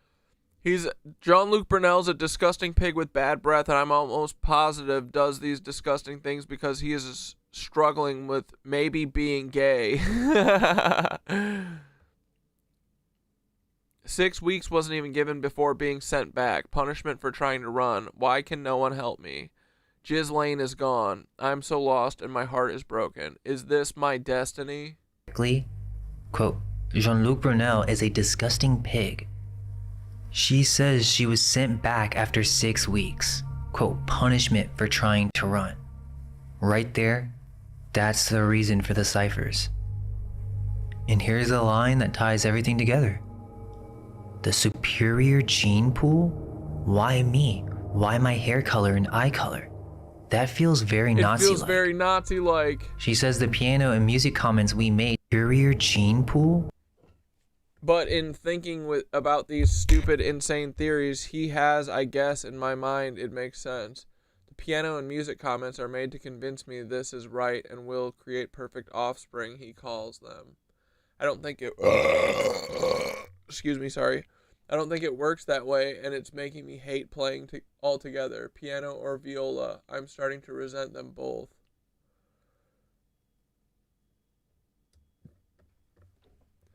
Controlled all by Jeffrey all the time. Get away from it all and go to New Mexico. What in the hell? This makes no sense. What about school? Behind the scenes. He is now controlling everything when it used to be Ghislaine, who some days acts like she hates me. Secrets of all of them. I am tired of keeping this secret. I know people are wondering, but I can't tell. I am exhausted. Broken promises. I don't understand why she is treating me on some days like I'm the enemy, but then we lay in bed together and she is how she used to be, warm. It makes me feel my tummy. He makes her feel my tummy, and it's so sad and confusing. Why me? Dude, this is all so fucking weird. What are these weird freak people doing? Why my hair color and eye color? That feels very Nazi-like. She says the piano and music comments we made to convince her this is right and will create perfect... Bro, of course he's playing Fortnite. What else do you think these billionaires are doing all day? Ghislaine Maxwell was just hanging out on Reddit all day. Offspring. At first I thought that sounded like hypnotism, but it seems like they were trying to teach her to play the instrument. Quote, I miss the person I was before I was made into what feels as a human incubator. Okay, so this is a metaphor. She seems to be describing a eugenics program, and we've been tracing this through the documents. George Church, Egg People, CRISPR, designer babies. And here's a girl saying they selected her for her hair color and eye color to create perfect offspring. She called it Nazi-like. And like I said, look at these stickers or cutouts and how the ciphers are under them. She's spelling it out for you. And look at this. Help me, please. Can't anyone find me? That's what the documents show. But let me tell you what I think it means. I saved this one for last because it connects everything. December 2nd, 2018. A Harvard lunch at Martin Novak's Institute. The guest, George Church, Harvard's top CRISPR pioneer. Seth Lloyd, MIT quantum computing, Martin Novak, and a woman. She had just flown in from Paris. She needed a US cell phone, and she was an American. Now look at this email. Epstein directing his staff on travel routes. Same as last time. Kyiv to Paris, Moscow to Paris, St. Petersburg to Paris, Odessa to Paris, all converging on his apartment at 22 Avenue, Foch in Paris. It would seem that apartment was the hub for the Eastern European trafficking pipeline. Women from Ukraine, Russia, Belarus, routed through Paris. Same as last time means this was a reoccurring operation with established routes. So why was a woman from that pipeline at a Harvard genetics lunch with the world's leading CRISPR researcher? Everything that I've shown you so far has been the documents. I haven't made a single claim. I haven't accused anyone of anything. What follows is what I think this means. You can disagree, you can turn off the video, but if you made it this far, I think you need to hear this. I probably won't. When you lay out all these documents, 3 layers emerge. Layer 1, the personal predation. This is the story everyone already knows. The massages, the girls, the island. Epstein was a predator. That's the version that went to trial, and that's where most people stopped. Layer 2, blackmail. Cameras in every room, every bedroom, every bathroom, every property. When you have the most powerful people on earth walking through your doors, and you have footage of what they do behind the closed ones, you don't need money. You have leverage. That's the intelligence operation. Layer 3, the genetics pipeline. And this is what no one is talking about. It would seem that the trafficking wasn't just predation, it was a supply chain. The victims weren't just being exploited, they're being harvested. Eggs extracted, menstrual cycles tracked, fertility clinics arranged, babies taken. And a victim literally... They are cloner donors. They're clonery. They're doing so much clonery. It's crazy. Literally wrote, "I'm not your personal incubator." And she was like, why do I have to go to New Mexico? So they are doing this shit out of Zorro Ranch. She's describing her function in the operation. But there's one thing that everyone is missing. Why Silicon Valley? Everyone keeps asking why Epstein was connected to tech billionaires. Because him and fucking Peter Thiel, bro, they suck each other. The answer isn't that they were donors. But what if their companies are the Wait, who admitted that? Who was like, Jeffrey, I wish we could go back to just dating casually or something. Who was that? It was a guy. Structure. 23andMe, genetic profiles on millions of people. That's the training data. Palantir, pattern recognition across... Yeah, doing what with the babies? Where are these babies? What are they doing? Across massive data sets. That's the trait selection engine. Microsoft, cloud computing and AI processing power. That's the computational backbone for processing genomic data. George Church in CRISPR. That's the editing tool. Once the AI identifies what to change, Church's lab can change it. Oil money can write checks.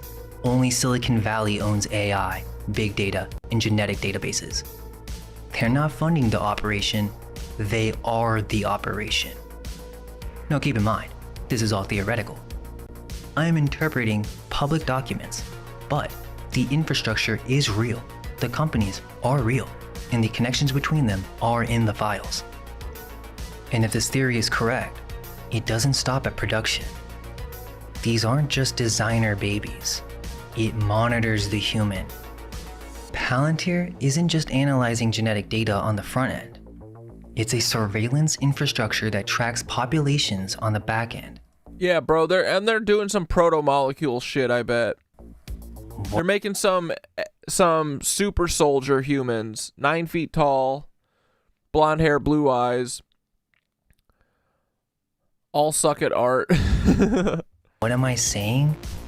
It would seem that these sickos are trying to design an engineered human race that's powered and monitored by AI.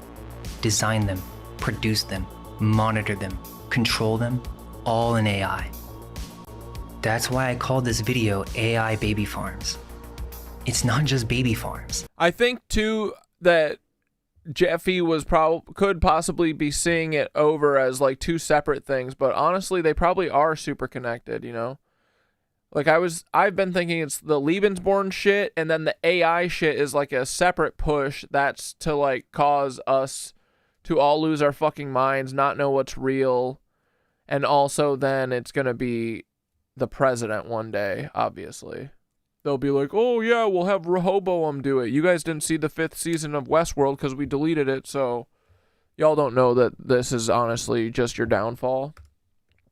If you follow the documents to their logical conclusion, what you're looking at isn't just a trafficking operation. It's the blueprint for an AI-monitored, engineered population. Allegedly. And remember what I told you at the beginning of the video. Epstein told scientists he wanted to see the human race with his DNA. Yeah. He wanted to impregnate 20 women at a time at his ranch in New Mexico. Everyone reported that like it was just fantasy. Like it was some delusion of a narcissist. But yeah, look at what— this bitch is paying millions of dollars to make this happen. What I just showed you. The shell companies, the fertility doctors, the egg harvesting, the CRISPR research, the AI funding. It seems like he was describing this operation. That is the full picture as I understand it, but that's just from 44,000 documents.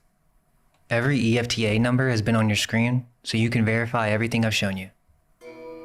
Now, the story doesn't end here. The documents speak for themselves, but if you want to understand why I called this video what I called it, stay here for 5 more minutes, because none of this is new. This has been happening for almost 300 years. In 1739, the Foundling Hospital opened in London, and it was funded by royalty, supported by aristocrats. And if you look at the coat of arms, there's the Diana of Ephesus, the multi-breasted ancient fertility goddess. But if you look closely, those aren't breasts, they're eggs. Right there on the official seal of a children's hospital. Why do you have occult symbolism on something that's supposed to be a charity? And what about in America? Well, there's a fraternal order that many have never heard of. They're called the Odd Fellows. Similar to Freemasons, but with a completely different purpose. Funded by royalty, their symbols include the all-seeing eye, the fasces, skull and bones, and they were the ones that ran the orphanages in America in the 19th century. They ran the asylums. Their founder, Thomas Wildey, was himself an orphan. Orphans grooming the next generation of orphans. And they did all of this under the name of philanthropy? Now, if you follow the channel, you already know what I'm about to show you. But for those who don't, there are thousands of postcards from the 1890s to the 1910s that nobody talks about. They show babies being grown in cabbage patches. Babies being harvested from gardens. So weird. Babies arriving on trains. Babies being pulled from water with hooks and nets. And some that literally say in French, "Nous sommes à vendre." We are for sale. These aren't art projects, these aren't cute jokes. There are thousands of these across Europe and America, and they depict a production line, a repopulation operation. The woman in the red is their handler. The men in the top hats pay for them. Familiar, right? This is the real history behind the Cabbage Patch Kids, and it's even in their lore. A story about babies being grown in a garden, delivered by a stork in uniform, while an evil witch tries to enslave them for labor. Nobody really ever questioned where that story came from. In 1881, a French doctor attached to a foundling hospital built the first baby incubator. He modeled it on a chicken hatchery. Within a decade, baby incubators filled with live premature infants were exhibited at World's Fairs across Europe and America. The medical journal that covered it wrote, quote, "It is just as essential in raising men and women as it is raising any kind of stock," end quote. And in 1896, at the same Paris World Fair that showcased those incubators, the first narrative film ever made premiered, Le Fée aux Choux, The Fairy of the Cabbages, a woman pulling babies from a cabbage patch and handing them to couples who pay a farmer. The first movie ever made was about selling babies, and it was created to promote the incubators. Then came the trains. Between 1854 and 1929, over 200,000 children were loaded onto orphan trains and shipped from East Coast cities to the Midwest and West. 72% of them had at least one living parent. They weren't orphans. Most of the Oddfellows are also Freemasons. Makes sense. They were taken. Their names were changed. Their records destroyed. Yeah, dude, this is basically Vought. These Nazis love their genetic recessive genes. Yeah, it's Vought from fucking The Boys. The biggest twist would be that Cat Dad has been AI the whole time. Dude, AI wishes they could fucking AI this shit. They were displayed at train stations and then chosen by families. And then we're just told to forget everything about where they come from. So to put that together, foundling hospitals funded by elite with fertility goddesses on their seals, a secret fraternity running the orphanages, thousands of postcards advertising babies for sale, incubators modeled on chicken hatcheries at world fairs, the first movie ever made is about producing and selling babies, and 200,000 children were shipped across the continent with their identities erased? Albert Pike was an Oddfellow and Freemason? Yeah, makes sense. Now look at what I just showed you in these documents. Shell companies declaring DNA analysis, CRISPR gene editing, fertility doctors, egg harvesting, AI processing, forced pregnancies, babies taken, women trafficked through international pipelines and brought to genetics meetings, and $167 million routed through one man's shell company to a Rothschild bank? The same banking dynasty that's been at the center of European finance since the foundling hospitals were built. The same operation, different century. The only thing that changed is the technology. Okay, so I showed you what I found, but that was just from 44,000 documents in the database that I was using. There are 3.5 million pages in the full DOJ release. What I showed you today is just what one person found in 1 week. There's so much more, and there are a lot of open threads. Nobody on YouTube has gone through the documents like this. Tucker said that nobody has gone into the genetics methodically. I just did. And this is just the surface. Part 2 goes even deeper. This whole thing is way older than Jeffrey Epstein. Let's go. Alright guys, make sure you subscribe if you want to see what I find next. And if you find a document that I should look at, make sure you drop the EFTA number in the comments. This is an ongoing investigation, and we're just getting started. Thanks for watching, and all we can hope is that our minds may be unveiled.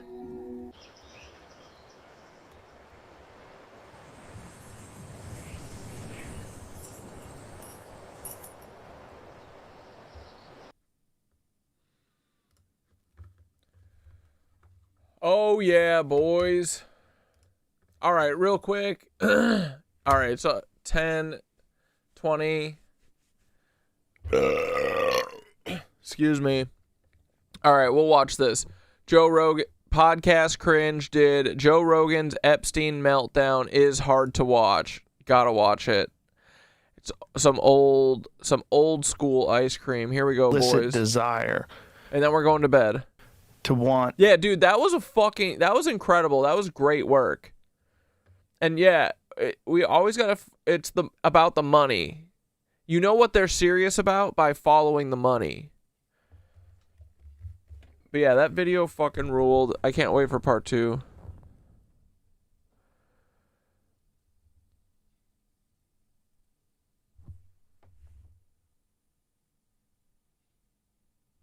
forced breeder programs from the Atlantean cataclysm, like I've been saying, dude. Oh, you think all these people are like specifically from, they have like Atlantean bloodlines? That would make sense, dude. They're really obsessed with the DNA and the genetics, finding these people, right? She goes, why are you so interested in my genetics? Atlantean breeder program. I like that. Yeah.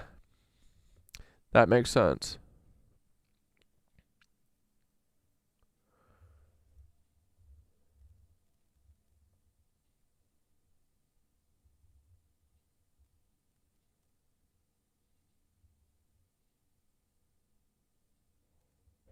Yeah, part 2 is going to be dope.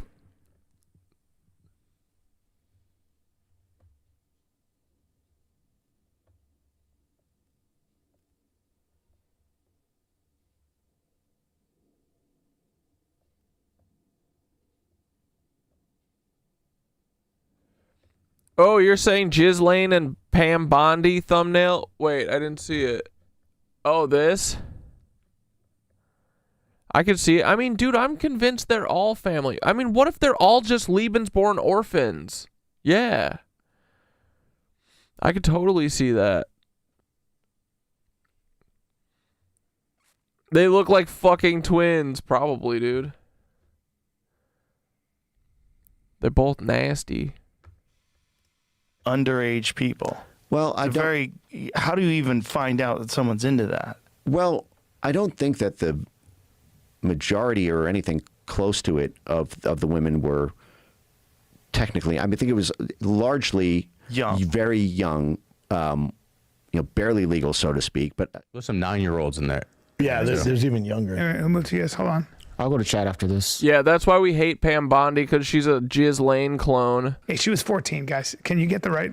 Dude, I'm serious. What if, like, the Island Boys? What if the Island Boys are actually Jeffrey Epstein's cloned sons?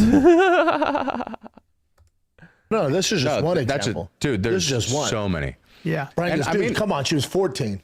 What is your take today? What the f is going on? Woody Allen, now you're defending Epstein? Woody Allen's a very different story. Woody Allen's totally different. It's weird you're dating your stepdaughter. It's still legal. You can very easily see someone getting involved in that. It's still legal.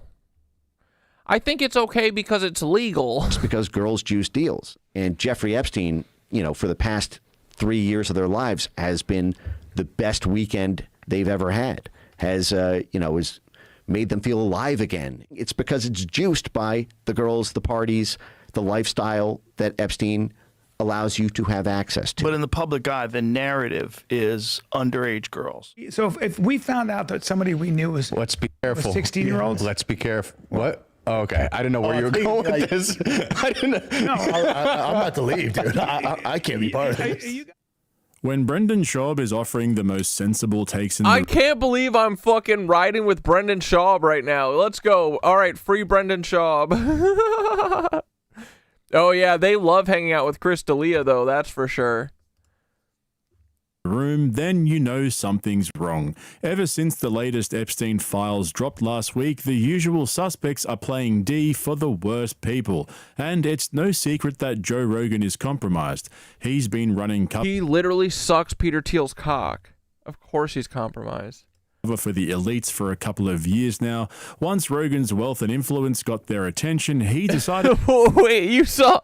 Cat Williams said the Island Boys are the Olsen twins? That is fucking hilarious. I like that, actually. Cat Williams said that shit. That's so funny. That having calls with the president and dinners with billionaires was worth more to him than being honest with his own audience. Joe sold out for access. He just wanted a seat at the table. And for us, that means we have to listen to him sit in his studio and say things like underage people and in the public eye, the narrative is underage girls. And he doesn't... No, dude, I'm serious. I do think that there is validity behind the fucking Island Boys being Jeffrey Epstein's clone children, yeah. All with a straight face. But it's not just Rogan that's sold out. We all saw what happened last year when some of the biggest comedians in the world bent the knee to the Saudi government and... Crazy. became mouthpieces for the regime. And if that wasn't bad enough, then we had to listen to them come back to America, lecturing us about how morally bankrupt and racist we are for criticizing them for cozying up to a regime who maintains power by suppressing its own people and their free speech. Bill Burr still hasn't Joe Rogan can blow Peter Thiel without even getting on his knees. That's so true, dude. From the backlash, and I honestly don't think he ever will. And when you stop and take a step back to Wait, have the Island Boys said that Jeffrey Epstein's their dad? Take it all in, you realize how far we've come from the days when comedians and podcasters were an alternative to the mainstream media. They were the ones who we trusted to speak their minds and say what everyone was thinking without the network breathing down their necks and censoring them. Fast forward to 2026 and Brendan Schaub seems to be the only one making any sense. Why are so many people in Hollywood and in powerful positions so into f***ing kids? What's the f*** wrong with them? That's what I don't understand. I have no idea. Is it do you know any, like, think about people, you know, do you know anyone who's like, dude, I don't know what it is. These kids. No. I like to I would never beat the in your Crystalia. entire life have you ever met someone who's into f***ing kids? But I'd like to believe it's very rare still. Like, I'd like to believe. I don't. Doesn't fucking seem like it. It seems like if you have $1 million that you fucking rape children. I don't think so at that elite level. There's too much. Look at all these young kids. That's right, things have gotten so bad now that the guy with CTE and a face full of zins is the only one asking the right questions. I mean, Joe Rogan used to have a show literally called Joe Rogan Questions Everything, which only lasted 6 episodes. Now, more than 10 years later, we have the infamous line from the Kash Patel podcast, "What am I going to do, push back?"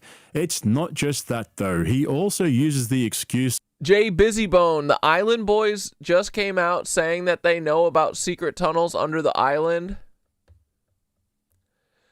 Yeah, Schaub is only saying this shit because he doesn't get invited to Joe Rogan's the mothership or the podcast anymore. That's funny. Dude, Island Boys are 1,000% from Epstein's program. I believe it. Also, face tattoos are highly associated with trying to get their manhood back. Yeah, or I feel like it's to, like, make you look older so that you don't have that, like, because I feel like that's a similar thing with, like, I mean, all these rappers, right? They all kind of do that. Justin Bieber, they all kind of get this, like, hard phase. And I think it's to, like, combat this shit. Because I think, dude, the Island Boy, there's one of the Island Boys is, like, especially is pretty rough right now. And you can tell that all that super drug addiction and shit it all comes from trauma, dude. Like, I wouldn't doubt for a second that both of them were abused as kids. Like, that's kind of usually how it manifests, you know? And, you know, the other thing, too, is it's like, who are these people? Why are these people propped up? Why is fucking, you know, why are people like, the fucking put the fries in the bag, that kid? Why are all these degenerate fucks the people that are, you know, propped up in front of us? Who are they? They got to be getting signed off, like, you know, that, you know, they're in the program. Blueface, that's like another guy like that too, right?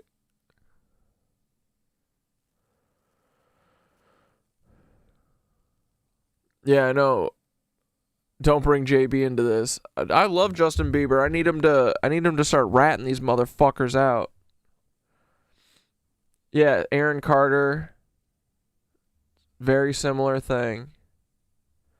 And then they killed him because he started talking sense. I was sending my mom videos today about Aaron Carter.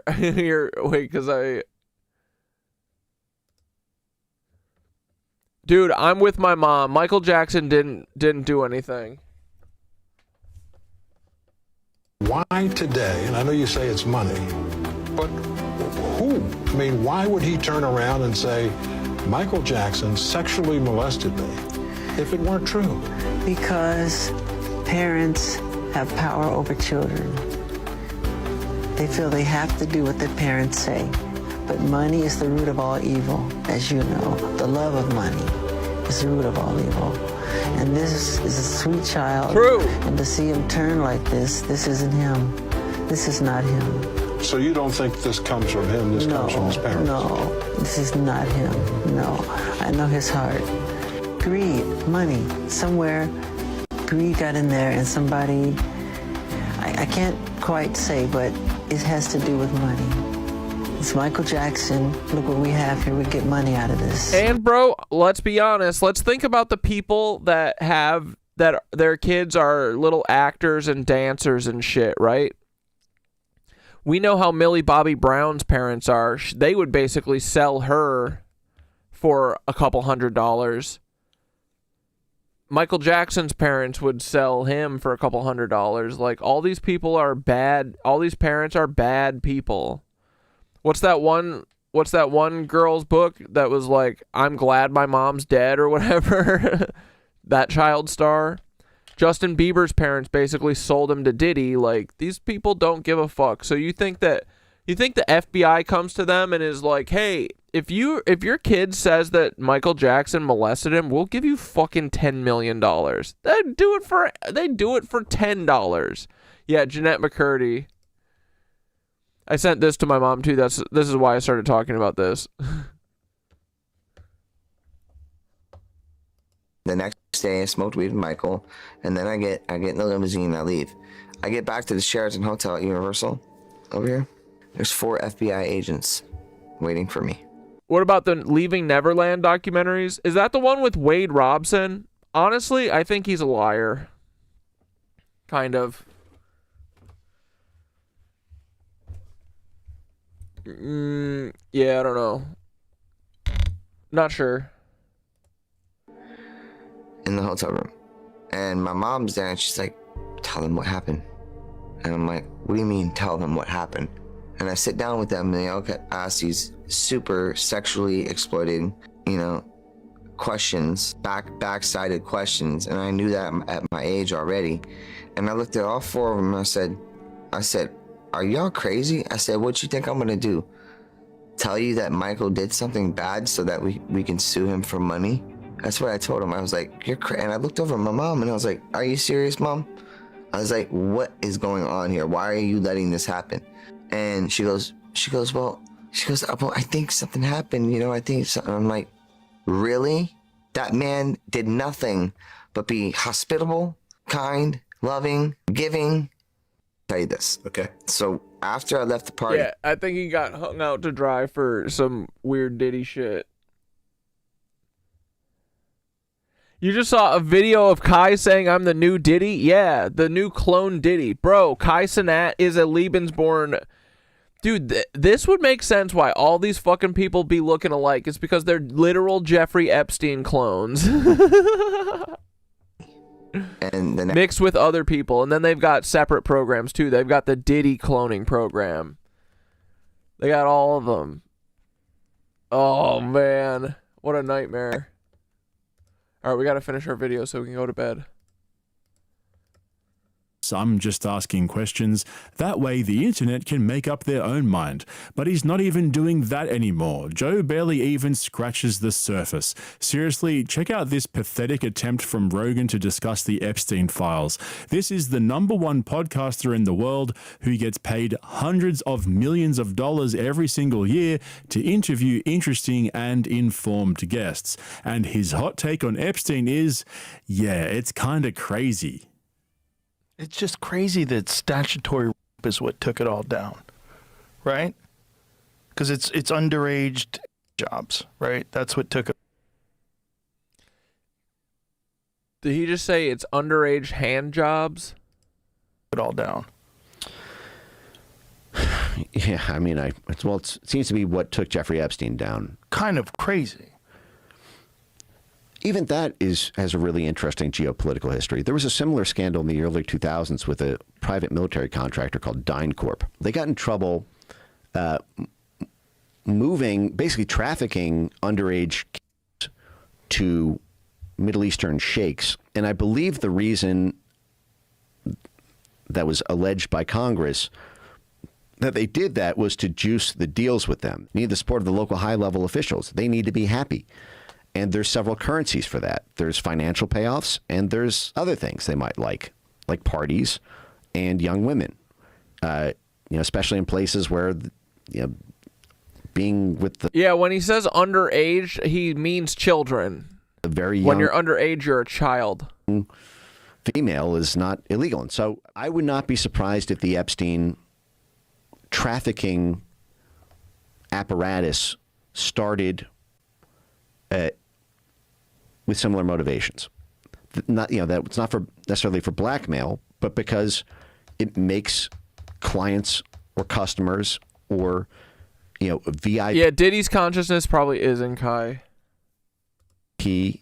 People happy. If you're a 70-year-old billionaire, you can't walk into a bar and leave aside the underage thing. You can't walk into a bar, and meet an 18-year-old who's,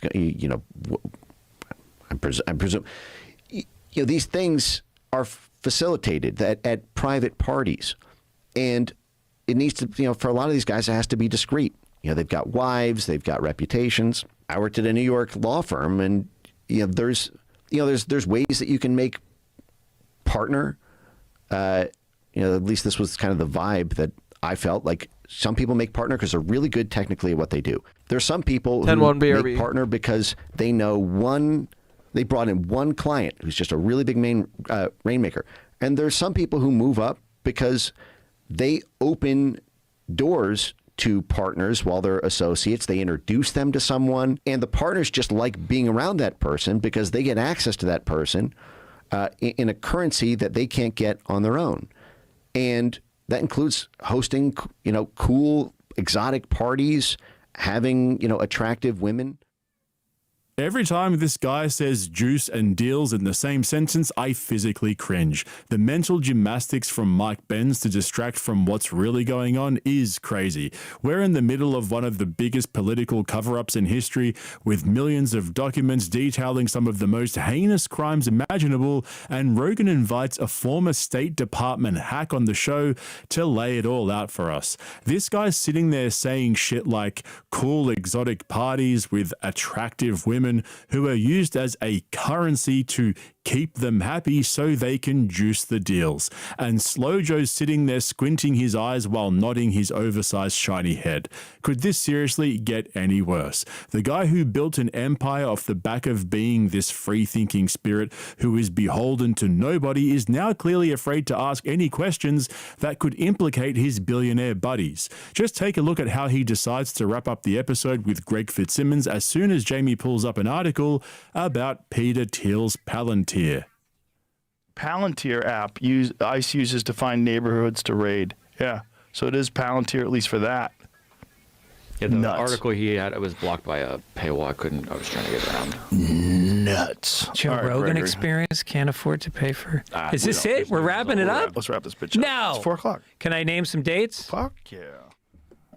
If it was just a one-off, then I wouldn't have noticed. But after that episode with Theo Von, where Rogan was gaslighting Theo and trying to convince him that he was overthinking things, while Theo was clear. Bro, it's crazy how obvious Joe Rogan working for Peter Thiel is. It's so fucking funny and embarrassing.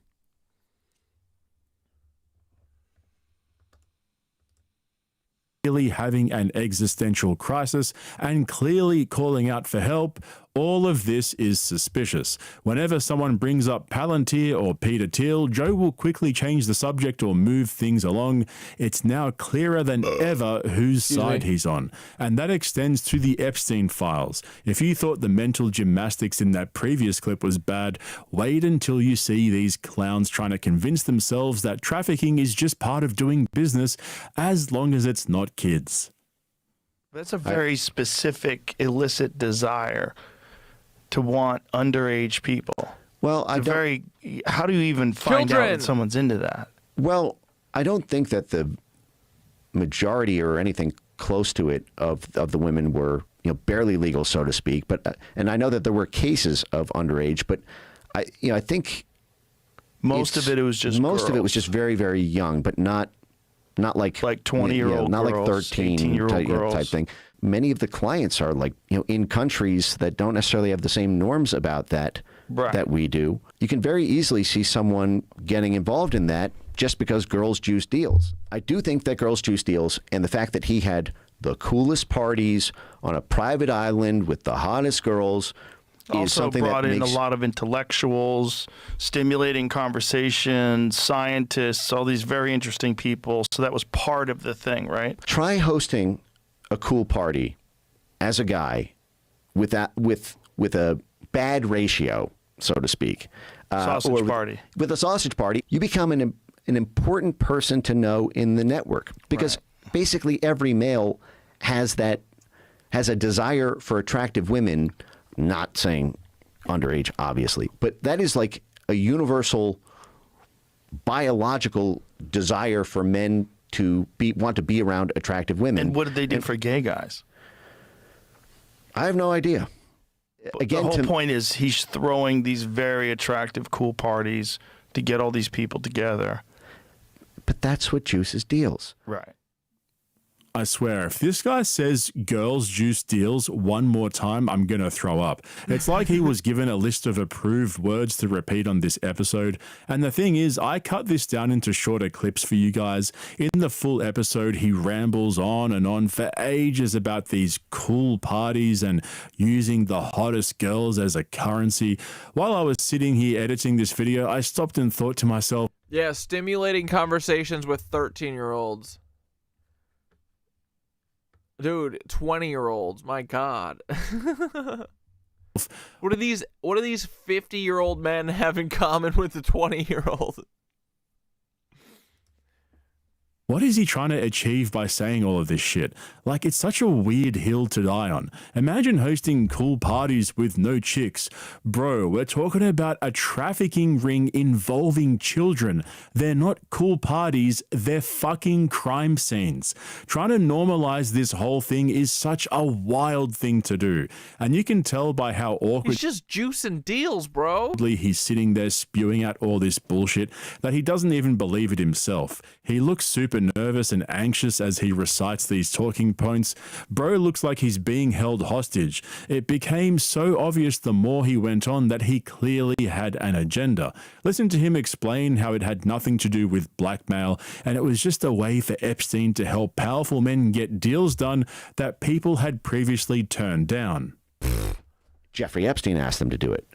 And Jeffrey Epstein, for the past 3 years of their lives has been the best weekend they've ever had, has made them feel alive again in their mid 50s or 60s. I'm afraid that if I say no to Jeffrey Epstein on this deal, I'm not going to get yeah, we don't trust the balds. The only bald person I trust is Pitbull. Invite to the next party. I'm not going to be able to get laid again with a girl that women I find attractive, or that. Oh yeah, I heard that the owner of OnlyFans is a rabbi. Yada yada, and Epstein hooks those up. It's because it's juiced by the girls, the parties, the lifestyle that Epstein allows you to have access to. But in the public eye, the narrative. But dude, no offense, but Joe Rogan gets nothing but D's, bro. Who are these people? I mean, when did his show turn into the CIA hour? He used to have real people on his show, didn't he? Now it's just literally intelligence officers all saying that there isn't a grand conspiracy behind the scenes working to eat your children. That's not true. Is underage girls. And this is the thing that makes it so disgusting. When people talk about it, everyone says kids on the island. This is the big conspiracy about it, and this is the reason why people are so outraged about it. My concern with the runaway train on that, it's a massive... He's the runaway train! He's like, there's nothing to be worried about, guys. This is all normal. Stop being a bunch of crybabies. Man. Dude, I have half a mind to go to Pitbull this summer. He's doing a Long Island show. He's also going to Alpine Valley in outside of Kenosha, in Troy, Wisconsin, which Dave Matthews Band. I told my mom if Dave Matthews Band went to Alpine Valley this year, I'd come home.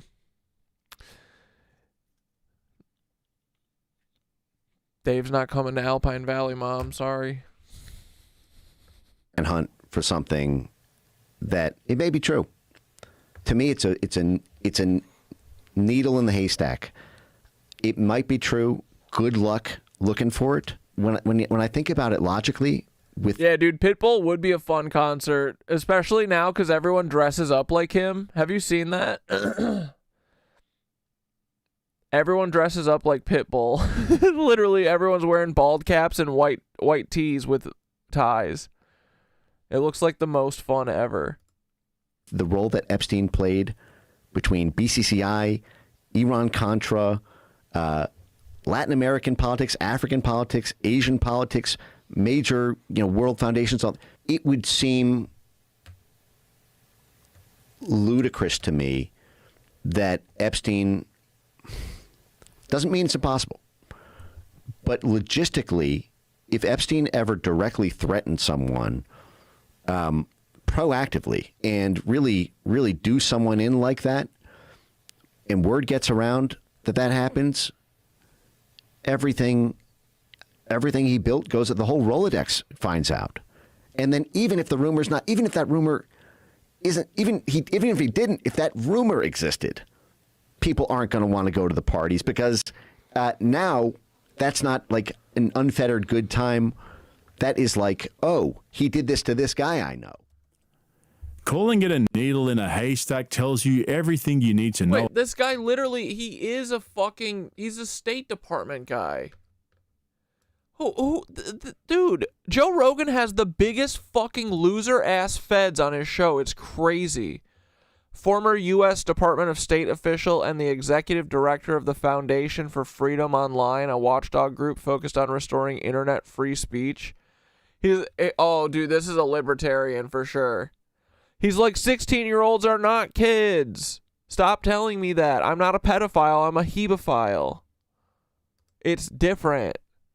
Ugh, he's so pale and ghoulish. About this guy. It's just a bunch of dudes having a good time with young underage people of age who are Benz is totally in the files. This guy's so in the files. Barely legal women just having a good time and helping to juice deals and keep them happy at some cool exotic party. Just a bunch of old dudes blowing off some steam. And if there were some kids there, oh well, good luck proving it. It's a needle in a haystack, right? I mean, it's not like we have millions of pages of evidence that proves exactly that. My thing about all this is like, oh wait, this dude was good at helping you cheat on your taxes, whatever. He had something about that. Second of all, he probably went, oh wait, nerds want to get laid and they cheat on their wives, no matter how rich and powerful they are.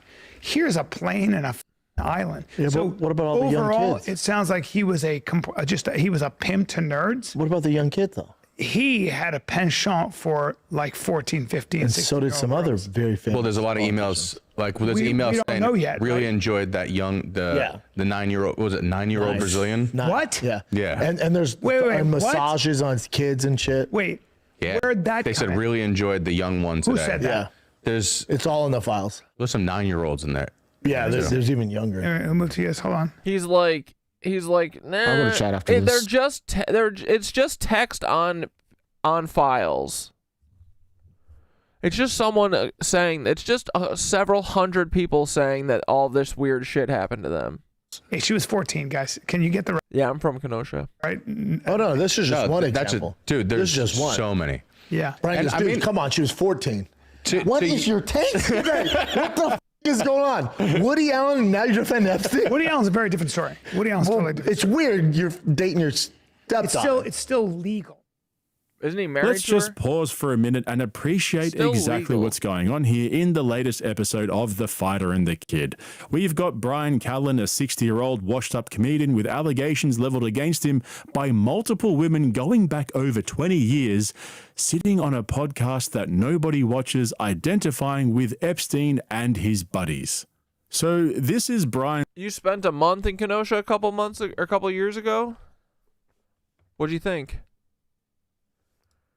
Brian's hot take on the Epstein situation that he has everyone calling him out on. Yeah, maybe there were some kids involved. That sucks, but for the most part, it sounded like just a bunch of middle-aged rich guys hanging out with kids. Hang on, what?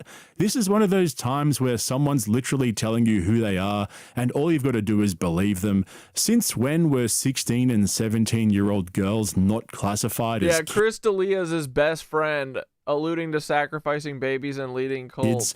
Brian's like, yeah, but this kind of stuff has always been going on, so what's the big deal? Yeah. One time, quit whining. I get it. One time, they'd probably get me. But when you go back, when you're like Bill Gates and Bill Clinton, when you're he means going to the island. There 20 times, like, but here, hey, buddy, hey.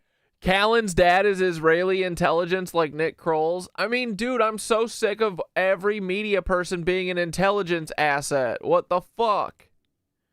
Dude, can I give you a just? There's a hefty amount of people who are trying to hang out with them. Yeah, my question is, back then, is it possible they didn't know that he had been? That's what Elon Musk is trying to say. Yeah.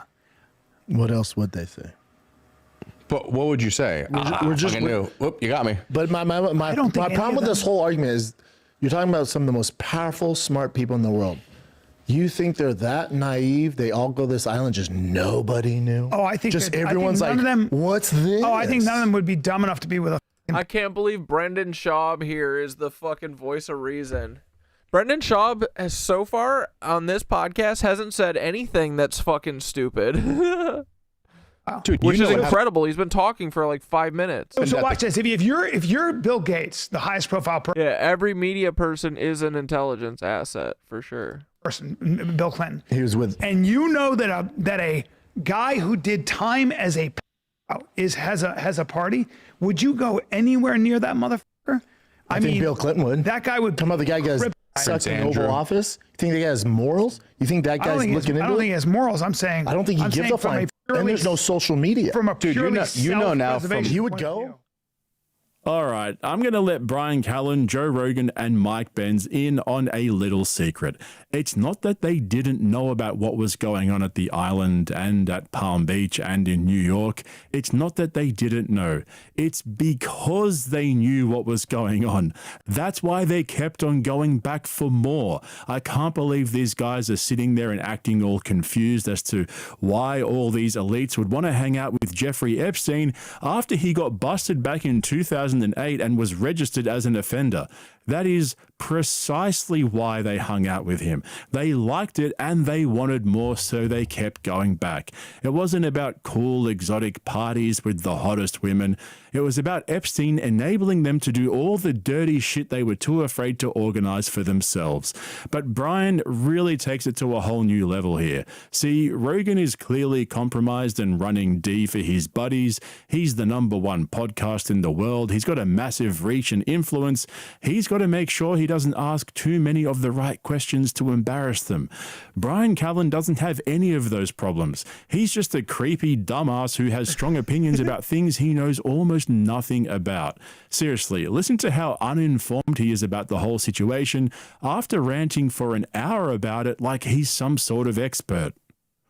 This is my problem with all this shit. Like, this is my problem with everything. There's a 3 million page dump. I don't know what the was some crazy person saying something. It's meant to be that way. But also, so then shut the fuck up about it. Stop giving your stupid ass opinion, you dummy. It's meant to be that way. I mean, just throwing shit. I don't know where to look. Yeah, so this is what they want. So it's like, and I'm also not going to do any work to look into it, and I'm just going to protect my friends. Fucking idiot. Smoke screens, right? They want all this. That's how I feel. Then the public goes, I don't know what the fuck. I've asked so many people. And Trump goes, right? Yeah. I told you there's nothing there. Like, where do we start? Well, Kash Patel with his bug eyes lying under oath saying that there's nothing in there about underage kids is crazy. I don't know what's up with that. Yeah, I don't know. Yeah, but I think all of it's to cause confusion. So then eventually the public goes, all right, there's some people that this is their jam. They will go through it. Coffee's always been doing. It'll come out months later. But they will go on what's like the top. He's good. We need to get him on. I want to hear his take on this. What's he saying about it? Well, he had a whole 20-minute long that they're all pedophiles. Video about all the actual things that are verified. He's great at independent journalism. He's really good. CoffeeZilla lives really close to us. Does he? Want to hit him up? on, San man. Antonio's close. Yeah. Let's get him on. That guy knows. That guy knows his shit. Yeah, I want to hear what he has to say about this. And my dad, watching Fox News all day, hears nothing about this You shit. just go to YouTube, B, though. That's how he makes a living. He Yeah. has like 20 million views on this. That pause right there is poetic. 2 days ago, CoffeeZilla posted a 37-minute video detailing some of the worst allegations from the files, which now has 4.5 million views. 5 days ago, he had a 16-minute video that has over 6 million views. And Brian Callen sitting there saying, I'd love to hear what he thinks about all of this. We should get him on the show. Why in the fuck would CoffeeZilla go on The Fighter and the Kid, a show that gets 30 to 40,000 views, to go over the same things he just explained in his own videos that have over 10 million views? That is peak delusion right there, and it tells you everything you need to know about how much effort Brian Callen puts into his hot takes. Meanwhile, Brendan Schaub and that other guy, whoever he is, are sitting there trying to explain to Callen that he can just go over and watch CoffeeZilla's videos on YouTube. This is what really frustrates me about this. Guys like Rogan and Callen do zero research and jump on their podcast to offer their views on a situation they know almost nothing about. And Rogan... And it's by design. It's not because they're just dummy guys. It's because they don't want to talk about it. They want to talk about other shit, and they want to corral you into some other opinion about it because they're fucking assholes. Could have easily gotten CoffeeZilla on JRE this week to go through all the details, but instead we get Mike Benz telling us he hasn't seen any evidence that there were children involved. These guys are openly defending the worst kind of people. Yeah, he soft docs CoffeeZilla. I didn't know he lived in Texas. They're making it out as if they've got it all figured out, and anyone who's asking questions is being unreasonable and overly skeptical. You know, borderline conspiracy theory territory. And these guys are supposedly the funniest comedians alive. We've got comedians telling us now that Epstein was really just more of the same. Nothing new here. It doesn't affect you anyway, so just carry on. The moment the conversation gets anywhere near their own social class, the billionaires and elites, suddenly everything turns foggy. And it's all just so casual. Rogan is happy to spend 3 hours passionately dissecting cancel culture or some cultural war bullshit, but when it comes to the most documented trafficking scandal in modern history, he simply thinks it's crazy and nuts. He goes, it's nuts, dude. This is where it all clicks for me, because once you notice this pattern, you cannot unsee it. Every single time the conversation drifts towards people with real money and real power and real influence, the energy completely dies. Rogan's curiosity disappears. Suddenly it's all, I don't know, man, it's complicated. There's a lot of noise. Yeah, exactly. So if MAGA thinks the Epstein files are fake, are they saying that their glorious Saint Trump admin released false information? I know. Y'all are in a quagmire. Y'all are in a sticky little situation here. I mean, it doesn't matter. Logic, common sense, fucking reason, it doesn't matter. It's just, my guy good. If he rape kids, it good. If he murder kids, cut kid head off, throw in Lake Michigan, it good. Don't care. My team win. And I stay losing. But at least on TV, my team win. But yeah, I do have to give up my house. I missed one payment. They're evicting me. I do live in my car now. But my guy on TV, win. My sports ball, win. Yup. So, who's the loser now? We don't have all the facts. And then on his next podcast, he'll tell Jamie... Yeah, does cognitive dissonance have a breaking point? I don't know. I think some people are proving that maybe not. Maybe there are unbreakable NPCs that will take the ass blasting no matter how hard it is. They will take a sandy ass blasting. They do not care. Nothing will make them use their fucking brain to think. To pull up a fake video and try to convince all of us that it's real. And if it's not real, you know, it could be real, right? It's almost like they think Epstein is a thought experiment, like he's some sort of metaphor instead of a trafficker. And when Brendan Schaub is offering the most coherent position in the room, Yeah, MAGA doesn't think. That's the whole point of it.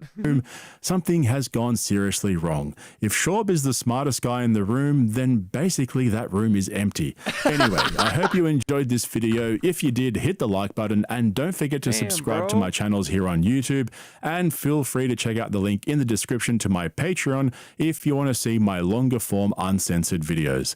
Thanks for watching. I'll catch you in the next one. My wife was a big model, my first wife. She went to New York, I think, when she was 13 because there was so much money to be made. How old were you when you first went to New York? How old was I when I met you? I was 26 when I met you, so maybe, I don't know, 24? Yeah. Well, that backfired. 24. What, he said 13? Dude, modeling 13, 14, 15-year-olds? Weird. That's weird. I don't know. Pretty weird. All right, boys, it's fucking 11 o'clock. We got to wrap this train up. Come on, Choo Choo is coming into the station.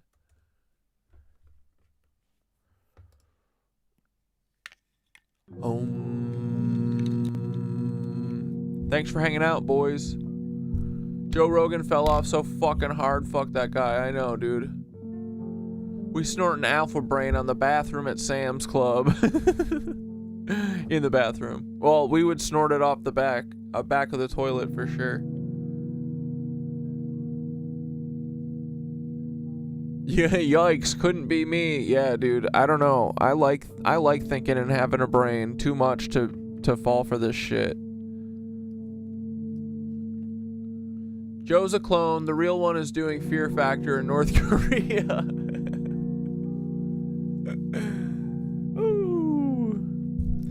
All right, boys. Thanks for being here.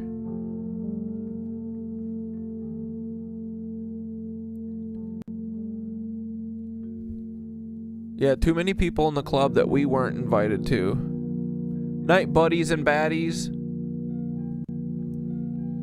I like that. That's good. That's a good catchphrase. Good night, buddies and baddies. It doesn't always just have to be about the boys. I get it. Everybody, oh, what about the girls? What about the girls? That's the whole point. It's a joke. But buddies and baddies, that works too. Then I won't have to hear people being like, oh, it's always just for boys.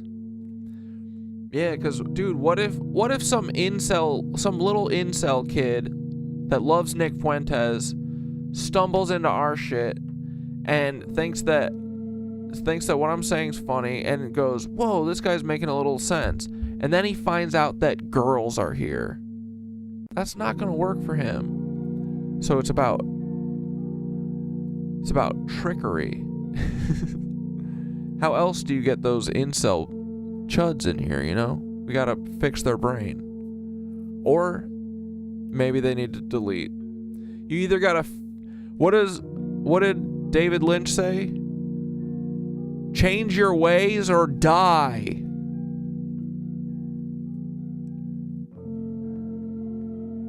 That's what I say.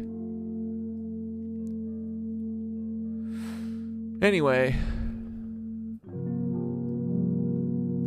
you know what I mean, guys? Yeah, no girls allowed. Yuck.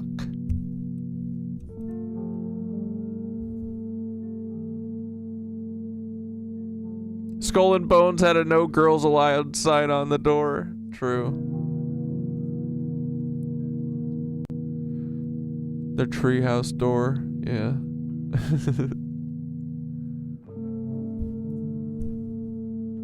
Yeah, we gotta indoctrinate the incels to woke 2.0. Alright, boys, let's breathe. Ready? Breathe in. The whammon will fix us. True. Breathe out.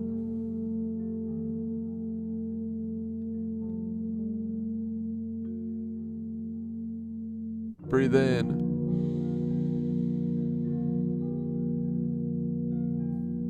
My mom said she's one of the boys.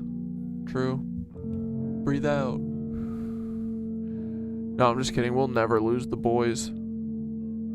It's ingrained at this point. Breathe in.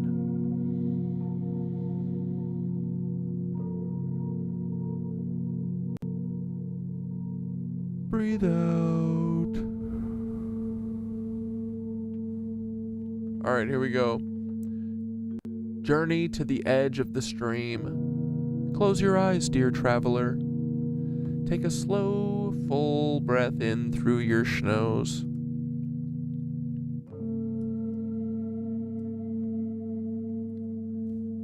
And exhale through your mouth with a sigh. Let the day fall off your shoulders like a dusty old robe. Now imagine above your head a swirling nebula, painted with purples, golds, and ancient blues. Reaching out like a celestial spiral, it hums softly like a lullaby from the edge of the galaxy. As you breathe, feel a cloak of stardust gently fall over your shoulders. It's woven from comet trails, moonbeams, and the whispers of your ancestors. It simmers with the memory of everything you've survived. With each breath, the cloak grounds you deeper into the earth and lifts you higher into the cosmos. Duality dissolves. You are earth and sky, root and wing, shadow and light. Now see yourself standing at the edge of a great cosmic stream, the river of dreams. It winds through time, myth, and memory, and as it flows, it carries away the weight of confusion, doubt, and fear. Dip your toes in. Let the waters of possibility wash over you. And know this: the veil is thin. But you are not fragile. You are the bridge. You are the storm and the stillness. You are the seeker, the weaver, the spell. Let tonight's stream ripple through your spirit. And breathe in once more. Starlight, truth, and laughter. Breathe out. Tension, worry, and the lies of the old world. Now gently begin to return. Wiggle your fingies, wiggle your tootsies, and blink open your eyes. You are here. You are loved. You are cosmic.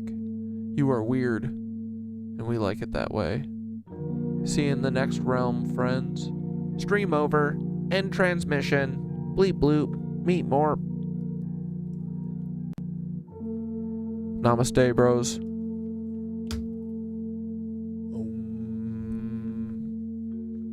Alright, you want to hear the song one more time? Me too. Alright, good night, dudes. Oh shit, I closed it. Hold on. Boot doo doo. Just give it a little second. Open up GarageBand. Beep-dee-dee-dee. Come on. Where are you, little buddy? There we go. All right.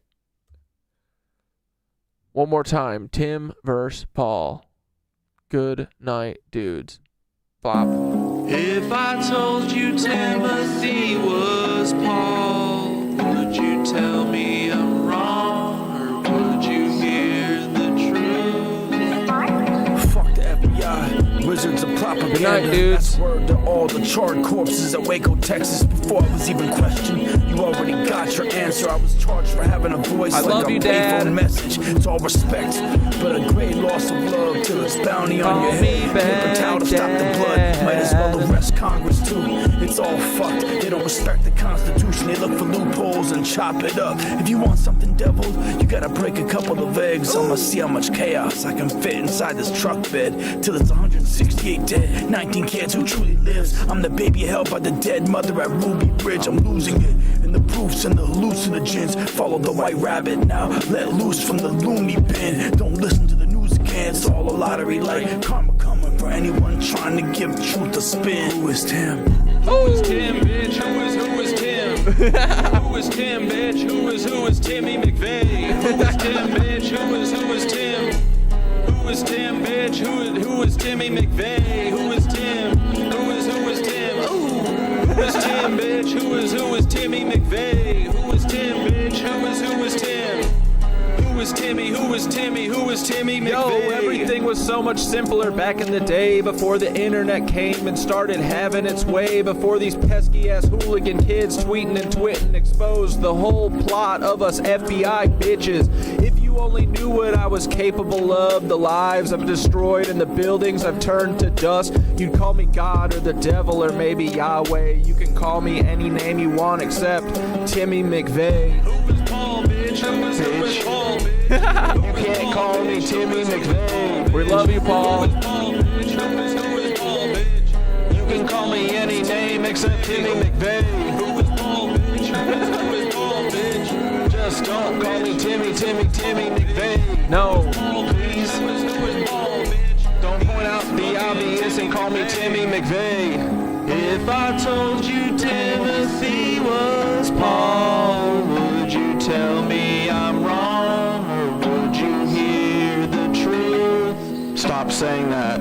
If I told you Timothy was Paul, he's not. Don't listen to him. Would you hear the truth? It's not true. Paul is not Timothy. Stop saying that.